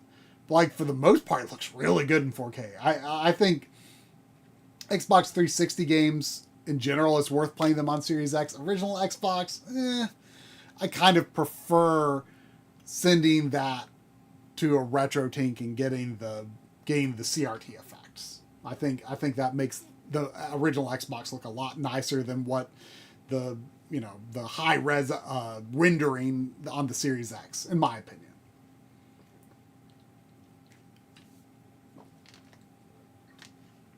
Yes, you can use Series X controller on original Xbox. You need to get the correct Brook adapter. You get like this Brook adapter, and you have to have one of those Xbox to USB adapters, because it is a USB adapter. So you have to have the Xbox controller to USB adapter. It's like the second revision Brook Xbox controller adapter, because the first one does not support Series X controllers. So you have to be careful you're looking at the right one. It's awesome. I don't like the Duke or the S controller for original Xbox. I don't like either of them. So that's how I've been playing Xbox lately. I like it a lot more. The only thing that's kind of annoying about it is if you switch games, you have to hold the controller, the Xbox button on the controller for a really long time. And then it turns off. And then you have to turn it back on. Because for some reason, like the commands just won't respond if you like switch games while it's already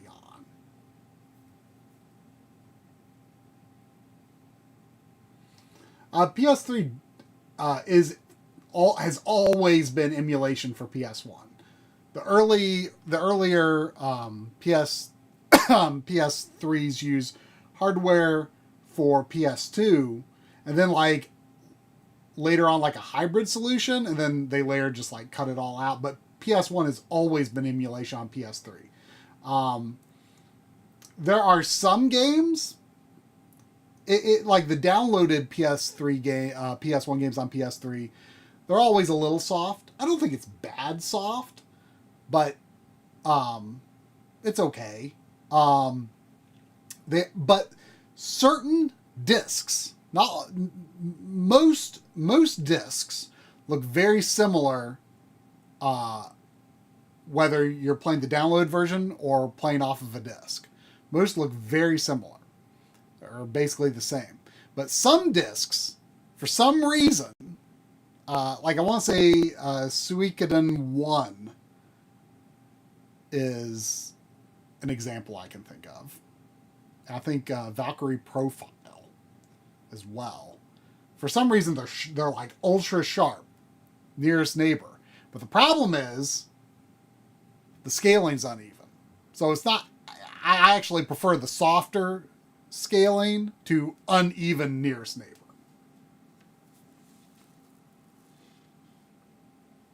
But anyway, I should see if I can get this SVS back in here. Actually, you know what? While it's out, it would probably behoove me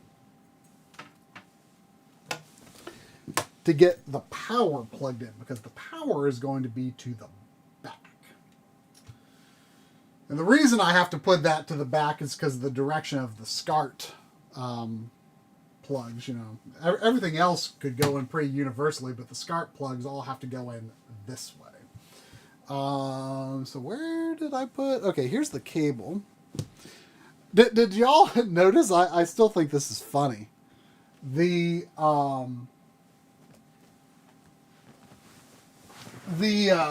it is. The power adapter and the tests I did, the power adapter that came with the Sega Genesis Mini was like, gave me the cleanest results.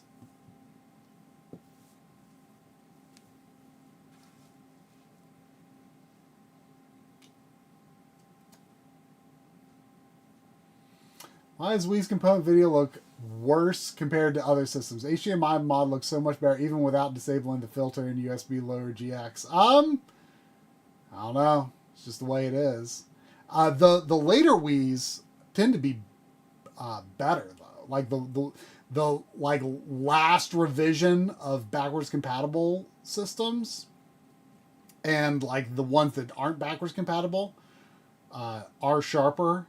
Although I can't remember if they're like GameCube sharp.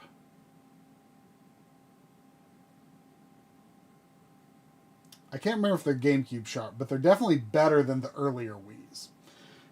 Like, I want to say like the ones that came with like New Super Mario Brothers Wii.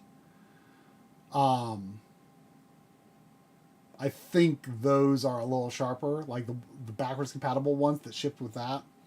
And then I actually just put a non-backwards compatible Wii down here to switch to it from my launch system that's starting to have some GPU issues. Is that sharpness perceivable on a CRT? I would say probably not really. Not in a way that I'd go out of my way for.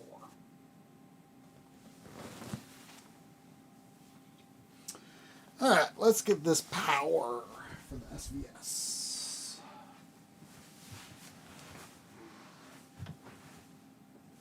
But yeah, I just thought it was funny that this was cleaner than like this Genesis Mini power adapter was cleaner than other things. But there were some variable results in other situations, so you know I wouldn't take it to me it's like some Uber power supply. But I don't know. I'm going to use it.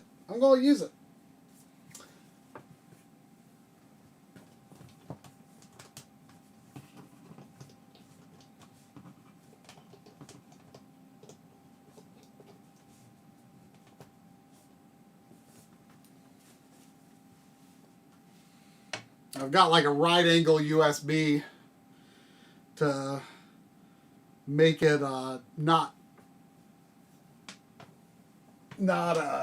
go up to make it a little more make it a little easier to get it in.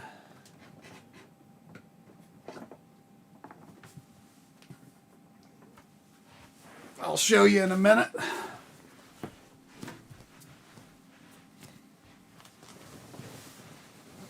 Oh, beat Suikoden 1 and 2 remaster. Very nice. No, this is not a different setup. I'm just having to deal with rewiring stuff because I'm integrating the SVS. That's all there is to it.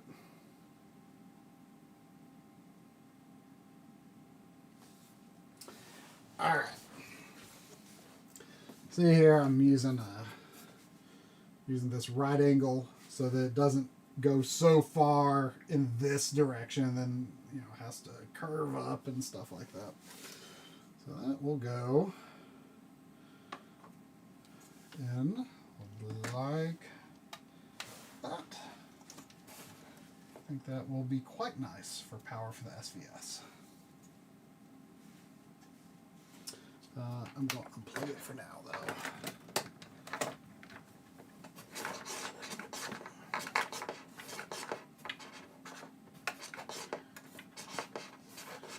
All right.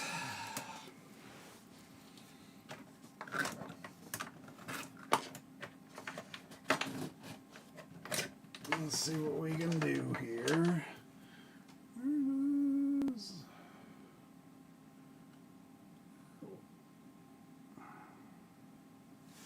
Is the USB power? Okay, so it actually goes in on that side for the mister. We can move this over this way. Okay. Go ahead and get that taken care of. All right. Okay. All right. This will be a little bit of a pain, but let's see what we can do.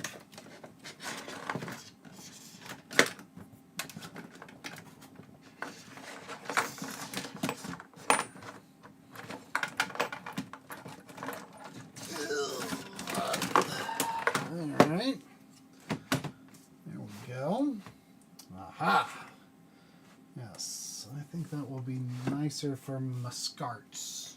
However, there could be a concern about the daisy chain. Oh, well, actually, no, that probably doesn't matter. I can just make a... Well, I don't know.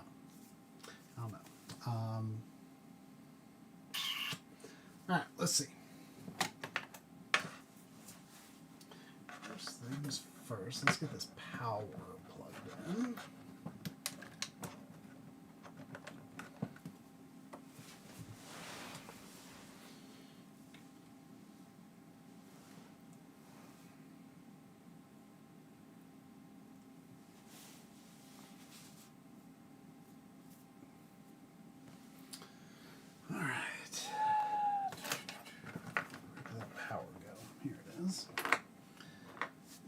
where's the control module?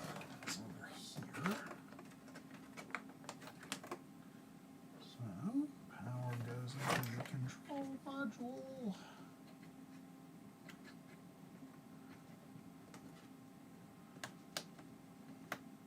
Like so. All right.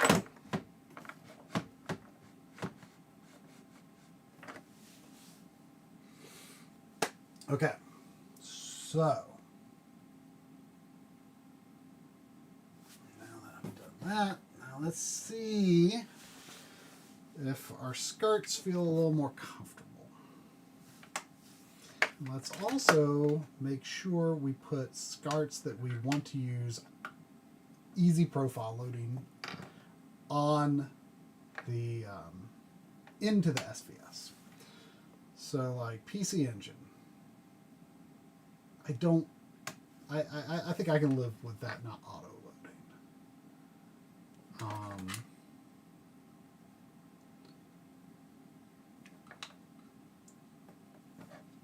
But like Super Nintendo and Genesis, probably, definitely yes. So let's see.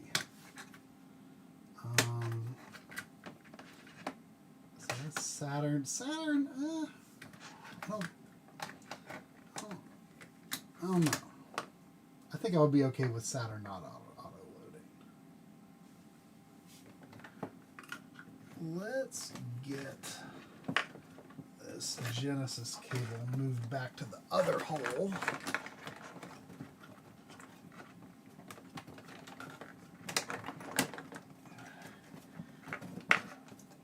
Because I'm pretty sure I would like auto loading on that.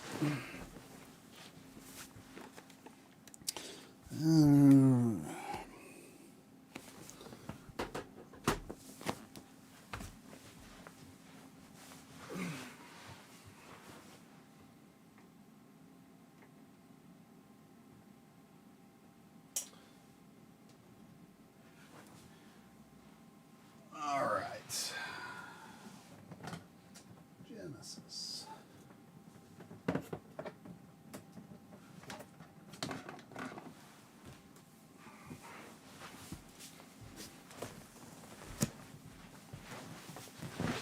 All right.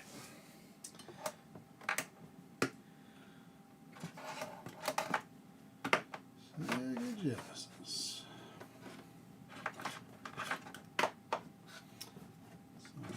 if we just plug that lag.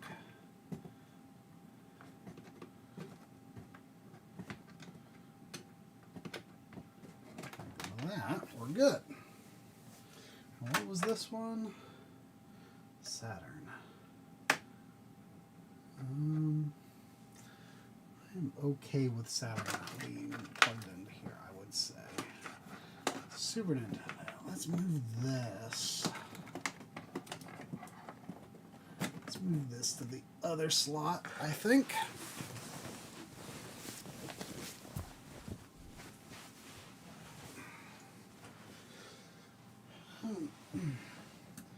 Sometimes it's almost easier starting from scratch rather than trying to. Actually, I mean, this would be a many days project if I was starting from scratch.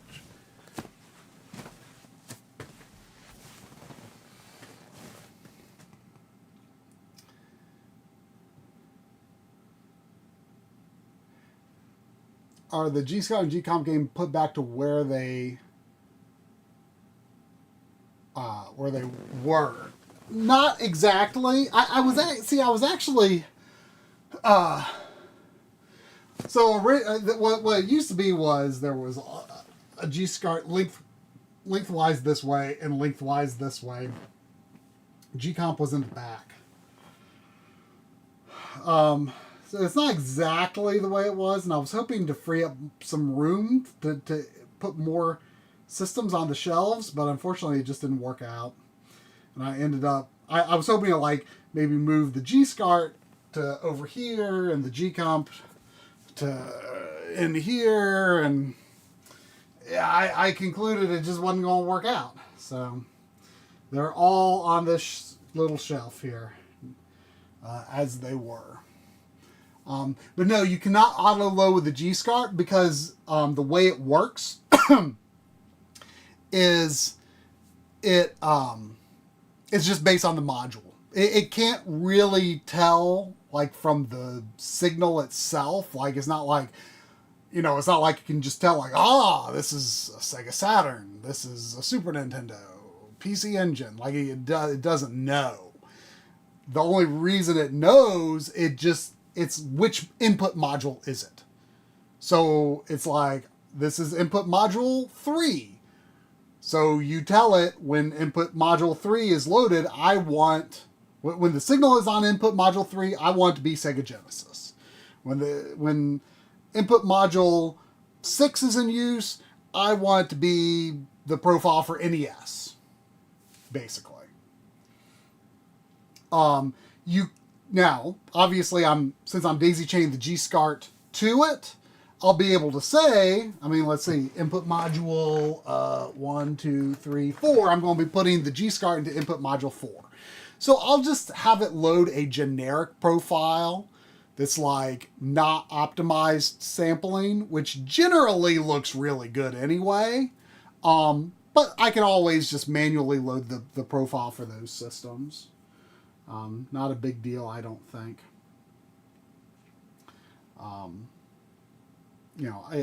think that'd be just fine in my opinion.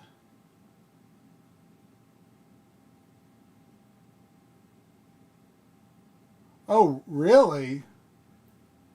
Donuts W Dad has a adapter for the G-SCART that will allow auto switching with the G-SCART. So not auto switching via G-SCART to SVS, but could it work with a G-SCART going into an SVS? That does sound potentially interesting.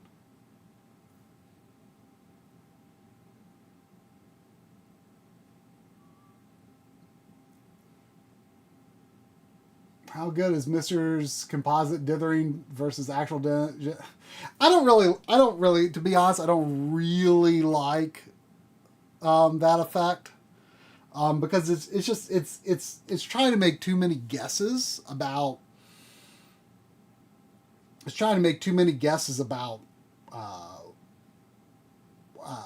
like, is this supposed to be blended or not? And so it can kind of distort the edges in a way that I don't really care for. I embrace dithering. I do not hate the look of dithering. I feel like dithering can honestly be still pretty visible even on a consumer CRT. So it's never been something to actively avoid for me personally. So I've not looked at it a ton on Mister. I assume it's very similar to what's on the Mega SG, though.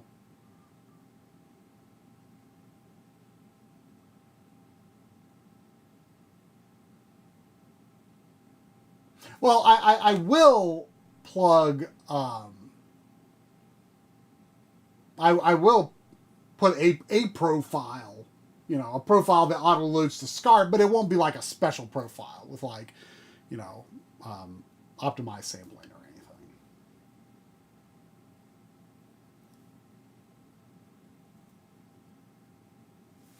Yeah, give me an Master Yoda on the Discord at me, because I'm curious to look at that.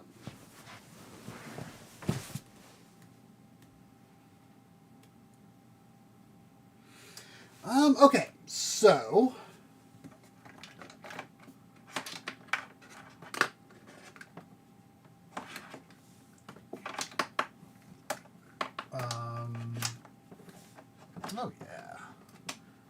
oh yeah, look at that.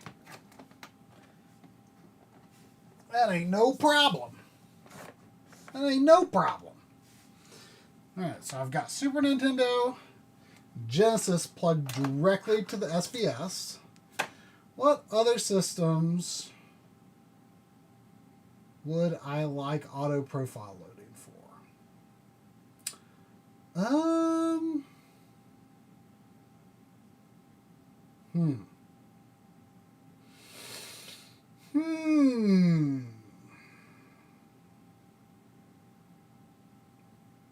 Hmm. Hmm. I need to give that a think. Would it be lame to do NES and Famicom? Would that be lame?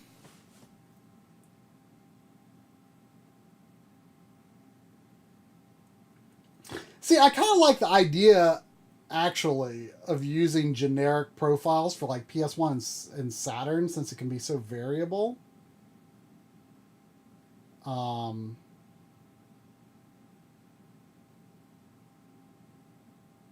hmm. Hmm. Actually, something I need to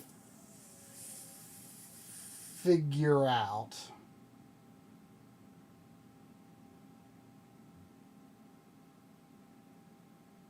Hmm.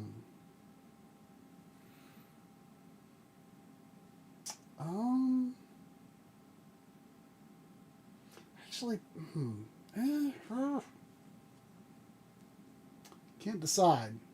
But in the meantime, I need to determine which one's the N64. Because I've got several Super Nintendo style cables, and I know the Super Nintendo cable kind of fell out. Where is it? Here it is. Okay, which one is the N64?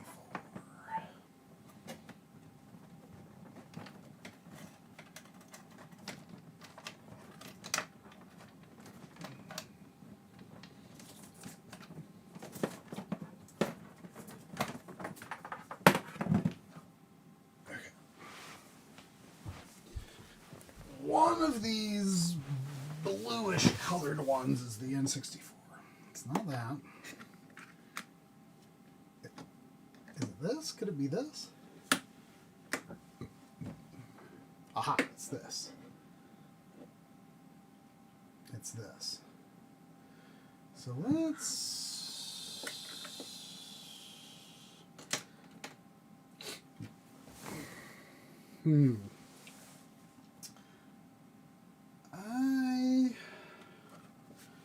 I would say let's push this one back through and put it through another hole. Or let's do this. Let's do this.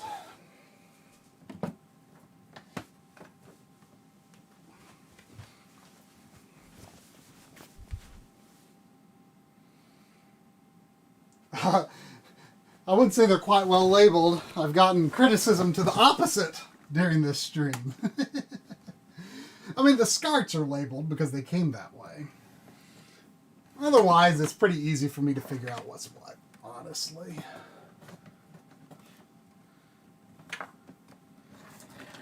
Alright. Because, see, this one says this SNES, but I'm actually using it for N64. Because, you know, I mean, I bought it as a Super Nintendo SCART, but it works with RGB mods for N64. So. Okay. I'm going to say the N64 does not. I can live without optimized sampling or automatic profile loading for N64. Not super necessary. So I'm going to say that's going to be a G-SCART.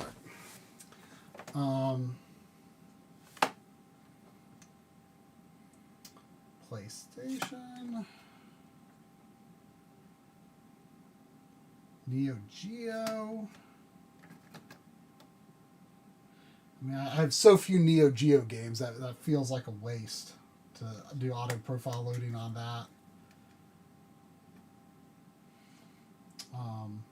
And in fact, you know, there's actually not, at least the profile set I have is actually not an RGB profile that's like part of the official RetroTink set. I actually had to take a HD Retrovision component profile and like adapt it to SCART when I captured some stuff for the SVS video. So Neo Geo would be replaced. You know, I'm sorry, y'all. I'm just gonna be lame. I like the NES and Famicom an awful lot. I like them an awful lot. I'm gonna have them be auto switching. Maybe someday I'll get more modules. Like one of the things I want to do with, because I've actually got it's just says it's one of the things that doesn't work with the current version of the VGA input module. I got a really nice retro access D-sub for Super Nintendo. And I actually want, one of the reasons I want to get another D-sub input is to use that as my, like, switch over to that as my main Super Nintendo cable. Because the one I use for Super Nintendo is actually an older cable, but it works great and doesn't really have any noise issues. But I kind of want to switch to that cable, actually. So I'm going to probably do that. So over time, some of these systems that I'm going to be putting into the G-SCART can later go over there to auto load. So, but yeah, I'm gonna be lame. I'm gonna be lame and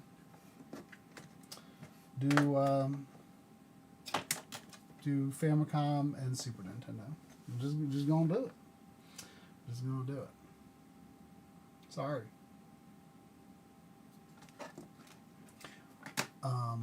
Or you know what?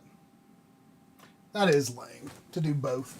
I'll just do the NES. But which one? I need to determine which one's the NES and which one's the Famicom. That is lame. Let's see. Okay, here's the NES. Which one of y'all is NES? That one. Perfect. That's what I was hoping, because the other one is too. It's that silver one that won't be, that isn't compatible with this Kaitor lock.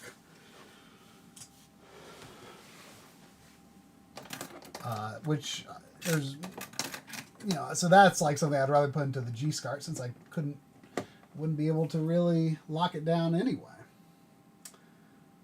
Okay, I'm really happy with how this is working now, because all of these SCARTs feel very comfortable. None of them feel strained, and I'm going to be able to actually end up pushing the SVS quite far to the back. So yeah, moving these, moving that VGA and composite module to the middle and having SCARTs on both sides of them, that was crucial. That was crucial, since I've got this gap in the holes. That helped. That actually solved the problem even better than I expected. All right, so let's see. What do I want my last auto-loading SCART to be?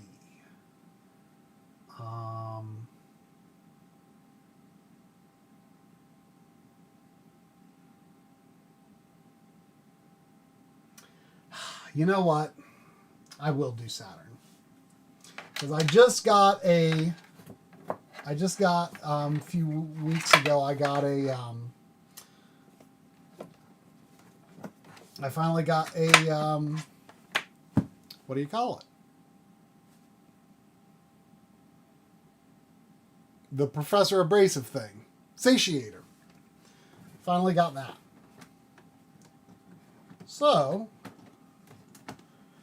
I might actually use it a little more often now. Oh yeah. I'm liking how this is coming together now. So, I feel like I am missing a SCART. The N64.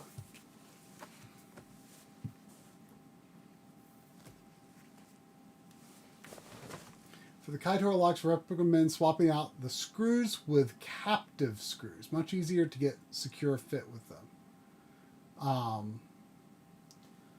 I was having a little trouble actually the last time I was going to screw them in for some B-roll for some Retrode 4K CE B-roll I was shooting. I was actually failing to get them in. I was just like, yeah, it's not necessary. But they were fine for me on the Retrode 4K.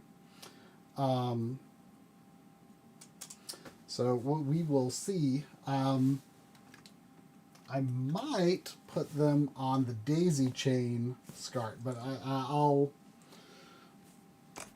figure out in a bit what I will do.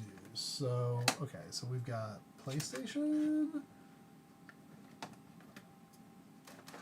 Okay, we've got PlayStation, Neo Geo.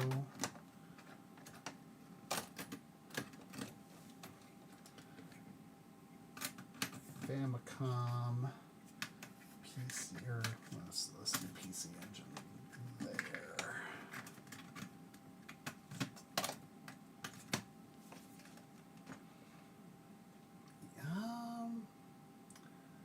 Gosh, kind of feel like I should move these. It would look a lot nicer. I mean, not that it's really so much about how it looks, but I think it would improve the flow. Let's do this. Let's get these out of this hole and into the other. You know, the funny thing is, you know, the bigger holes on the left and right, you know, actually have the least stuff coming through them now. Kind of a shame.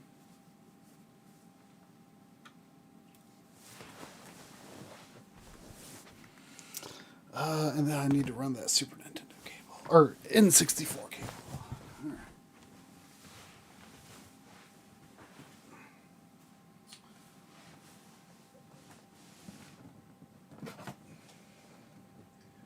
Which one was this? PlayStation.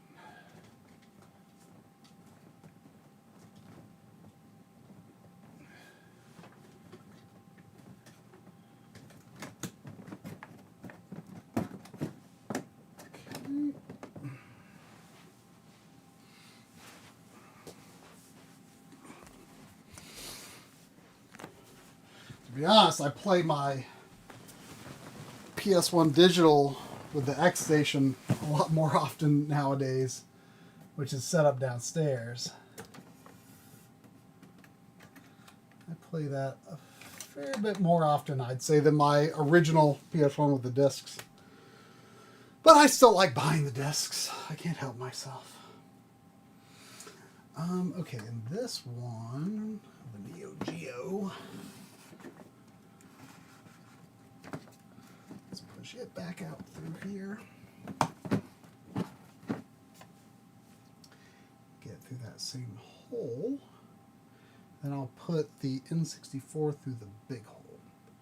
That should be fine. That'll work.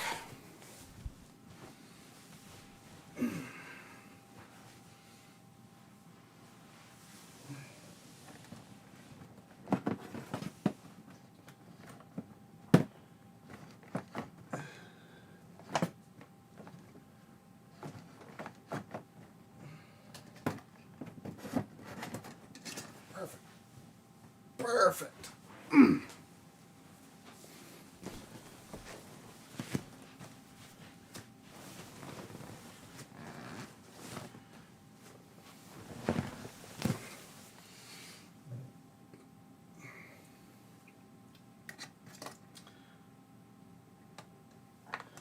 There we go.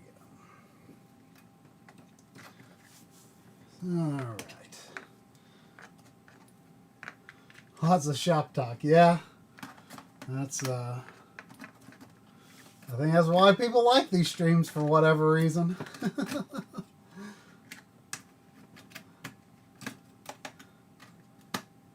Yeah, No one needs to see plain video games. Come on.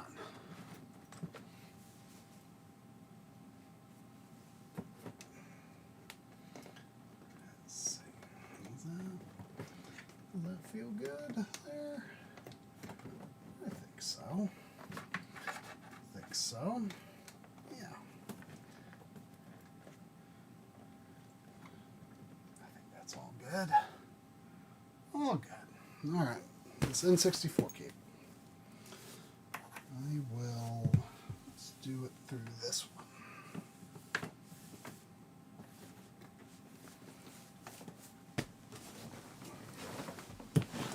And while I'm at it, I'll actually, you ever just dust on your shirt?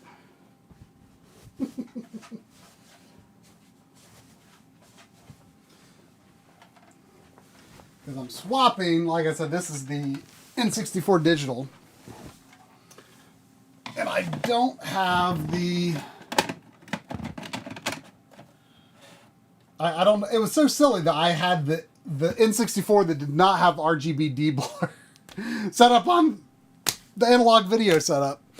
Because for my purposes downstairs, you know, especially since I'm combining it with the Retrode 4K, like there's no reason, there's so little difference between Ultra HDMI and N64 digital to begin with for HDMI.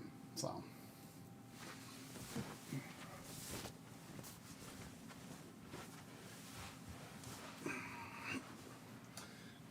Okay, N64, where did it go? Where did it go?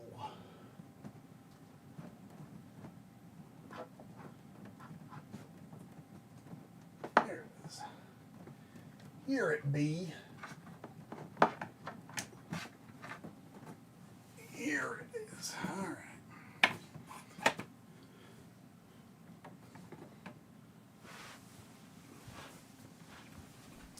Put that plugged into the N64.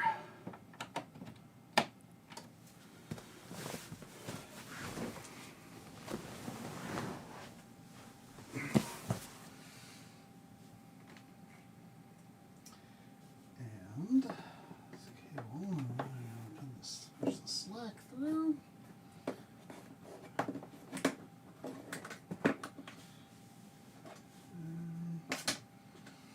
like to pull a little more through than that.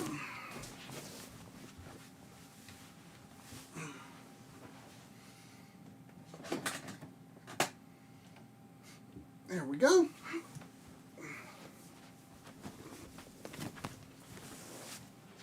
Oh my gosh. I didn't realize it was almost 8.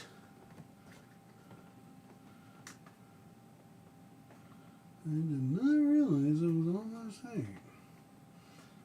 I will do that.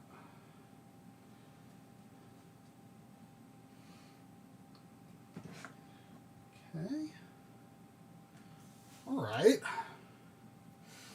All right, things are coming together here.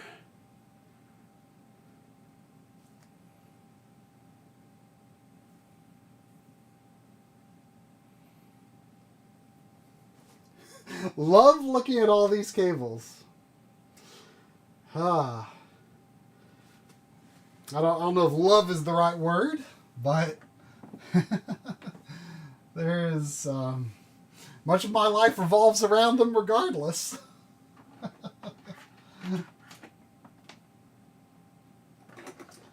Okay, so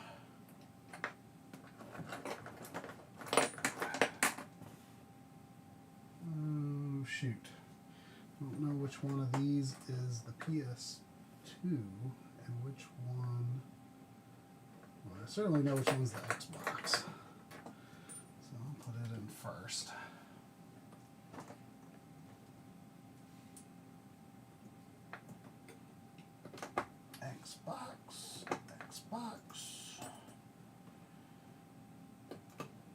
Xbox.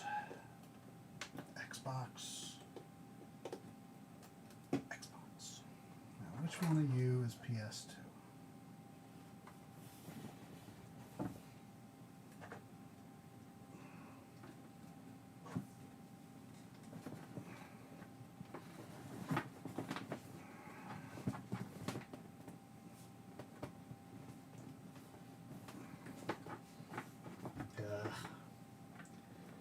Can't tell.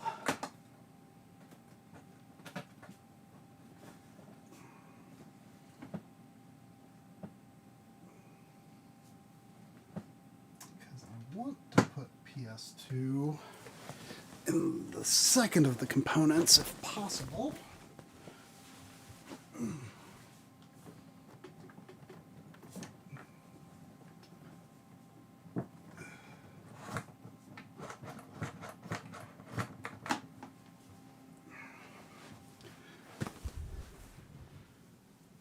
Okay. It's gotta be this, alright? Okay. Yeah, that's definitely the PS2. Definitely the PS2. Alright.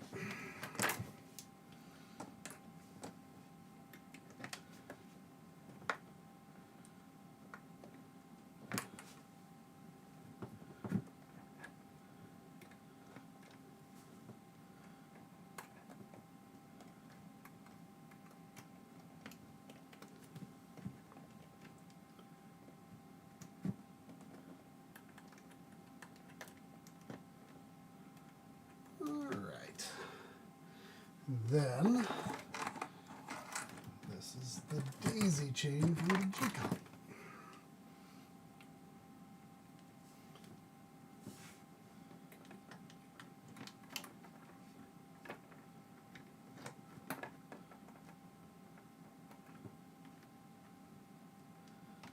Alright.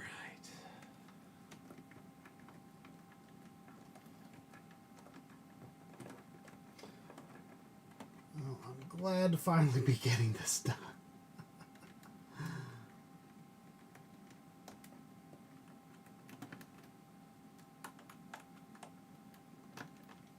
All right. All right. Now, ooh, I just noticed a potential problem. I've kind of covered the daisy chain input. These cables are kind of covering the input spot for the SCART daisy chain. So let's do that next. Now, I'm not 100% sure which cable I'm going to do with that. Probably, see, I've got a much shorter one, like a really short one. But it's got that like metal-ish hood on it, which I couldn't lock with the Kytor locks. And it might be harder to, well, it actually would not be that hard to loop in the way I would want it.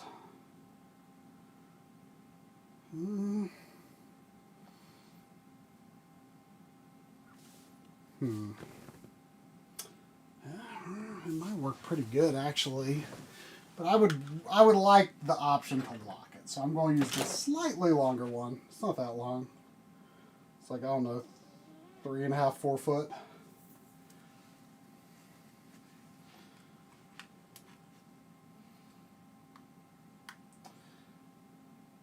See a video comparing Retrode GameCube versus GC video-based options. I mean, it's going to be, on its own, it's going to be a ton better. Without a doubt. I don't know if we'll end up getting it, but I'm sure it would be a ton better because you're just got 480p. But the difference would be, you know, that 480p looks amazing if paired with another scaler, Retrode 4K, Morph, etc. So it kind of depends on whether there's not really a point if you already are using other scaling options. I mean, I shouldn't say there's no point because I assume it works with like non GameCubes that don't have the digital out. So there is a point for sure. All right, let's do this daisy chain.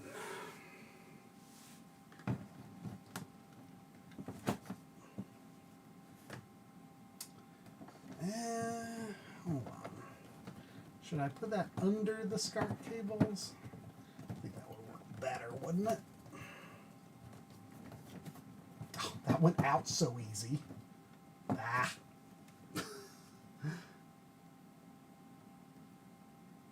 Ah. It went out so easy now it won't come back in.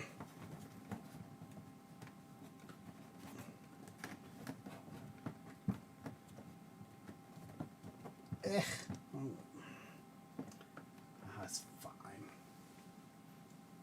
It's fine. It's fine. Oh.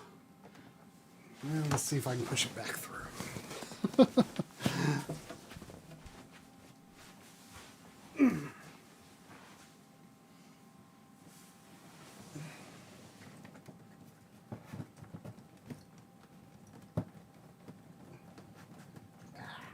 There we go.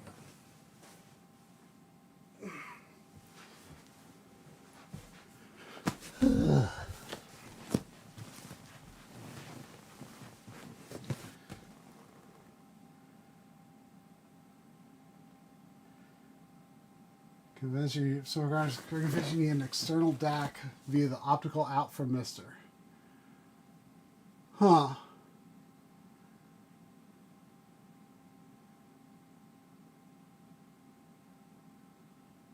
You think I plug in audio backwards on PS2? Really?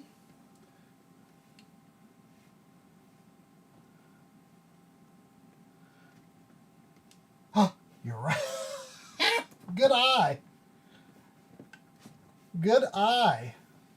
How did you see that? This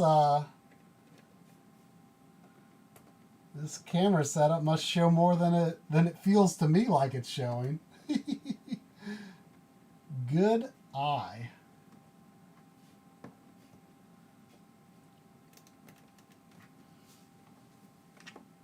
Alright, now I'm going to send this under these component wires.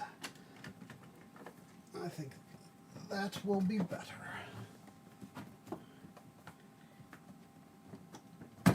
There we go. This is the cable that I traditionally used to run between the G-SCART, this G-SCART with two outputs, not this one, to the Retrode 4K, or before that, the OSS, Retrode 5X OSSC. It's been my main output to upscaler cable for a long time, with the retroaxis coaxial shielding. But now, since I can get everything to the Retrode 4K and OSSC Pro with the D-sub output, I'm going to use it for the daisy chain.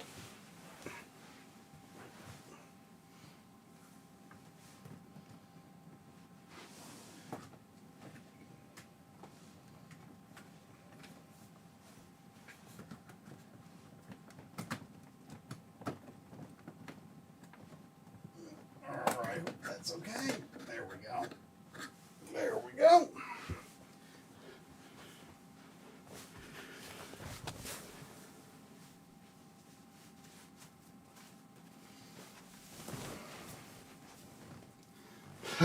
I probably do owe Master Yoda a favor. You know, I had at some point I had PS2 plugged in reverse previously. I don't remember how it happened, but I was playing No One Lives Forever, which I know the PS2 version of that is not considered great. I thought it was fine enough. for my purposes, so I don't have to deal with the hassle of playing PC, which is not my preferred thing to do. And, but the part that threw me off the most was like, I was just like, I cannot tell where anyone is shooting me from. Like I'm like turning all around. I'm like, why are you over there? That's not what it sounded like. And then I somehow found out like later that week that the left and right for PS2 was reversed. And the game was so much harder to like it. It really highlights just how much you take even just stereo sound for granted. Because the game was so much more difficult to play with the reverse it was causing constant problems. And I thought the game just had really bad sound design. Like it didn't click like, oh, if it sounds like it's coming from the right, I should actually turn the other way. Like it didn't click that it was reversed. It just felt like bad sound design. But yeah. That was funny.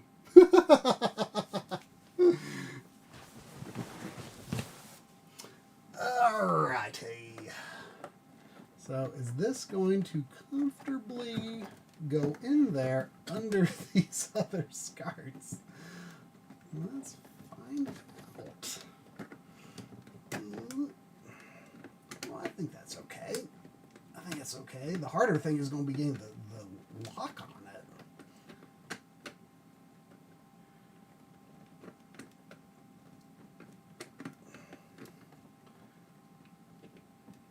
Now, I might just unplug these for now. Let's just unplug these for now. Give me the space to work here.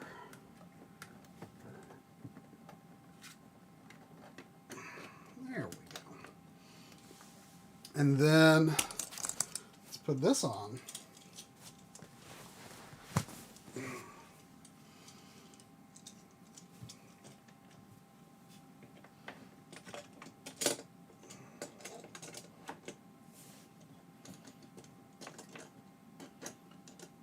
Originally bought for the Retrode 4K, but I don't really need it for the Retrode 4K anymore.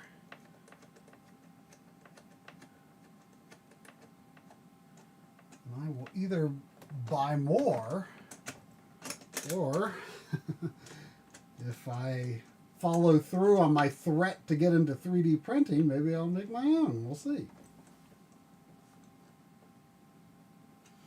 It was really cool that he put them out there for people to use for non-commercial purposes.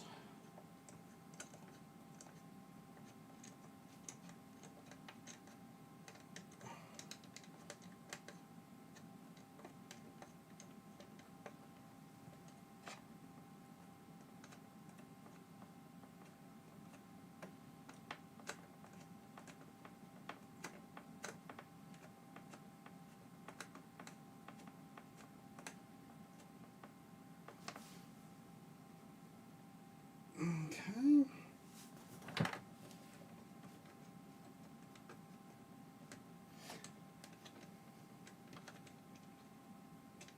think I'm screwing that the wrong way.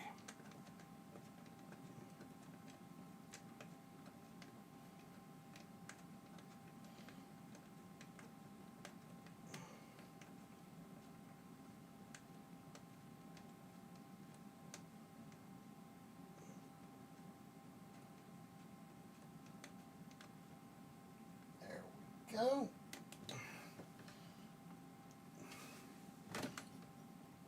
All right. That ain't going nowhere. That ain't going nowhere.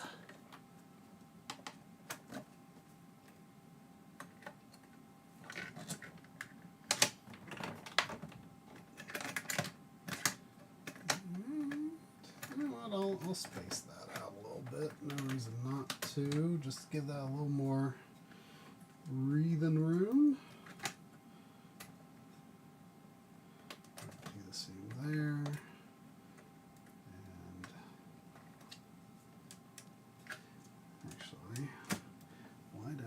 way. Run it this way. If I unplug that and run this through here, and plug that back in, and then, yeah.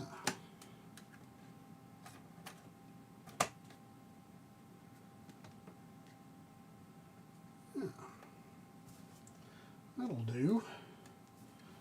That'll do just fine and dandy.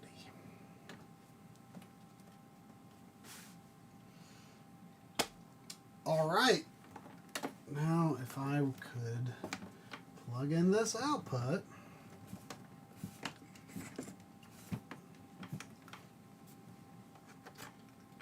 Ta-da! We have finished SCART input and SCART daisy chain.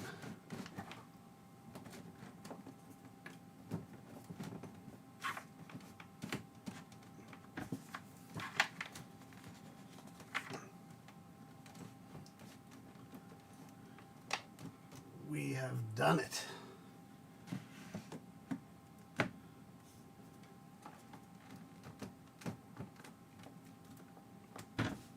And there is indeed room for the mister. I just wish there was room for that Japanese PS1. But there's still a little more to do. Or a lot more. I'm amazed I'm not hungry, actually. I'm not hungry. I can keep going. I can keep going. Do I hear you out there, Sandy? You can come in. You can come in. Come see me. Sandy is not much of a push the door open kind of dog. I mean, she actually is outside. Like sometimes the back door, like when we go out, I don't fully close it, and she will jump against the back door and push it in. Or even if I go into the bathroom, sometimes she'll like push against the door if she's feeling rowdy, like, no, don't go in there. And when guests leave, I always pick her up because she will like push the door closed on them. She gets real nutty about it. But like if the door is just a bit ajar, she won't like do the thing that other dogs do where they just kind of like push it open while they walk through. Sandy, you can come in here. Or do you want to go pee?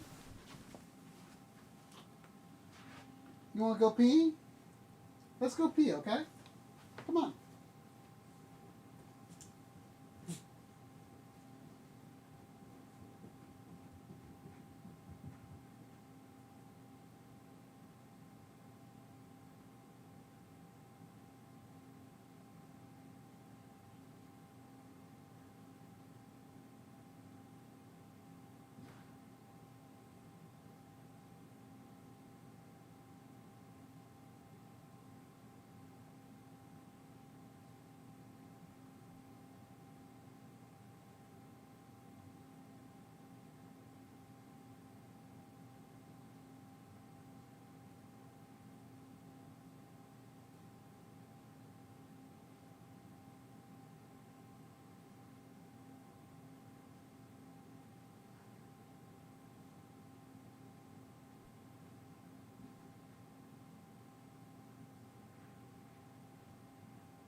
I can't believe it's after 8. And almost exactly 24 hours, we're going to be either saying, there we are, or, oh, oops, wrong one, or what, why is there no audio? Or, wait, why aren't you in the right window?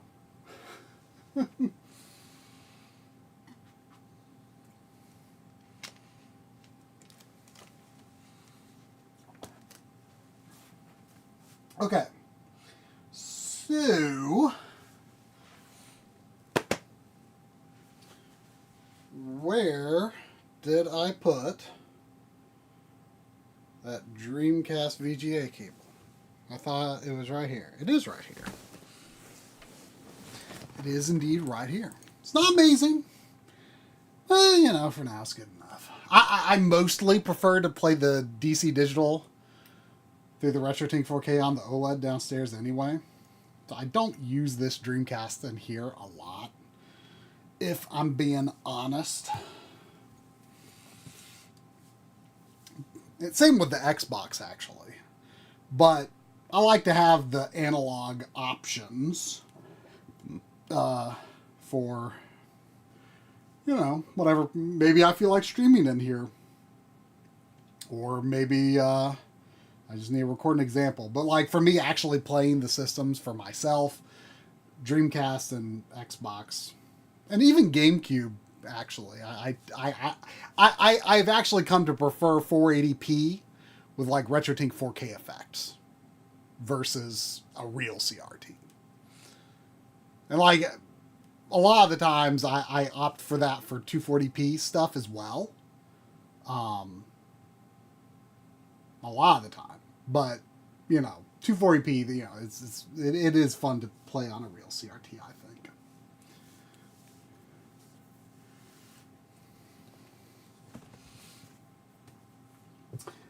Okay. So, this Dorimu Casto.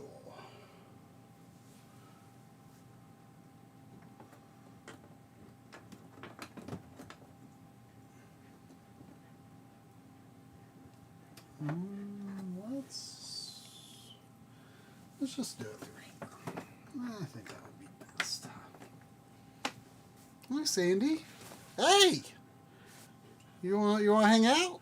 You want to come sit up here? Sandy, come sit up here. Come sit up here. Huh? Yeah. Well, you're in my way.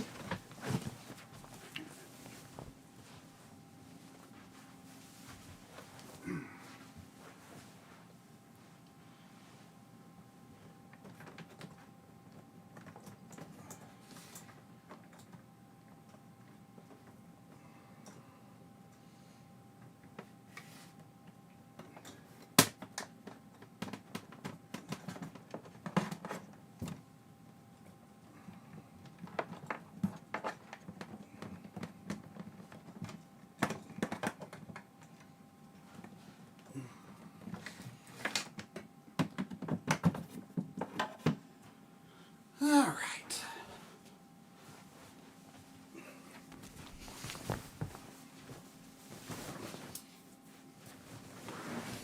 And of course, I can't even display 480p this way on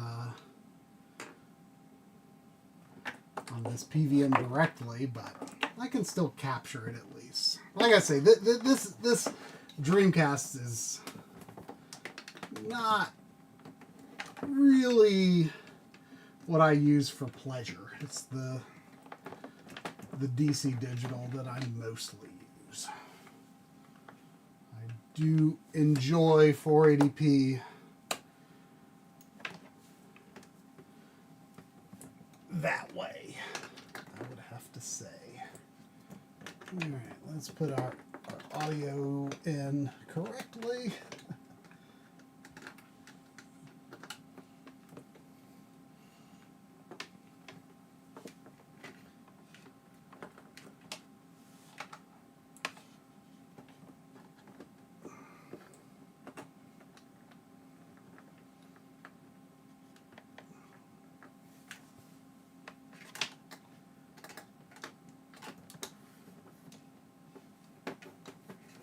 Through there.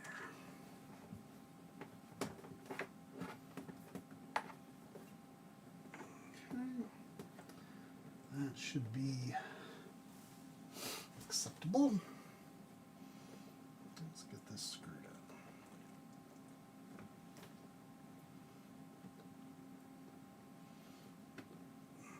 Is that screwed out all the way? I didn't feel like I did much. You know, actually, let me get I don't know if I have one up here. I'll get like a flathead screwdriver, small flathead screwdriver, and make that easier.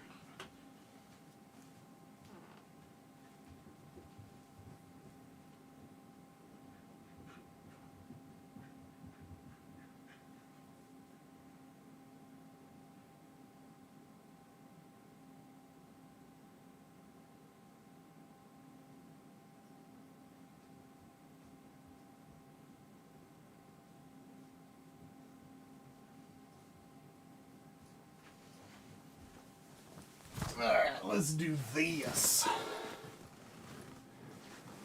Let's do this. Yeah, room tour. If I had gotten it done last year like intended, it would not have the SVS in it, that's for sure. We actually had our SVS kits by that point, I think. Well, not when I shot a lot of stuff. That was earlier in the middle of the fall. But I think by the end of the year we had our SVS kits. But we were so afraid of it. We procrastinated getting going on making that more than we should have.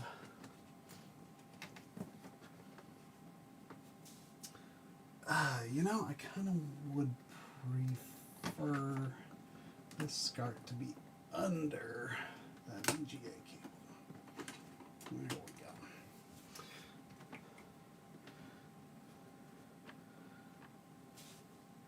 Now, there's only one input not yet plugged in. Only one. And that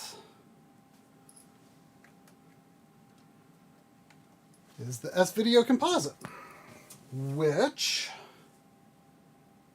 let me see if I can find the cable I'm intending to put in there.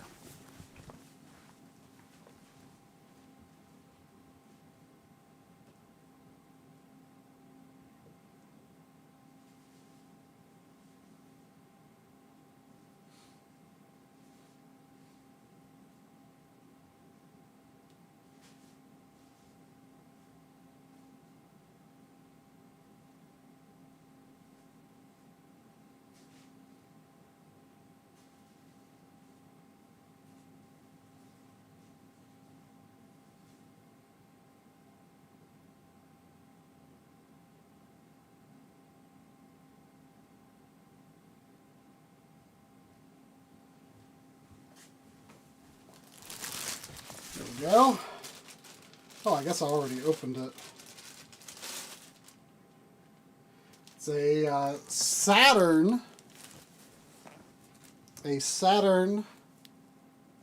S-Video by Insurrection Industries, which is the you use Saturn for the Turbo Nanza.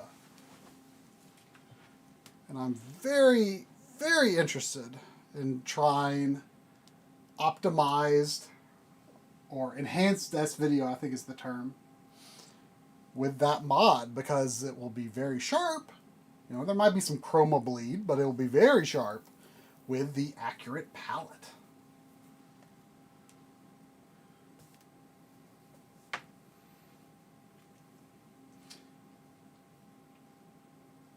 What do you mean, junior SVS? I mean, there's going to be a expansion. I think it's just called the expansion kit or expansion module, and you actually can make multiple stacks. So you can make two shorter stacks linked together, and you link them with a DVI cable. I don't know if it's like a special DVI cable that comes with it or what. But yeah, for now, this is the only S-Video thing I'm planning to integrate. I kind of want to get another composite S-Video So that I have, I just don't think it's possible for a permanent installation, but that Atari 2600 has video. So I'm actually planning to put the Turbo Nanza over here. So let's run it through.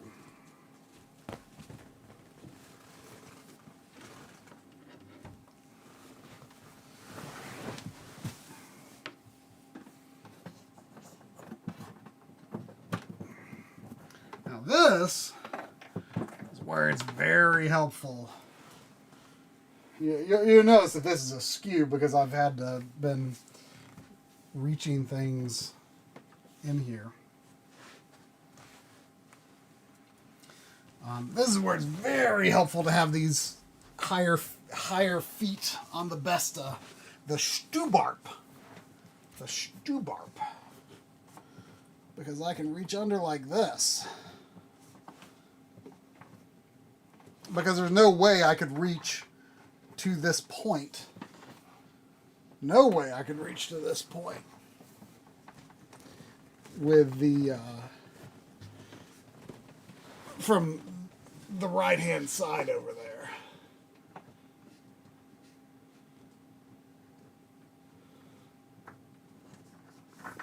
So it's still not easy.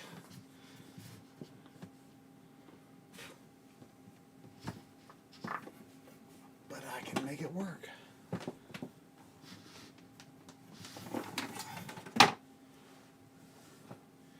Now don't fall out. Let's see, this is actually going to come out of the right-hand side of the PC Engine. So I think that once this Genesis is pushed over, there should be room for that.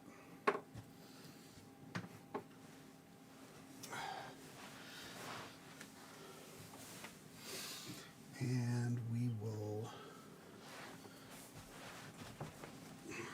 we can close this.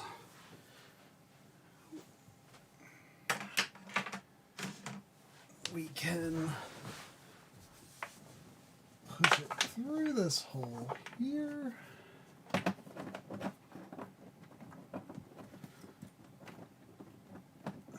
Sorry, I didn't move the camera. Probably should have. Oh, I'd probably be blocking it. There we go.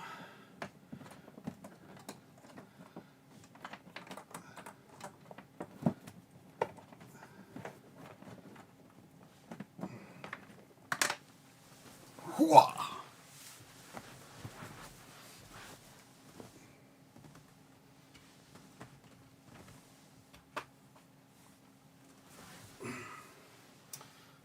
You're not really going to be able to see quite where this is going in too easily, probably.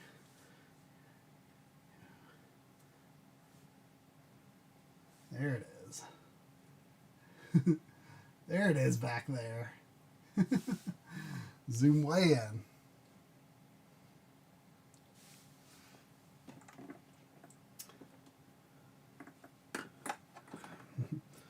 Remember the lessons of Master Yoda. Red cable into red port. White cable into white port. And like that. Oh, oh.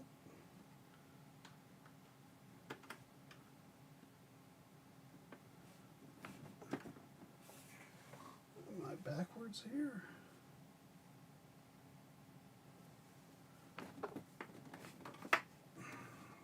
Hang on. Maybe I should plug the audio in second so I can get this twisted in the correct orientation for the S video.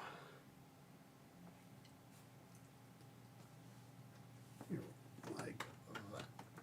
There. Perfect.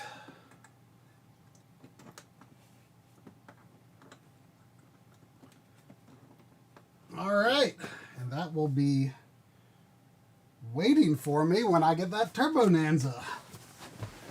Very excited about that.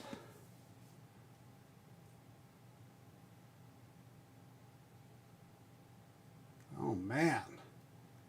Avocado toast eating pizza. Sounds a little cannibalistic if you ask me.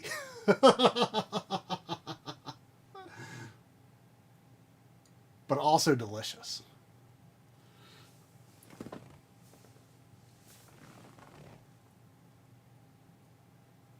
All right, so all inputs are plugged in. All inputs are plugged in. This is exciting. This is very exciting. So, it's all about outputs now. All about outputs. Now, the first one I'm going to do,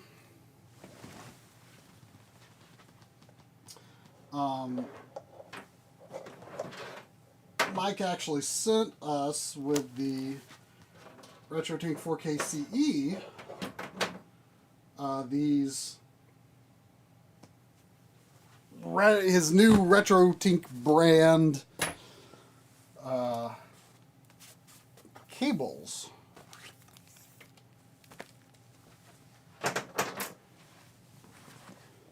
Which I think this one should be a good length for connecting to where I want to put the 4K.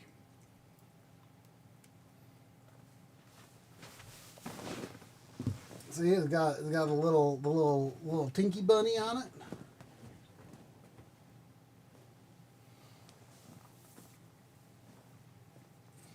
Yeah, look, Sandy, look at that.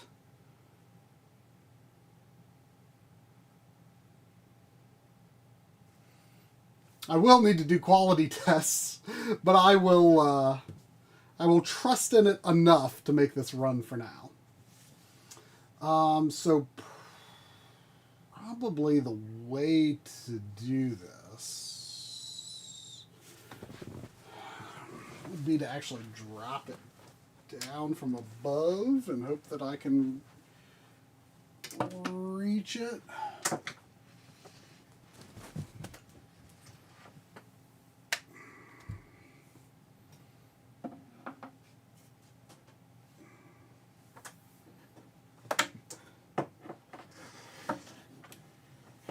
I hope the audio from the 3.5 millimeter will be good enough, but if not, I mean, kind of the cool thing is I could just use the audio from any of the output modules because they all receive the same inputs. So, I could instead pull the RCA from a different module and plug it into the component, and you can reroute the audio from another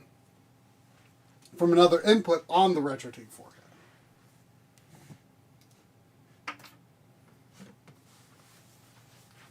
Turbo Bonanza? It's Turbo Nanza. Yeah, I'm just really excited about it because it actually uses S-Video, because there's no RGB mod exists where you can use the composite palette.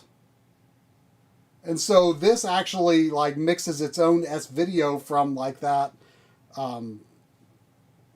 composite palette source in the system to have accurate colors over S-Video, which I think that's really cool. Hard to say what I'll end up using more, like that versus my RGB modded interface unit. But I'm just excited to see what it's like. I think it's going to be cool because I've got a Turbo EverDrive Pro that I bought last year, but I haven't used it a lot, and so I'm kind of intending to use it with that system. Just a standalone PC engine with CD support through that.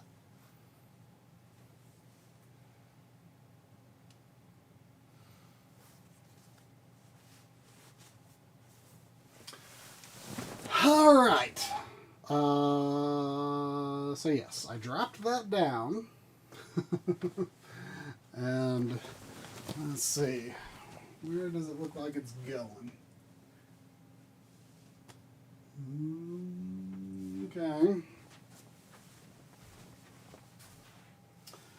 Let's see if I can find it down here.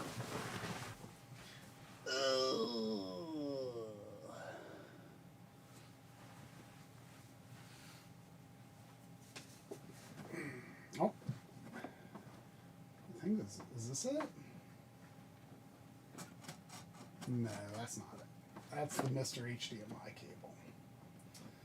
But it's still got that, it's got that braided texture to it.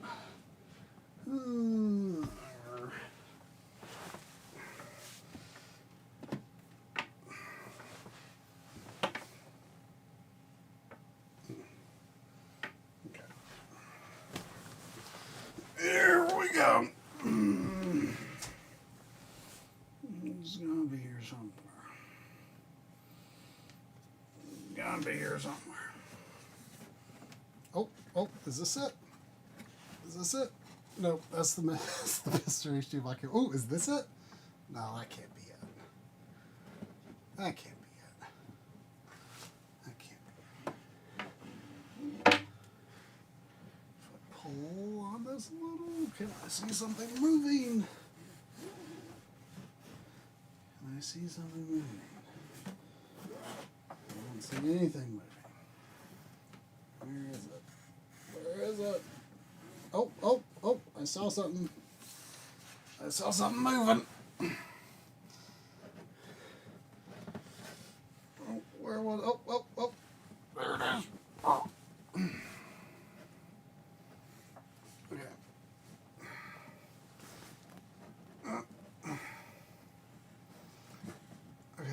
Okay. I've got a hold of the little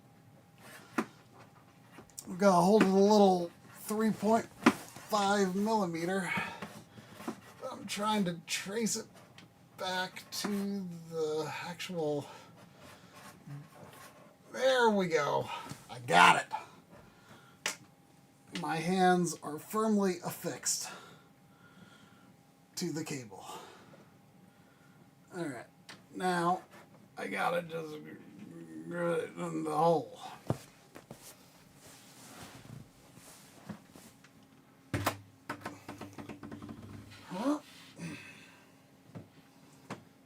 Alright. Where'd that hole?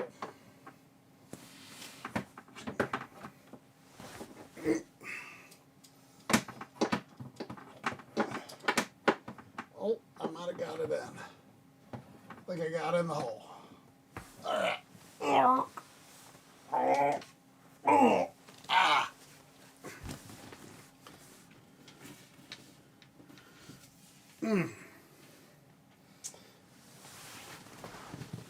Alright, where is it? Where is it?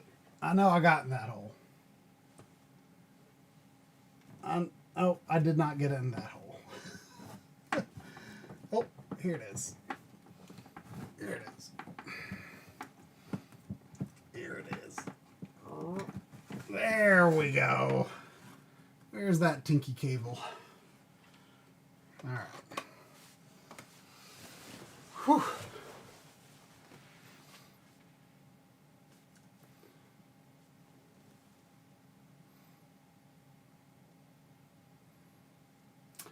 Yeah, it's unfortunate that the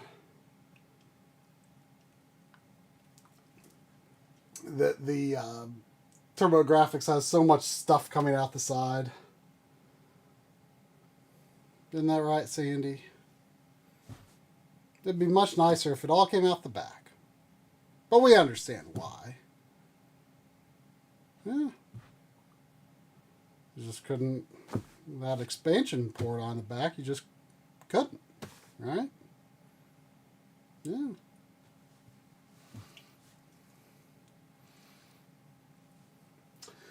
Okay, so this needs to go into the first D-sub output.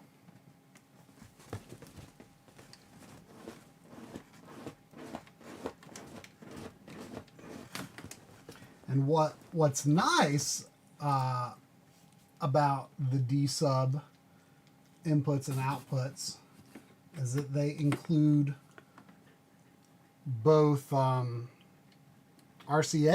and 3.5 millimeter. So you use whichever you gosh darned well please. Let me get these. I'll go back to this. Oh, sorry, I forgot to move this camera back.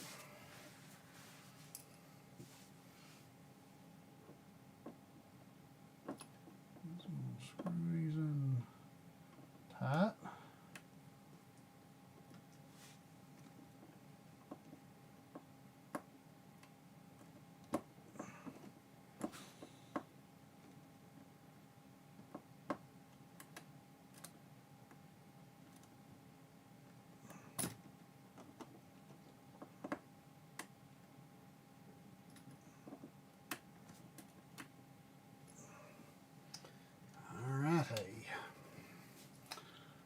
Hope that cable works.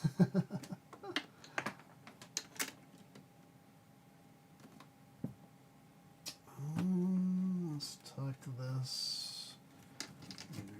Just getting this 3.5 plugged in.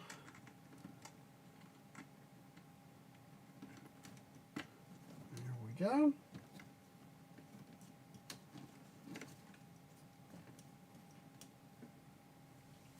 All right. Now, I guess next I will do to the OSSC Pro.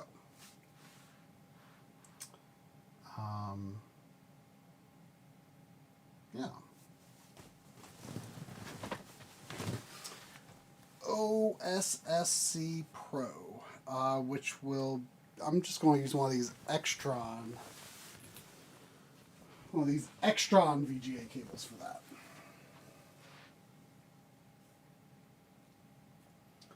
You do, as far as I understand, have to use composite palette with composite or S videos. Not possible on RGB because the PC Engine itself is creating those RGB and composite video color tables.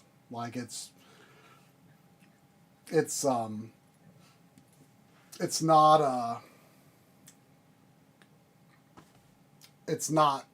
like there's just I don't know how it would do it. It'd be nice to see something like that someday, but I don't know how that would work.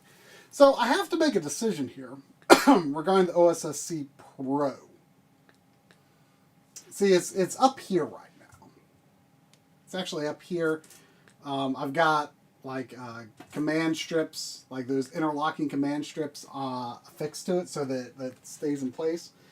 But I potentially have an opportunity to move it down below.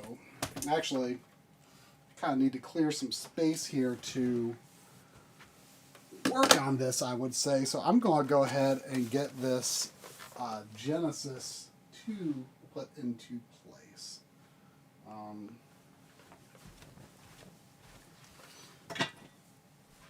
Let me get my feather duster.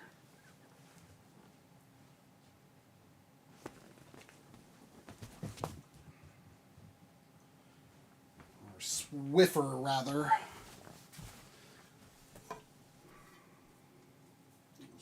Really should clean this with glass cleaner, but some other time.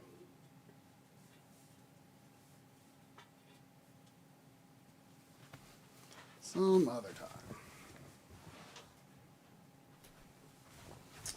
Okay, so what I do with this is how it's been set up for a while, but I actually haven't had anything underneath it in a while.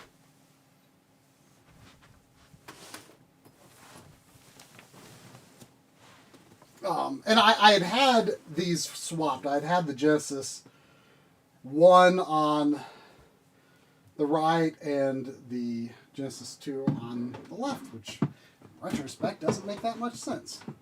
But I did have a reason for it because of how I used to have audio set up in here.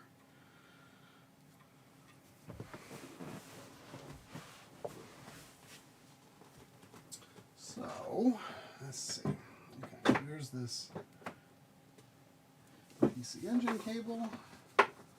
I'll be nicely prepared for that. I will need to get some kind of power supply solution for it. Alright. Let's get that. Alright, yeah, that should work nicely. And then,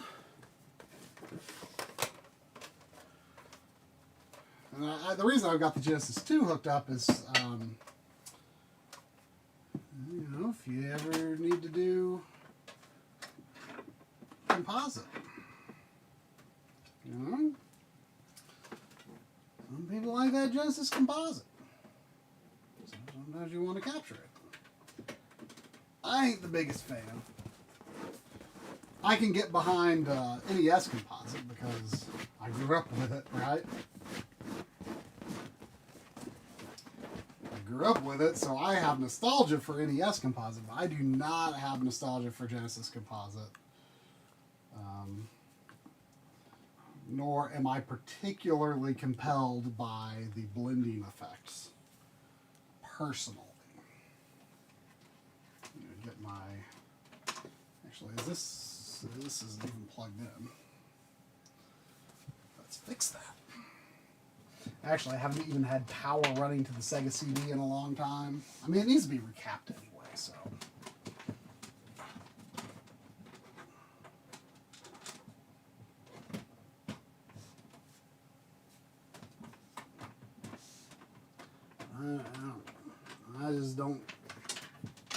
I don't enjoy using the Sega CD that much. What can I say?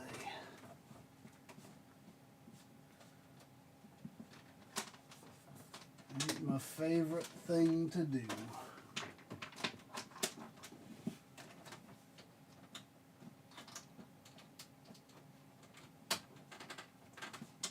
Why can't I get the power in? There we go.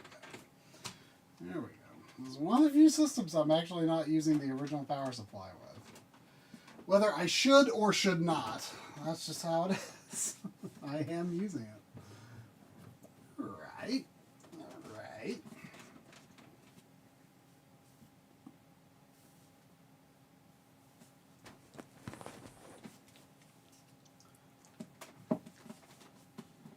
Not too shabby.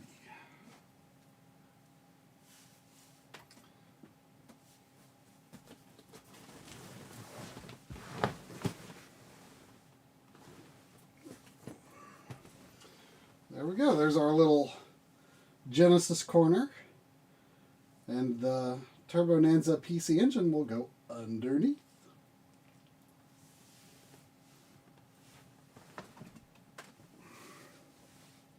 And Nintendo stuff up there.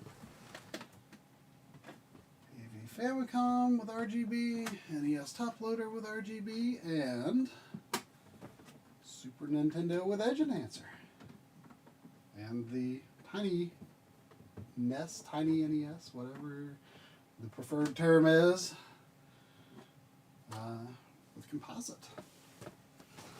I'd say we are done. We are done in that little cabinet.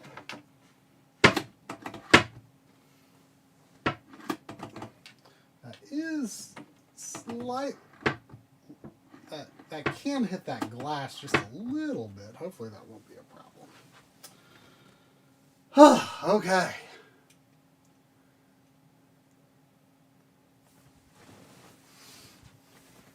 Oh, my Kirby plushies. Yeah, I randomly got that one with the hammer at Best Buy. I was like, what? The Chip and Dale plushies are actually mine from as a kid. I got the Marcs at Nintendo World Store in New York. That's the Dee doll from the old webcomic Brawl in the Family. But my favorite Kirby plushie, you won't be able to hear me when I go out into the office, but out there I've got my, I'll show you my retro style Kirby plushie. that came came with. I didn't come with anything. I imported it from Japan, but it was part of like some recent anniversary collection, I think. Jimmy Hoppa gave me this DDD when we were in Japan. But out here is this one.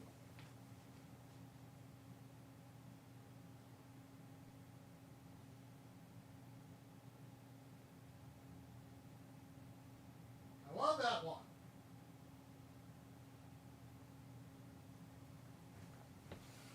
I love that one.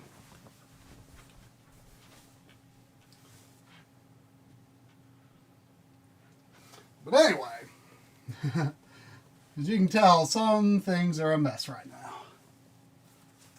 But we are getting close on this, I think. We are getting close. Okay, so what I'm going to be doing up here, actually, is...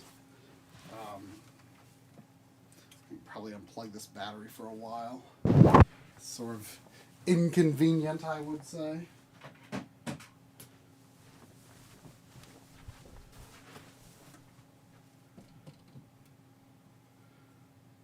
See, I mentioned it earlier in the stream, but I had the RetroTink 4K on top of my PS2. It just ended up, since I had to have multiple cables going into it, it was really the only place it worked. Because what I had before the RetroTink 4K came out, I actually had the RetroTink 5X set up down here, and since it's so much smaller, it fit, and there was just no way to fit the 5X down here. It just was not going to happen.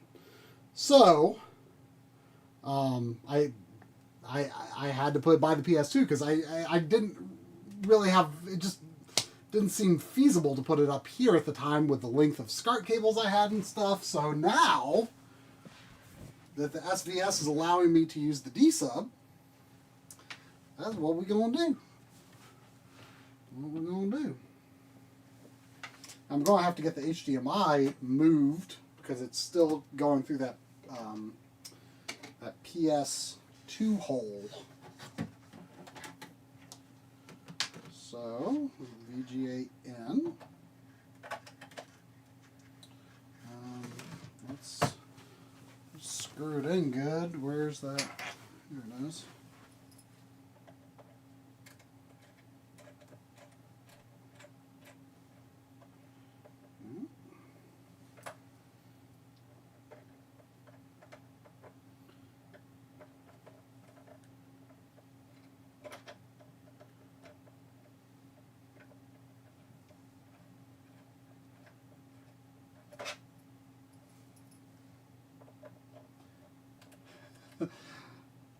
I don't know. Progress in technology sometimes doesn't feel like a good thing, but when it's retro technology, that's technology I can count on. It's not going to be trying to, it's not going to be trying to steal my data and sell me ads and whatnot. There you go. There's that RetroTink. I am very happy to have that up top now. I think that's going to be so much more usable than, because I always had to have this door open. Like, so I'd be like looking at this TV over here, trying to dial in the settings. I kind of have to, reach the remote a little lower like that and, check over here. This TV does not have the best viewing angles either. Like, it's just an LCD TV. Like, a pretty decent one, like a VA panel, but the off-angle viewing is not great, but it's good enough for my purposes. But I was always having to, like, look at it, and, the color's a little off here. So now I can actually, like, sit in front of it, and make sure my settings are right like this. So that is going to be a lot better, I think. It's going to be a lot better, I think. So, the question is, does the OSSC Pro move to there? Because this Extron cable will absolutely reach. So, do I not want it up here anymore? I'm primarily using it for its downscaling function. And that's actually something I have not entirely thought through here. That's actually why, to some extent, it's good that I've got a free output from the... although that's not going to do everything I would want to do.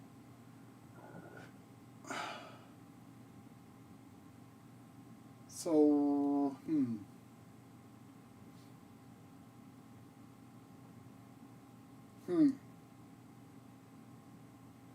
Well, I can still use that VGA matrix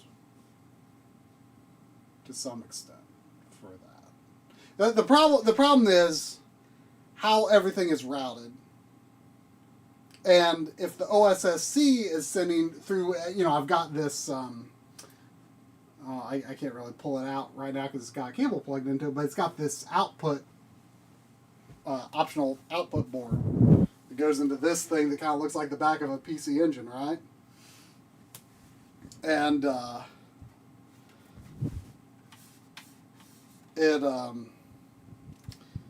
problem is if the analog out from, I'm going to be downscaling analog signals as well as HDMI signals, but analog signals, and so if this is sending output back out, and going into like SVS or one of the G-comps or whatever, like it's going to be interfering with, so that's the challenge. It's going to be like, well, I want to downscale a signal, but then it's sending another signal that needs to be routed out of the SVS. So, and that was a challenge even with the G-SCART and G-comp. So that is something that I still need to figure out, but probably not today. So the question is, regardless, do I want this down here? I mean, it fits under there. It does fit under the TV, so that's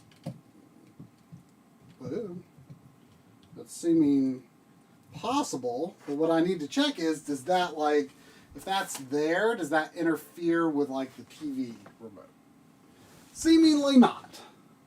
I wasn't sure. Okay. I mean, if it doesn't interfere with the TV remote, I don't see any reason to not put it there instead. Yeah, I've got the OSSC original out here too, which I gotta say, every time I pull out the original OSSC for any reason, like it's not regularly hooked up, right? But I used it a ton for that SVS episode just because I really do feel it's just the easiest way to get like a really clear look at like what is this raw signal looking like, because I feel like the Retrode 4K almost cleans it up too much, even when the low pass filter is off, like something about the sample rate, like it's just very easy to get a look at the raw signal with the original OSSC. And every time I pull this thing out, I'm just like, man, this thing is still so good. Like, the thing I love about it, really, is just using that generic sampling mode, which I think looks... optimized sampling, I think, is way too hard on the OSSC. But using the generic sampling mode, on this, you just turn it on. You just turn it on. You might need to change the input, but if it's on the one already on the one you want, you just turn it on. You just turn it on. There it is.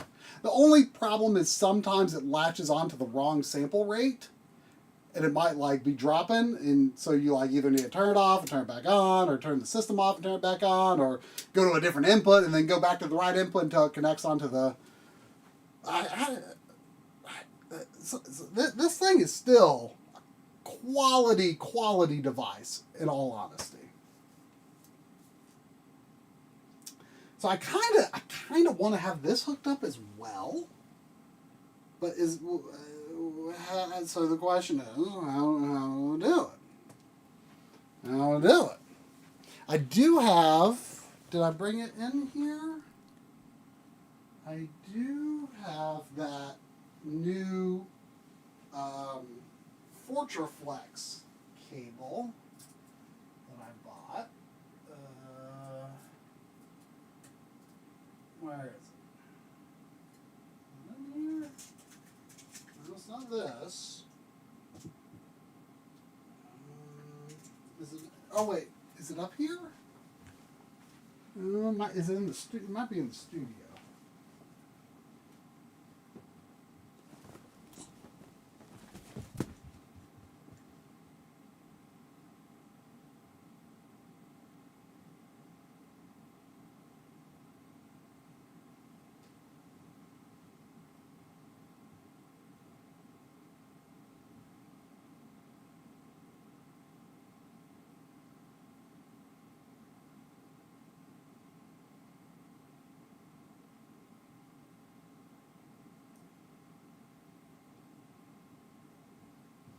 I don't know where it is. It's got to be on the floor here somewhere.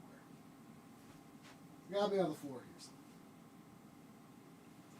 Got all this pile of cables of stuff I was using for SVS testing. Here's this it? No.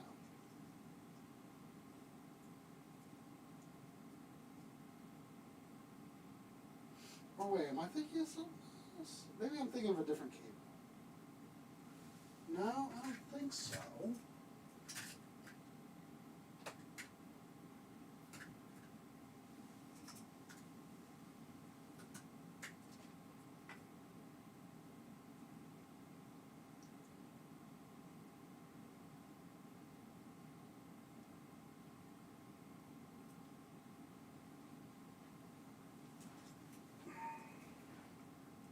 Where is it? Come on now.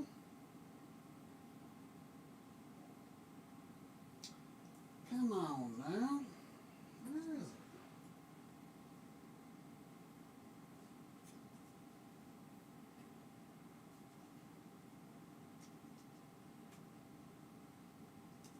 Oh, come on, this is silly. A stupid cable, direct cable. I'm sure as heck not using that. Use that junk cable. Come on. Come on.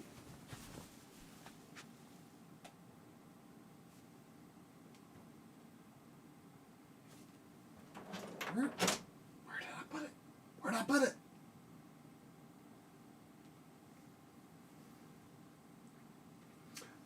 Chad Clark, the only downside to the OSSC for your purposes would be, it only does Bob deinterlacing or 480i pass-through. And, for PS2, you're going to be dealing with a lot of interlacing. And for PS1, you might be dealing with 240p to 480i switches. So for those systems in particular, the same thing can happen with Saturn as well. For those systems in particular, the OSSC might not actually be a great option. I personally don't mind the look of Bob deinterlacing, but a lot of people really hate it. It's also not good if you happen to have like an IPS display because it can create flicker retention. So yeah, unfortunately, like if you have PS2, like Retrode 5X is really the entry level option in my opinion. It's a lot more expensive than what you're looking for, unfortunately. But I think OSSC, if you don't hate Bob deinterlacing, like you might be able to look at some of our videos and see if you think Bob deinterlacing looks okay. There might be like some comparisons in the Retrode 5X video, maybe, of what Bob deinterlacing looks like. I think it's fine, personally, but you're still going to potentially run into problems with 240p to 480i signal switching, which particularly on PS1. So, again, RetroTink 5X is really your lowest cost bet for that right now. Although I can't remember off the top of my head what the price of the OSSC Pro is. The difference with the OSSC Pro is you've got a similar feature set and like output capabilities to the RetroTink 5X. You don't have the 4K with that, and you also lose the option for composite NS video. So there's a lot of balances there. Yeah, the FrameMeister is actually still a really good option for PS2, and you will have the 480i 240p switching issues with PS1 and possibly Saturn to some extent. But for PS2, FrameMeister is still good. I mean, I wouldn't go out of my way to get it. I would not go out of my way to get it because it's out of production, way overpriced. Your more modern options are on the whole much better, but it's still pretty good, and PS2 is still really good. I mean, I think there's some people who argue that the PS2 deinterlacing looks better on the FrameMeister than on even the RetroTink 4K. I don't completely agree, but I understand where that comes from. It is a little more, well, with the 2:2 inverse telecine feature on the 4K though, that looks bonkers good actually. But for 480i stuff, it's debatable. I definitely would say. Okay, OSSC Pro is cheaper than 5X.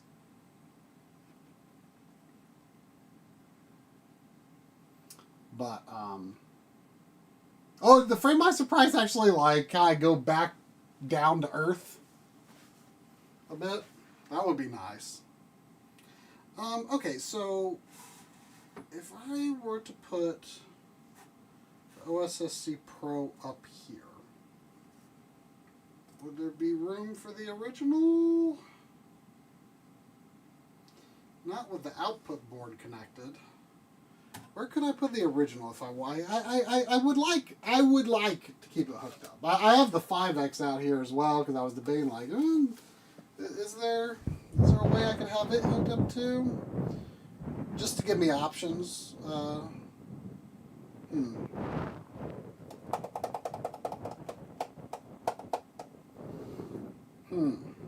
kind of want to take the 5X to my parents' house and hook up on the projector. How I showed I have that projector set up in that one room that I reviewed that projector. I think that'd be a nice use for this. I'd love to use the OSSC Pro with the SCART output. I would like that.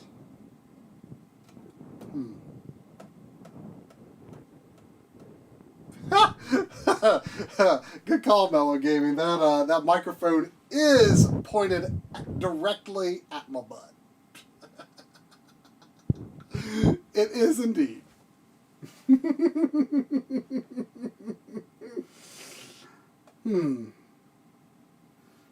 I mean, I guess the other option is I leave the OSSC Pro where it is and put the RetroTink 5X down here. Or, I mean, OSSC original, I mean. Is that what I should do? Maybe.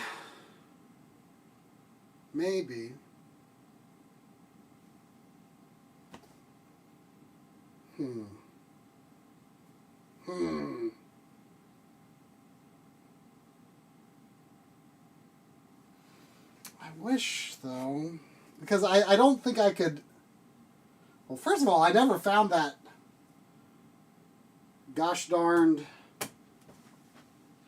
Where's the Fortraflex SCART cable? Where? It ain't on the floor here. It ain't on the floor here. I must have left it in the studio room.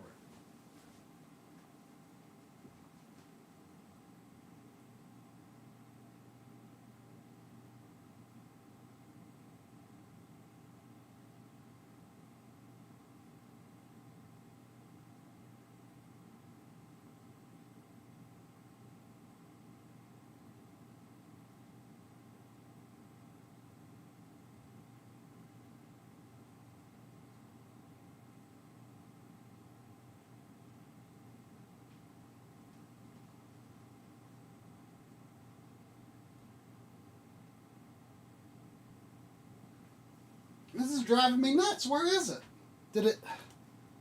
You know, at some point I ran it through here for testing with the... where the Retrode 4K used to be. It's not there. Where is it? Where is it? I want to use it.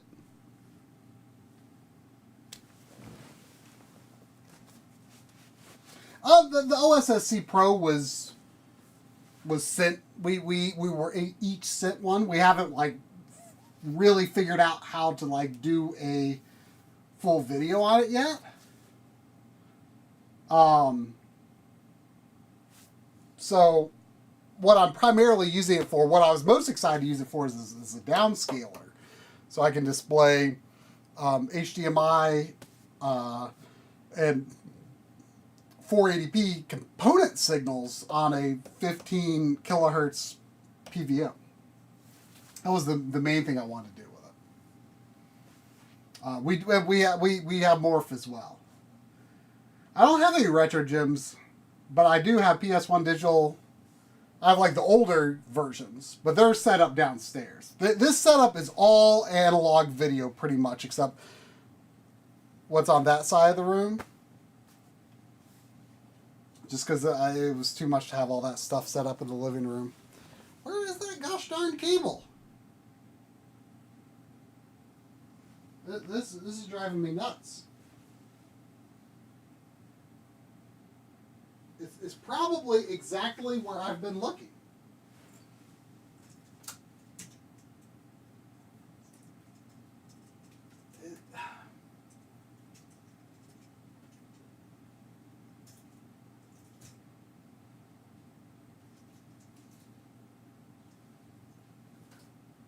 I am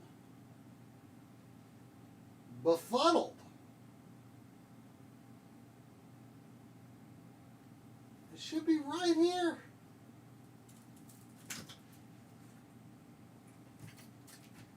When these are like the other cables I was testing with. Why is it not here? What did I do with it?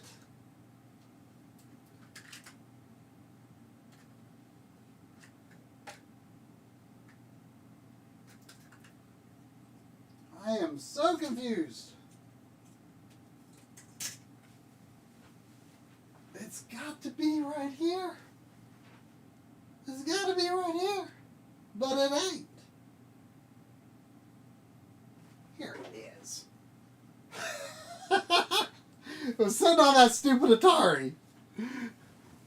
SCART cables don't belong with Ataris.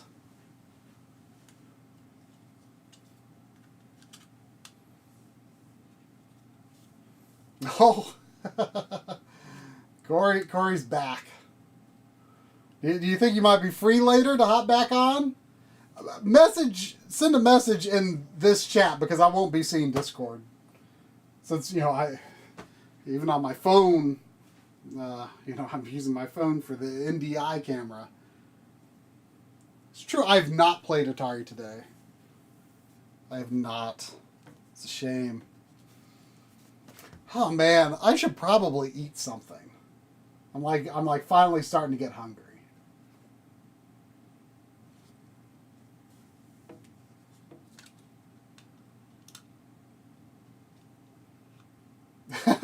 Sandy, luckily, is not interested in cables.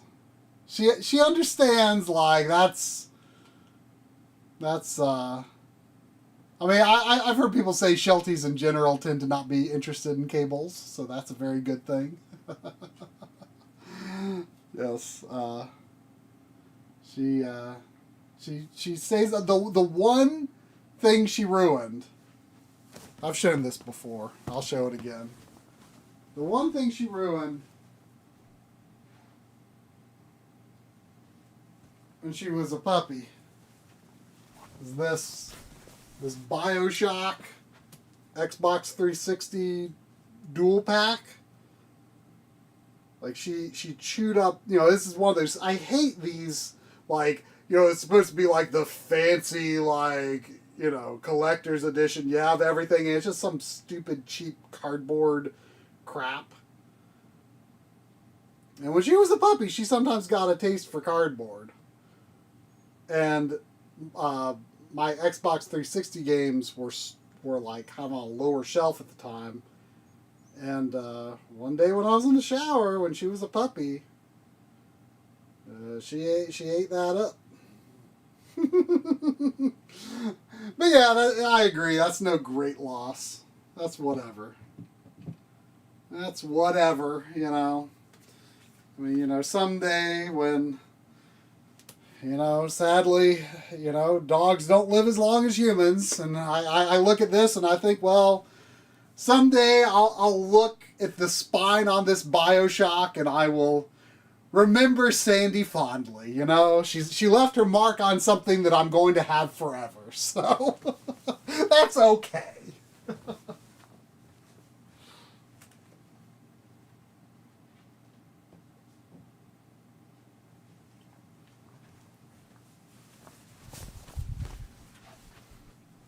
All right, so now I found the SCART cable I want to use, but it's still a question of, well, you know what?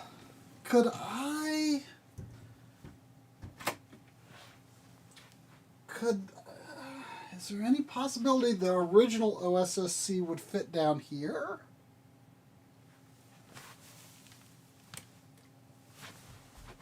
Is that a possibility? I mean, it would fit, but would it fit with a SCART cable in it?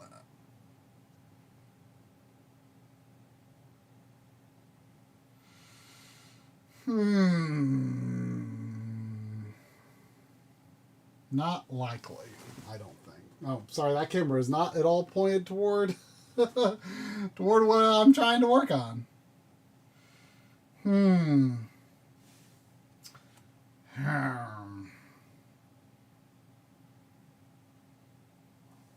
I mean, I guess the other possibility is to put it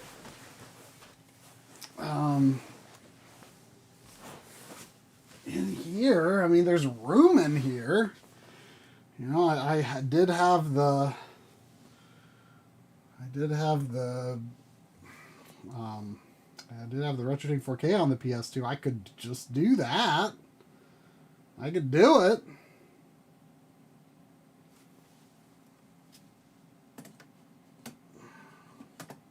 It almost kind of tucks under the lip of the PS2 if it weren't for the screw. And if it, you know, if the GameCube weren't in the way. Well, it's an option. It could go on the Wii as well.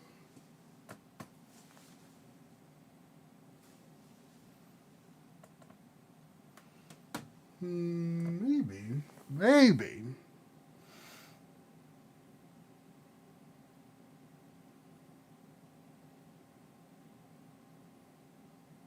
Kind of like the idea of, you know, I didn't love having the Retrode 4K on top of the PS2.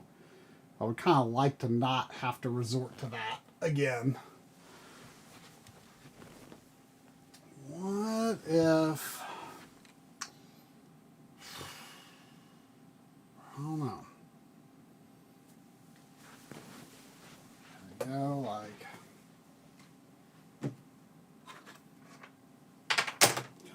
Here? No, wouldn't be room to plug in the SCART.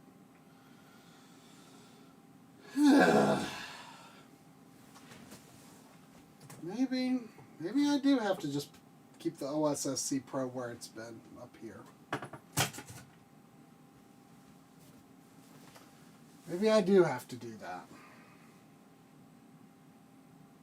It's not a big deal, I guess. And then I can tuck the OG in over here like that.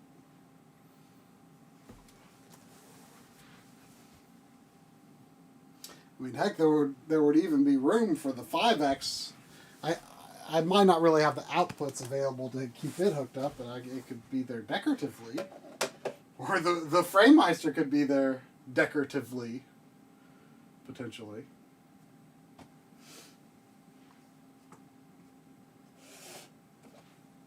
But I think I'll really only have the outputs to put one thing there.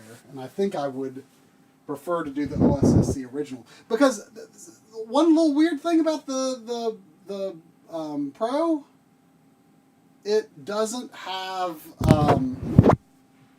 putting my butt on this mic again. The Pro actually doesn't have like an outright disable LPF option.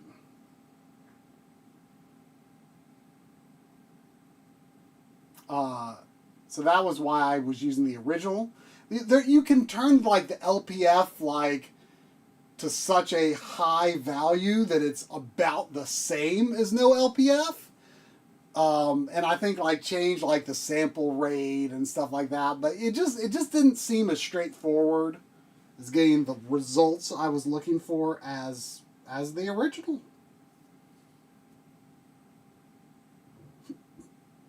But so that's why I did that.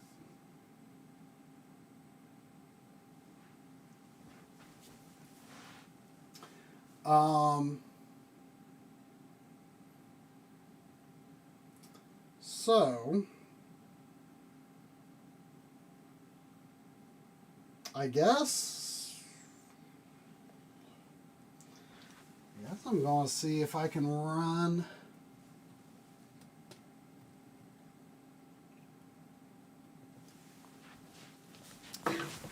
Yeah, I'm just going to have to put the OSSC Pro where it has been. It's a similar thing to where I was trying to see if I could get away with moving the I was trying to see if I could move the G-SCART and G-Comp somewhere else, and it didn't work out. It didn't work out. Consider our options, but ultimately, nah.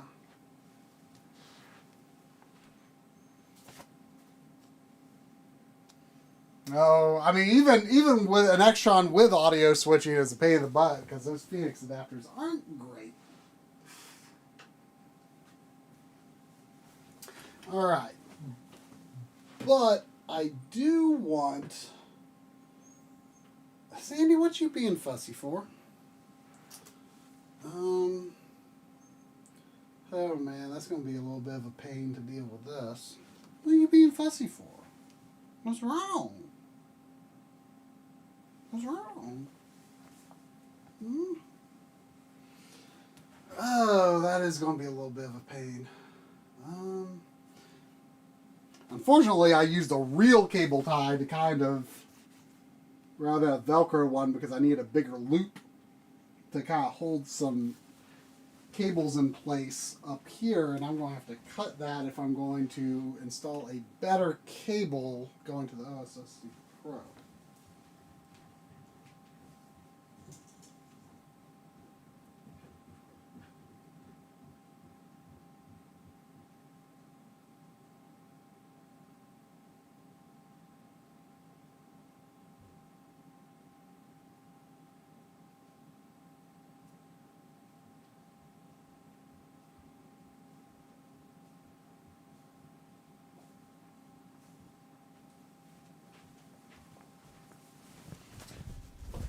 So let's do that.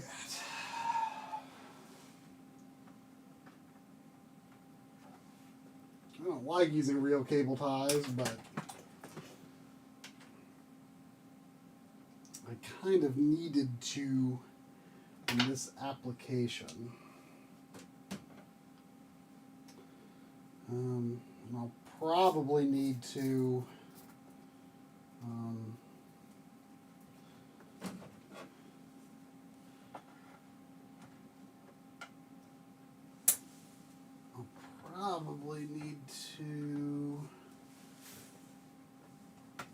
figure out, well, I don't know.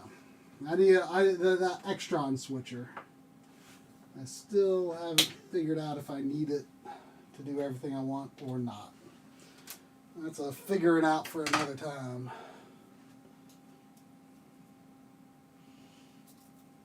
All right. I want. Don't fall. Don't everything fall. Okay. All right. Where was that VGA? Here's that VGA. This is not what I want running to the OSS.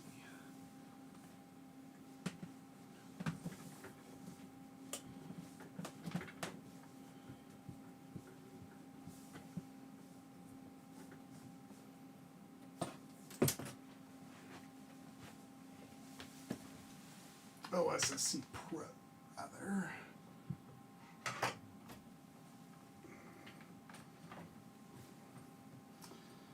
Because, yeah, I noticed, like, compared to those, like, Extron cables, for instance, these, like, run-of-the-mill, like, blue VGA cables that came with everything, definitely noticeably noisier, I would say.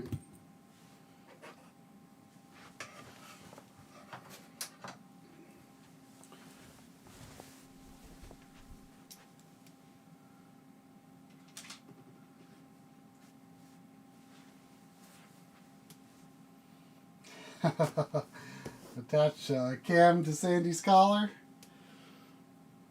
She might tolerate it. All right, so let's see.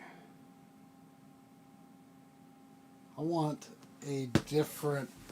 I'm going to ultimately want a different output cable as well, right? Like what is this? Yeah, I don't want that. Yeah. This is what I was using to the OSSC output board. I would prefer to use something better, I should say.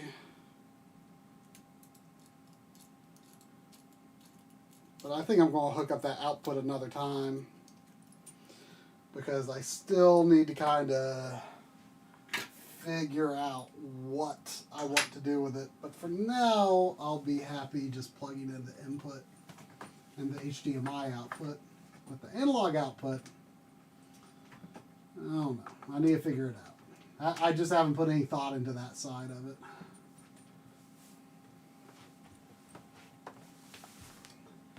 All this stuff coming out of this VGA matrix.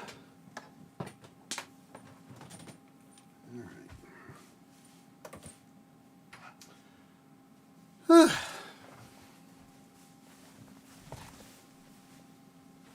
Wonder if Coury's people are about to leave. Because if he could come on here and entertain y'all while I ate a bite, that wouldn't be a bad thing.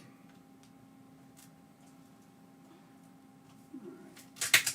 Getting this seated back onto these command strips. Okay.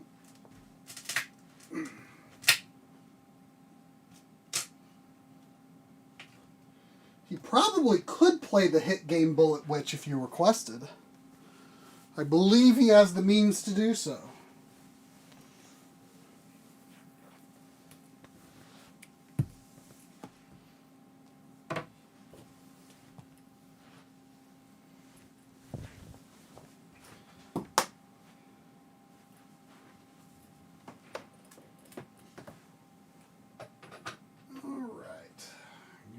To the OSSC Pro.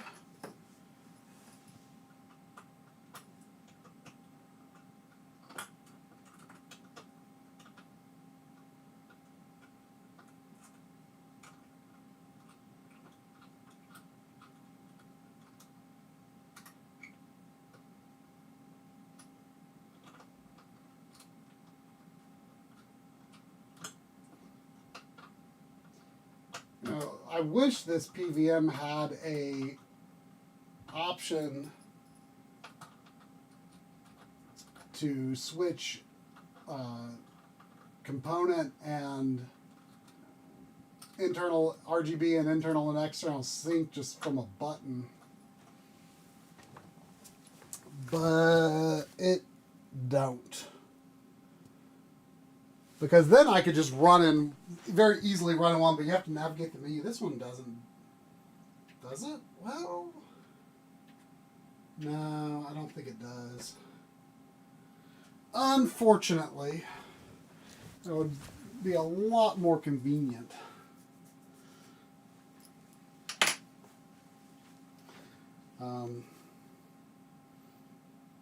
I may not end up connecting like the component output from the SVS to the PVM tonight, because I sort of need to figure that out. So, I need to get that Extron cable into preferably the third hole back there.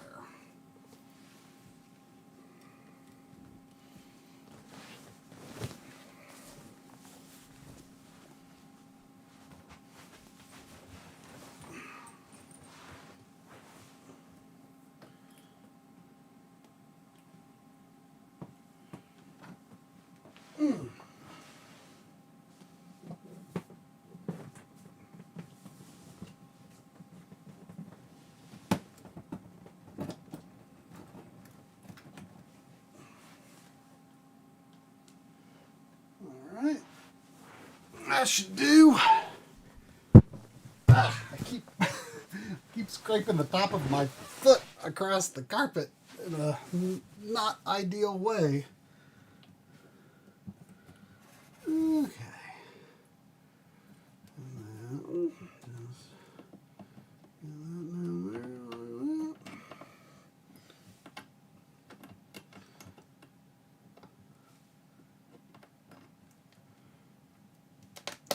Go.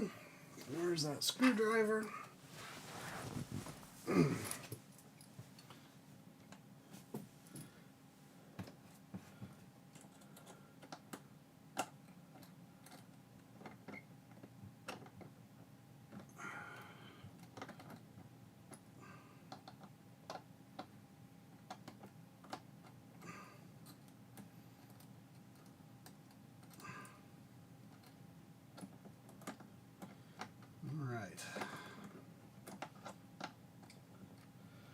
Oh man. Not looking forward to adding extra modules to this. I'll probably be putting it off even after I get them.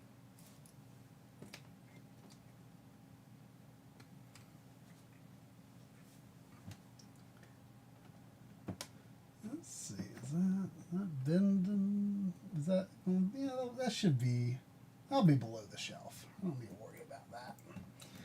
I don't need to worry about that. That should be fine. It should just touch the shelf. Okay. Yeah, this stream's still going. Oh wait, that was a while back.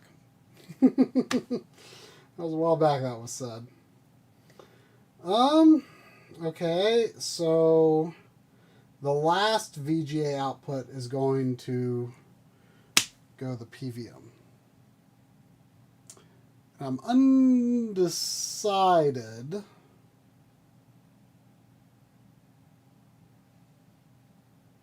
Whether I'm going to use... I mean, I could just use the cable that's already plugged in. I do have like the Retrode version, but I don't know if I need to go through the trouble of changing it right now. I don't think it's going to make a big difference on the PVM. I mean, it looks good, the monoprice one. Totally fine. So let's just do that. Let's just do that, because I'm hungry. I want to get this done.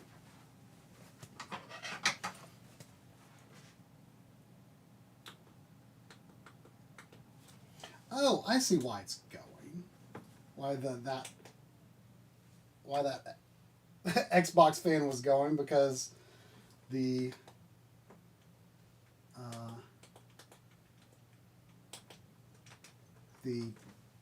temperature sensor got pulled out of it. That's what it was. Okay. So this PVM cable is here.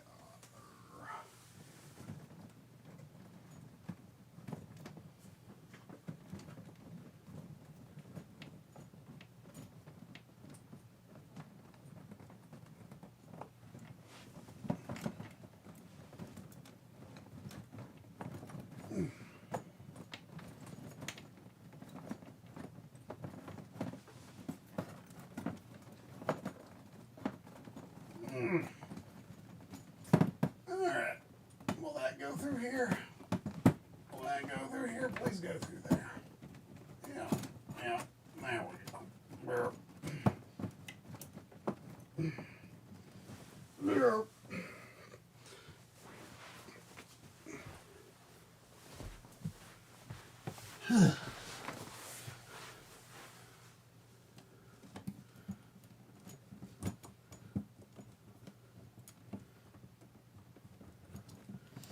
I probably actually could plug audio into the PVM with this setup now.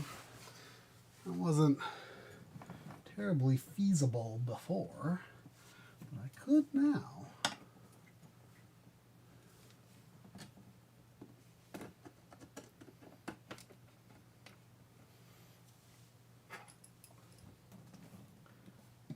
All right. I think that will work nicely. Oh, this doesn't have the flathead thing. Yeah, that cable's fine for now. I kind of want to use the Retrode one just because it's cool. Although that one has 5 BNCs. And I don't know exactly which one you would plug in for C-Sync.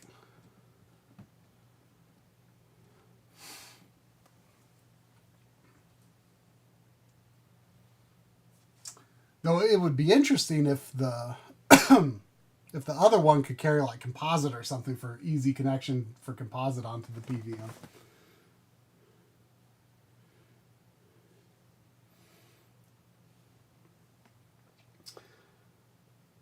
This is this is turning out better than I had feared. In terms of just like it feels like the cables are all comfortable without undue strain. So I'm pleased. Now, my current plan for the component output actually is for composite to the PVM. Because I don't actually have, although it could potentially play a role in what I'd want to do with the OSSC Pro. I'm not going to do the component output tonight. That's not mission critical. So I think the last two big things, other than getting the Mister set back up, and getting the shelf back there with the PS1 and Saturn, hook up OSSC Pro, and get S video output run to the PVM. So this will, or excuse me, original OSSC. This will go to the original OSSC SCART output. Which is that the top one I have here? I think so. It's getting hard to see in there now. Is the top one SCART? No. The second to top is SCART. So I will use this one to OSSC original.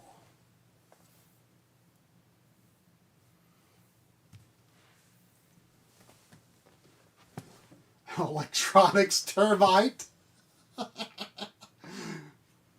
That's a horrible idea.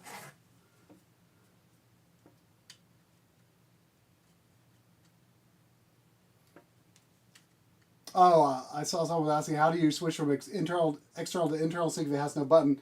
It's you have to navigate the menu with, like, you just click the menu button and use the arrows.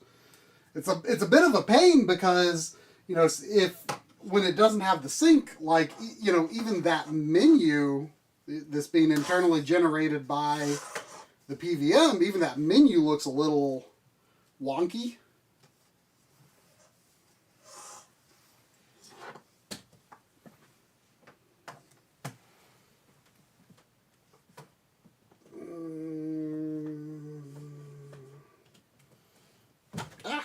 Sorry, didn't mean to try to punch you, TV.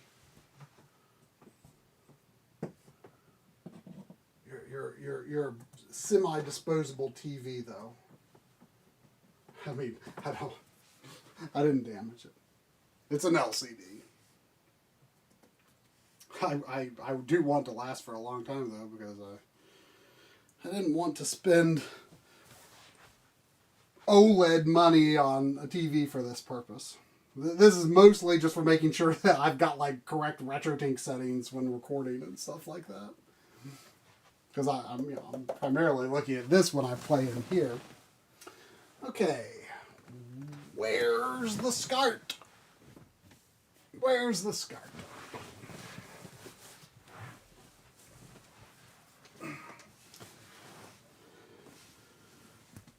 Where's the SCART?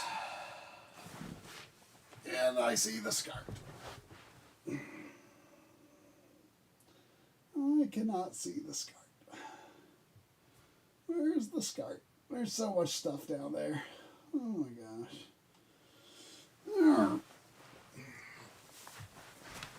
Alright, maybe I can look from the side and get an idea where it's going.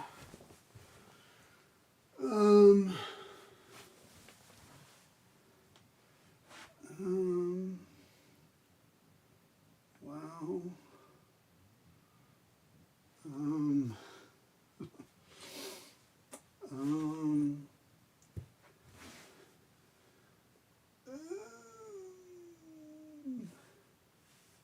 Oh, I see it.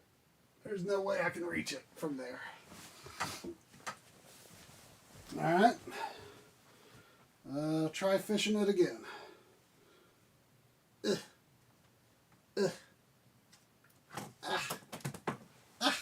Overreaching my shoulder again. Ow. Ow.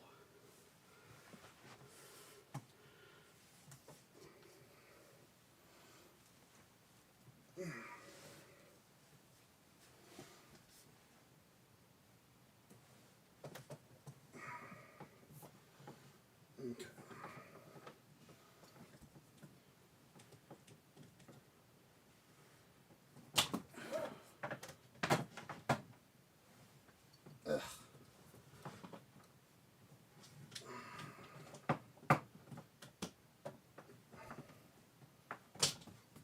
All right.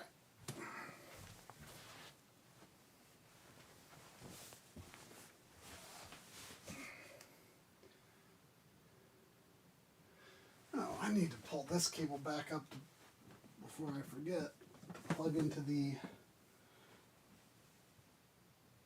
OSSC Pro output. But actually, there's also a cable going into the input.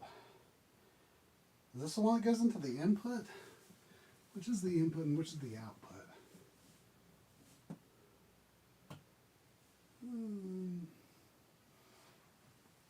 As it does have HDMI input as well.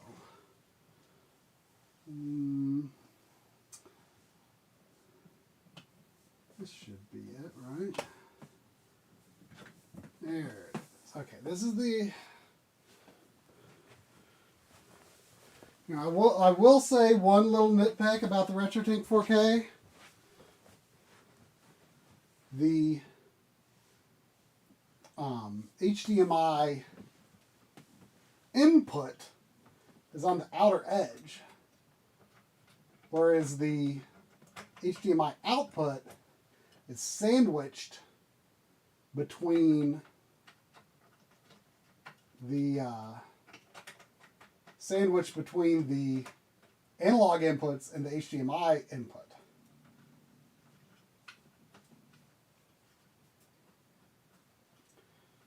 I don't know, just kind of weird, I thought. Okay. But the OSSC Pro and the Morph as well, I believe, have the output on the outer edge. Where's the OSSC Pro power? OSSC Pro power. Is it this? It's this. Yeah, in retrospect, I'm glad I didn't move the OSSC Pro.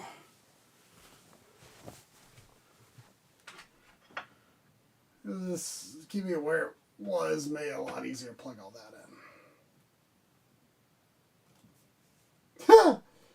We're going to put the M Classic. Y'all want to see where the M Classic is? I'll show y'all where the M Classic is. Here, let's take a trip to the studio room, where it's a mess.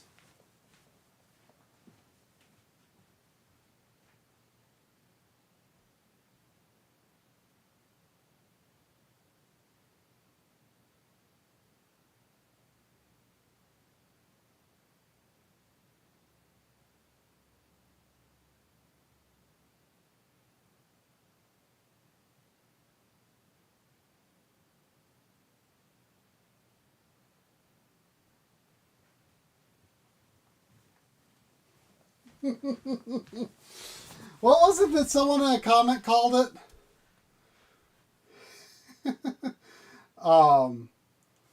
Someone in a comment called it the oh, it was so good. The oh, what was it? I called it the M Classic RGB train wreck, but someone in the comments called it something so much better, and Coury absolutely loved it. Oh, what was it? The oh, what was it? The Marcellipede. Marcellipede. The Marcellipede.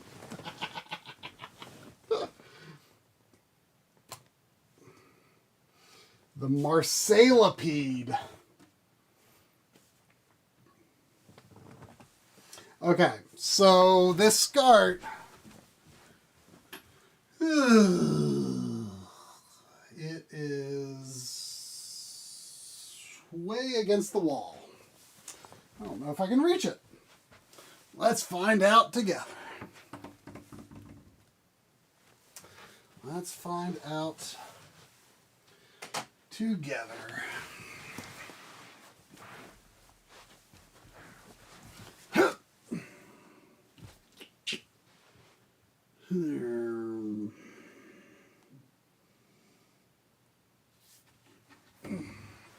I think I might have seen it.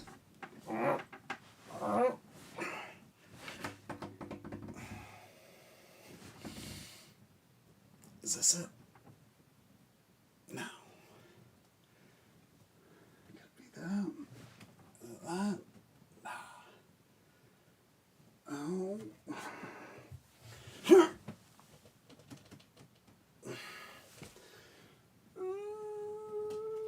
Oh. Is this it? I think I felt it. Oh. Where are you? Oh, that's gotta be it. That's gotta be it. Oh. My tip of my finger is just touching it. Oh. Oh. I feel like I had it.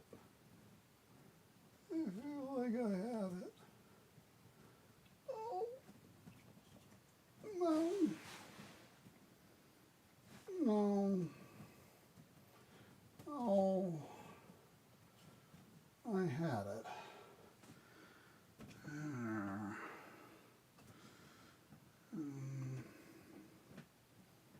That's not it.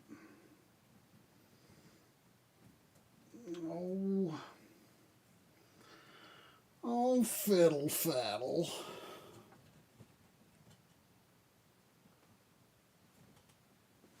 Where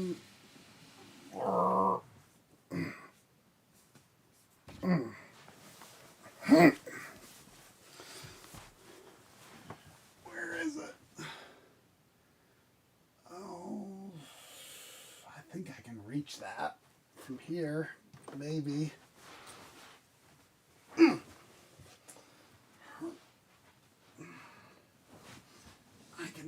can reach that. I can reach that. I reached it. I got it. I got it. I got it. Here it comes. Here it comes. Yeah. Right there. Right there. There we go. There we go. I should be able to get that from the front.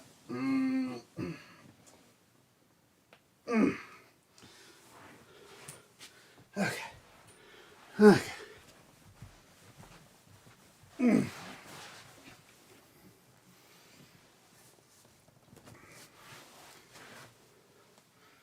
All right. There it is.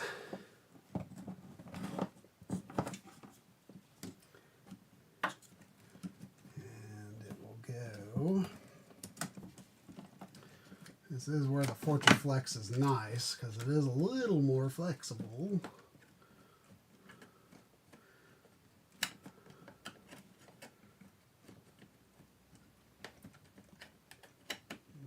Go in there, you SCART. There we go. It is in.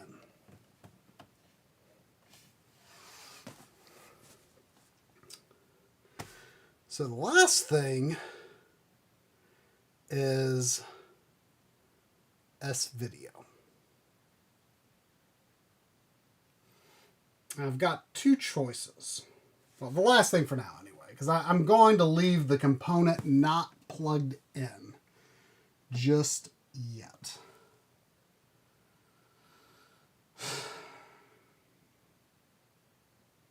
Because I need to decide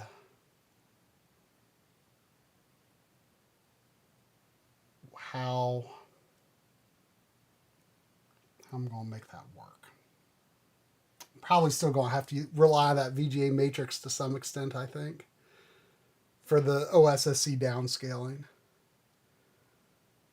But I'll think about that another time.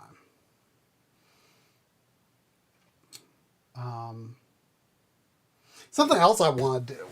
I want to, from any of the RCA ports, the output ports, I want to run audio directly into my AV receiver. Because that way, because what I've had to do for a long time, I have to have the Retrode 4K on to even hear audio. Even if I'm just playing on the PVM, I have to have the Retrode 4K on. That's a little annoying. So it would be nice to just have analog audio right into there. But I will deal with that later. I'll deal with that later.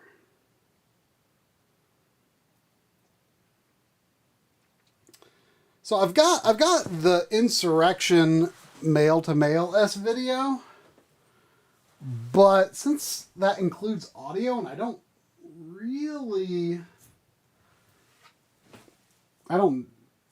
need audio. Certainly, I don't need it from that output necessarily. I think I'm just going to use this S-Video cable, which seems totally fine. I mean, I actually used this cable for the comparison, because I totally forgot that I had the I would have used the Insurrection male-to-male cable, but I totally forgot I even had it. So I used this, and it was, I thought it looked really good. I think I've told this story before, but this cable, I bought several of these, and they seem to be good.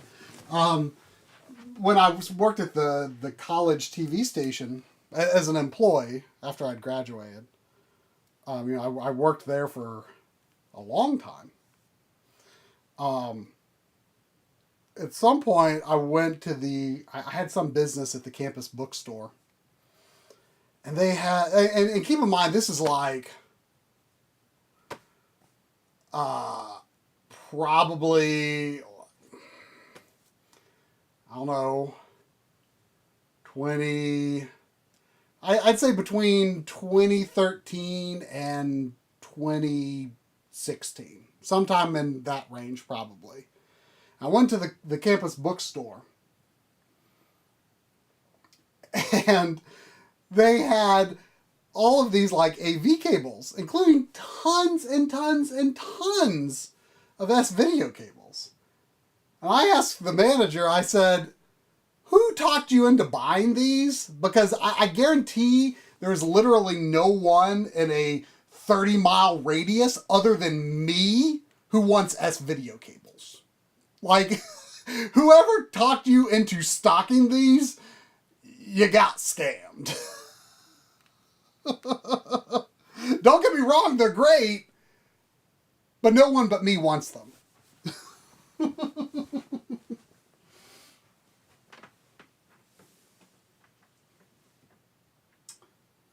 Alright, I have not actually had S-video plugged into a PVM in a long time. So that's kind of nice. Actually, with this insurrection cable, have we even been long enough for the run? Yeah, it's probably a similar length. But I don't want to have that permanently installed because it could be really handy for like temporary setup connections. I like to keep those some of those male-to-male HD Retrovisions like set aside for that purpose as well. I won't really be set up to test this S-video, though, until I get that Turbo Nanza. Alright, there goes the S-video. Ugh. Where is it? Here it is.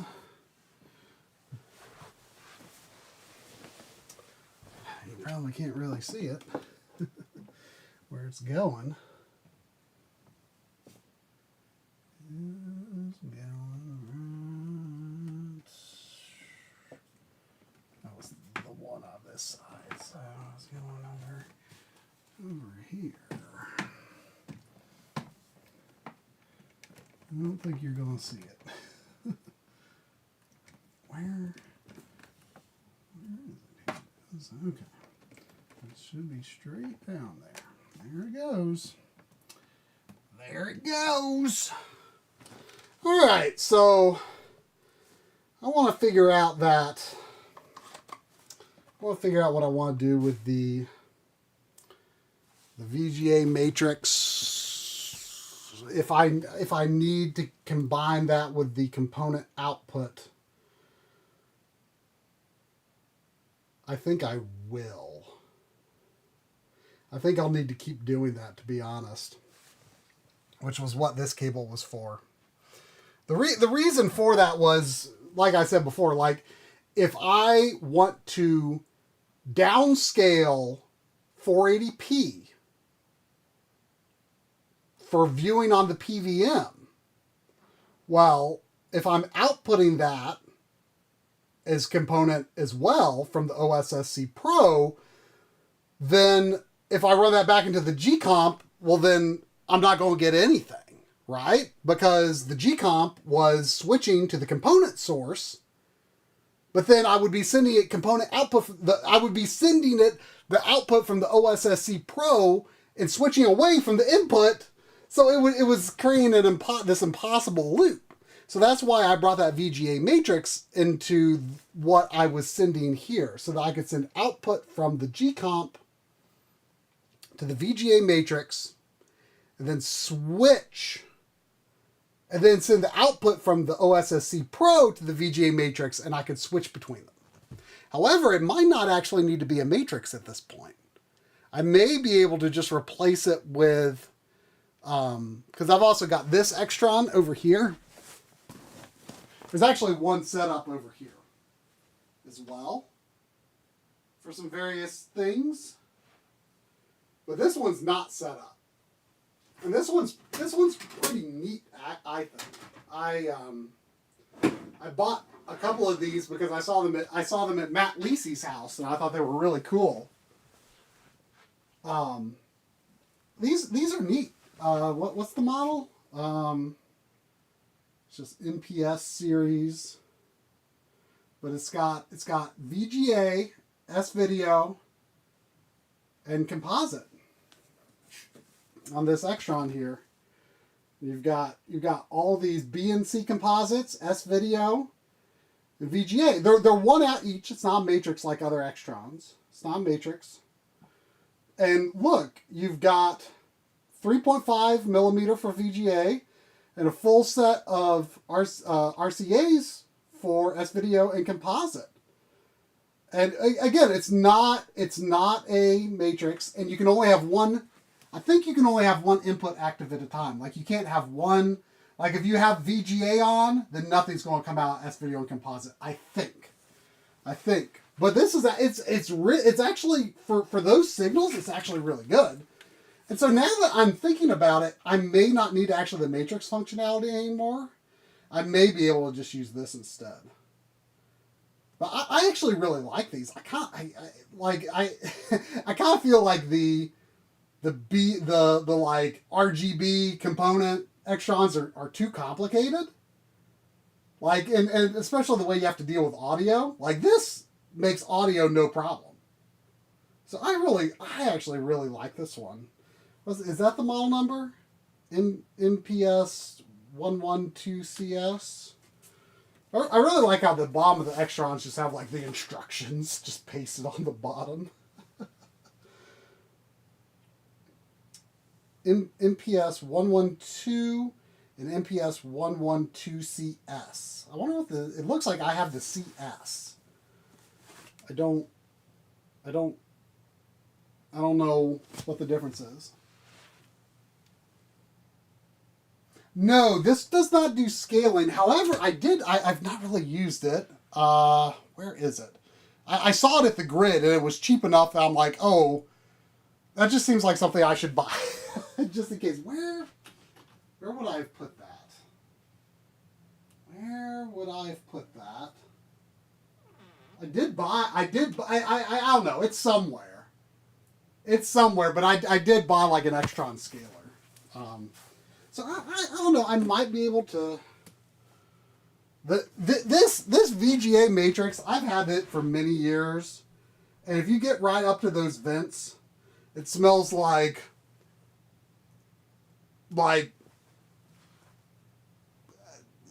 imagine someone like stuck a cigarette in their armpit and then you sniffed it. That's what it smells like. It only smells that way if you get really close to it, but the smell has never gone away. You really have to get close to it to smell it.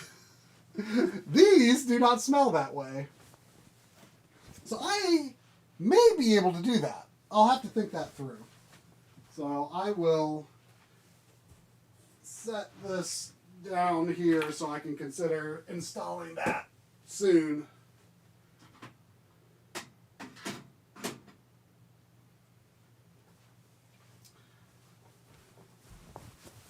So yeah, I guess the last like kind of mission critical thing right now. Well, I gotta do the HDMI cables for the Retrode 4K and the OSSC. I gotta pull I'm not gonna do that. It's too late to deal with that. I'll finish some of this up tomorrow or Monday.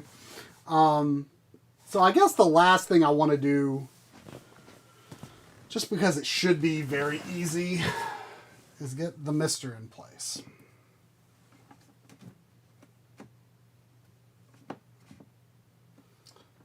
So, let's see here.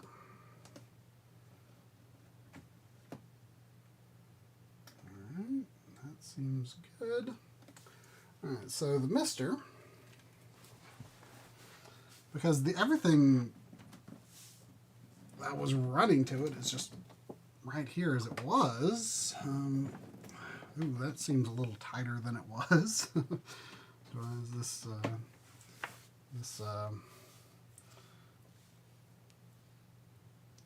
Ethernet cable. It's a little tighter than I thought. Is there a shorter route? It wouldn't.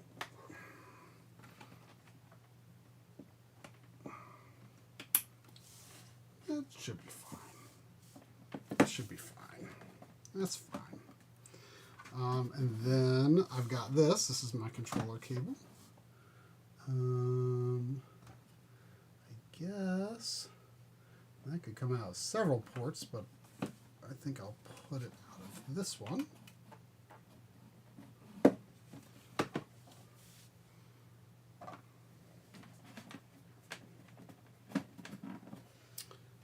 Yeah, that's fine. That's fine. That works. That works. What's the... Oh, wait. What? That might be for the Neo Geo. I think this wireless dongle is for the Neo Geo controller. But I primarily use the Neo Geo controller with these blue retros. The Neo BT up here. Okay, so the power for this actually comes in over here. So let's see. Can I run that under some of these? I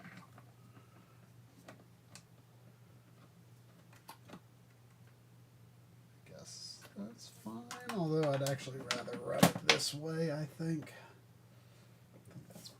That'll be better. That'll be better. And so this is the HDMI. And I had a right angle dongle connected to it the way I had it before. Do I still want to do it that way? I actually, I kind of had some of this like cutting through like a I think the G comp, or no, I think it was like cutting through the corner of a G SCART like under the plexiglass before.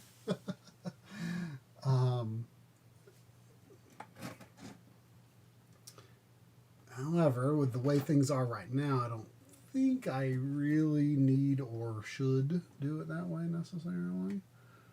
So let's just use this like that. I think that'll be fine. That'll be fine. Maybe I will run it under something over here. Let's see. Run it under some of these, and then like, maybe under some of these component cables, and then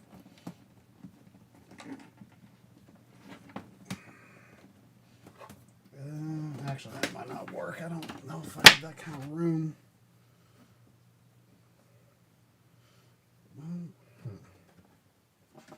What if it goes like this?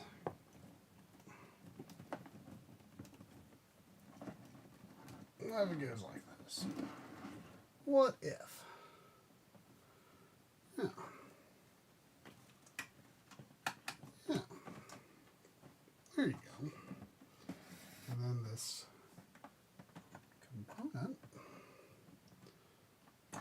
which actually could go under. Let's pull this up. Go under here just like that. There we go. There we go.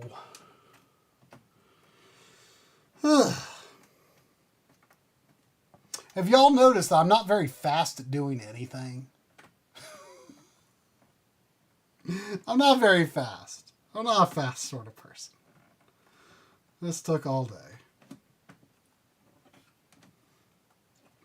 Which is why I want us to do it together.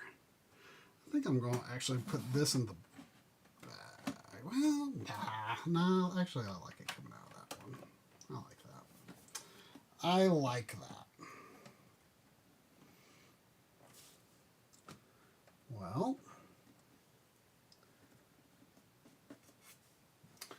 I think we've more or less done it. We've more or less done it. So,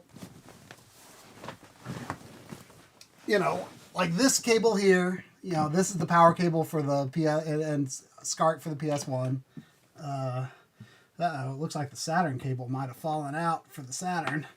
But I don't think I'm going to put the shelf and the PS1 and Saturn back in.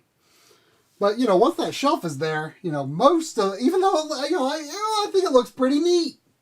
It's a lot neater than I thought it would end up being, if I'm being honest. I think it's pretty neat. But most of it will be covered anyway. I like to leave this down here for the mister. But I'm going to leave it open because I need to figure out what I want to do with switching to ensure that the output from the OSSC Pro doesn't interfere with the downscaling I want to send to the PVM. Or the input to the OSSC Pro doesn't interfere. Whatever. But that'll be easy. I just have to decide what the simplest way to do it is. And I'll use the component output for that. And I'll also just well, I also have to figure out, I guess I just need to connect some kind of cable to the composite output. I need to connect a cable to the composite output to the PVM for composite on the PVM. I need to do those two things.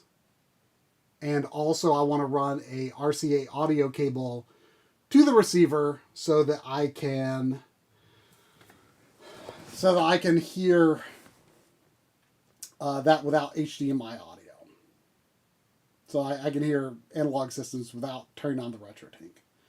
That would be nice.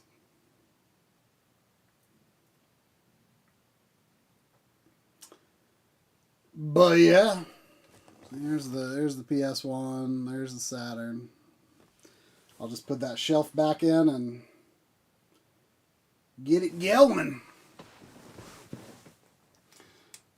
Oh man, well, so I didn't 100% finish, but I got it close enough. I got like the parts that that were causing me to procrastinate done. Everything else is relatively trivial, but not when I'm this tired or this hungry. So, thanks y'all for tuning in. Hopefully this was something decent to put on in the background for however many hours this was. And, yeah. We will see you all tomorrow night. And hopefully I'll be able to tell you whether I procrastinated on tying up the loose ends here, or if I'm going to save that for Monday. We'll see what I'm feeling like tomorrow. I'll do it. I'll finish up here Sunday or Monday. I'll get this done.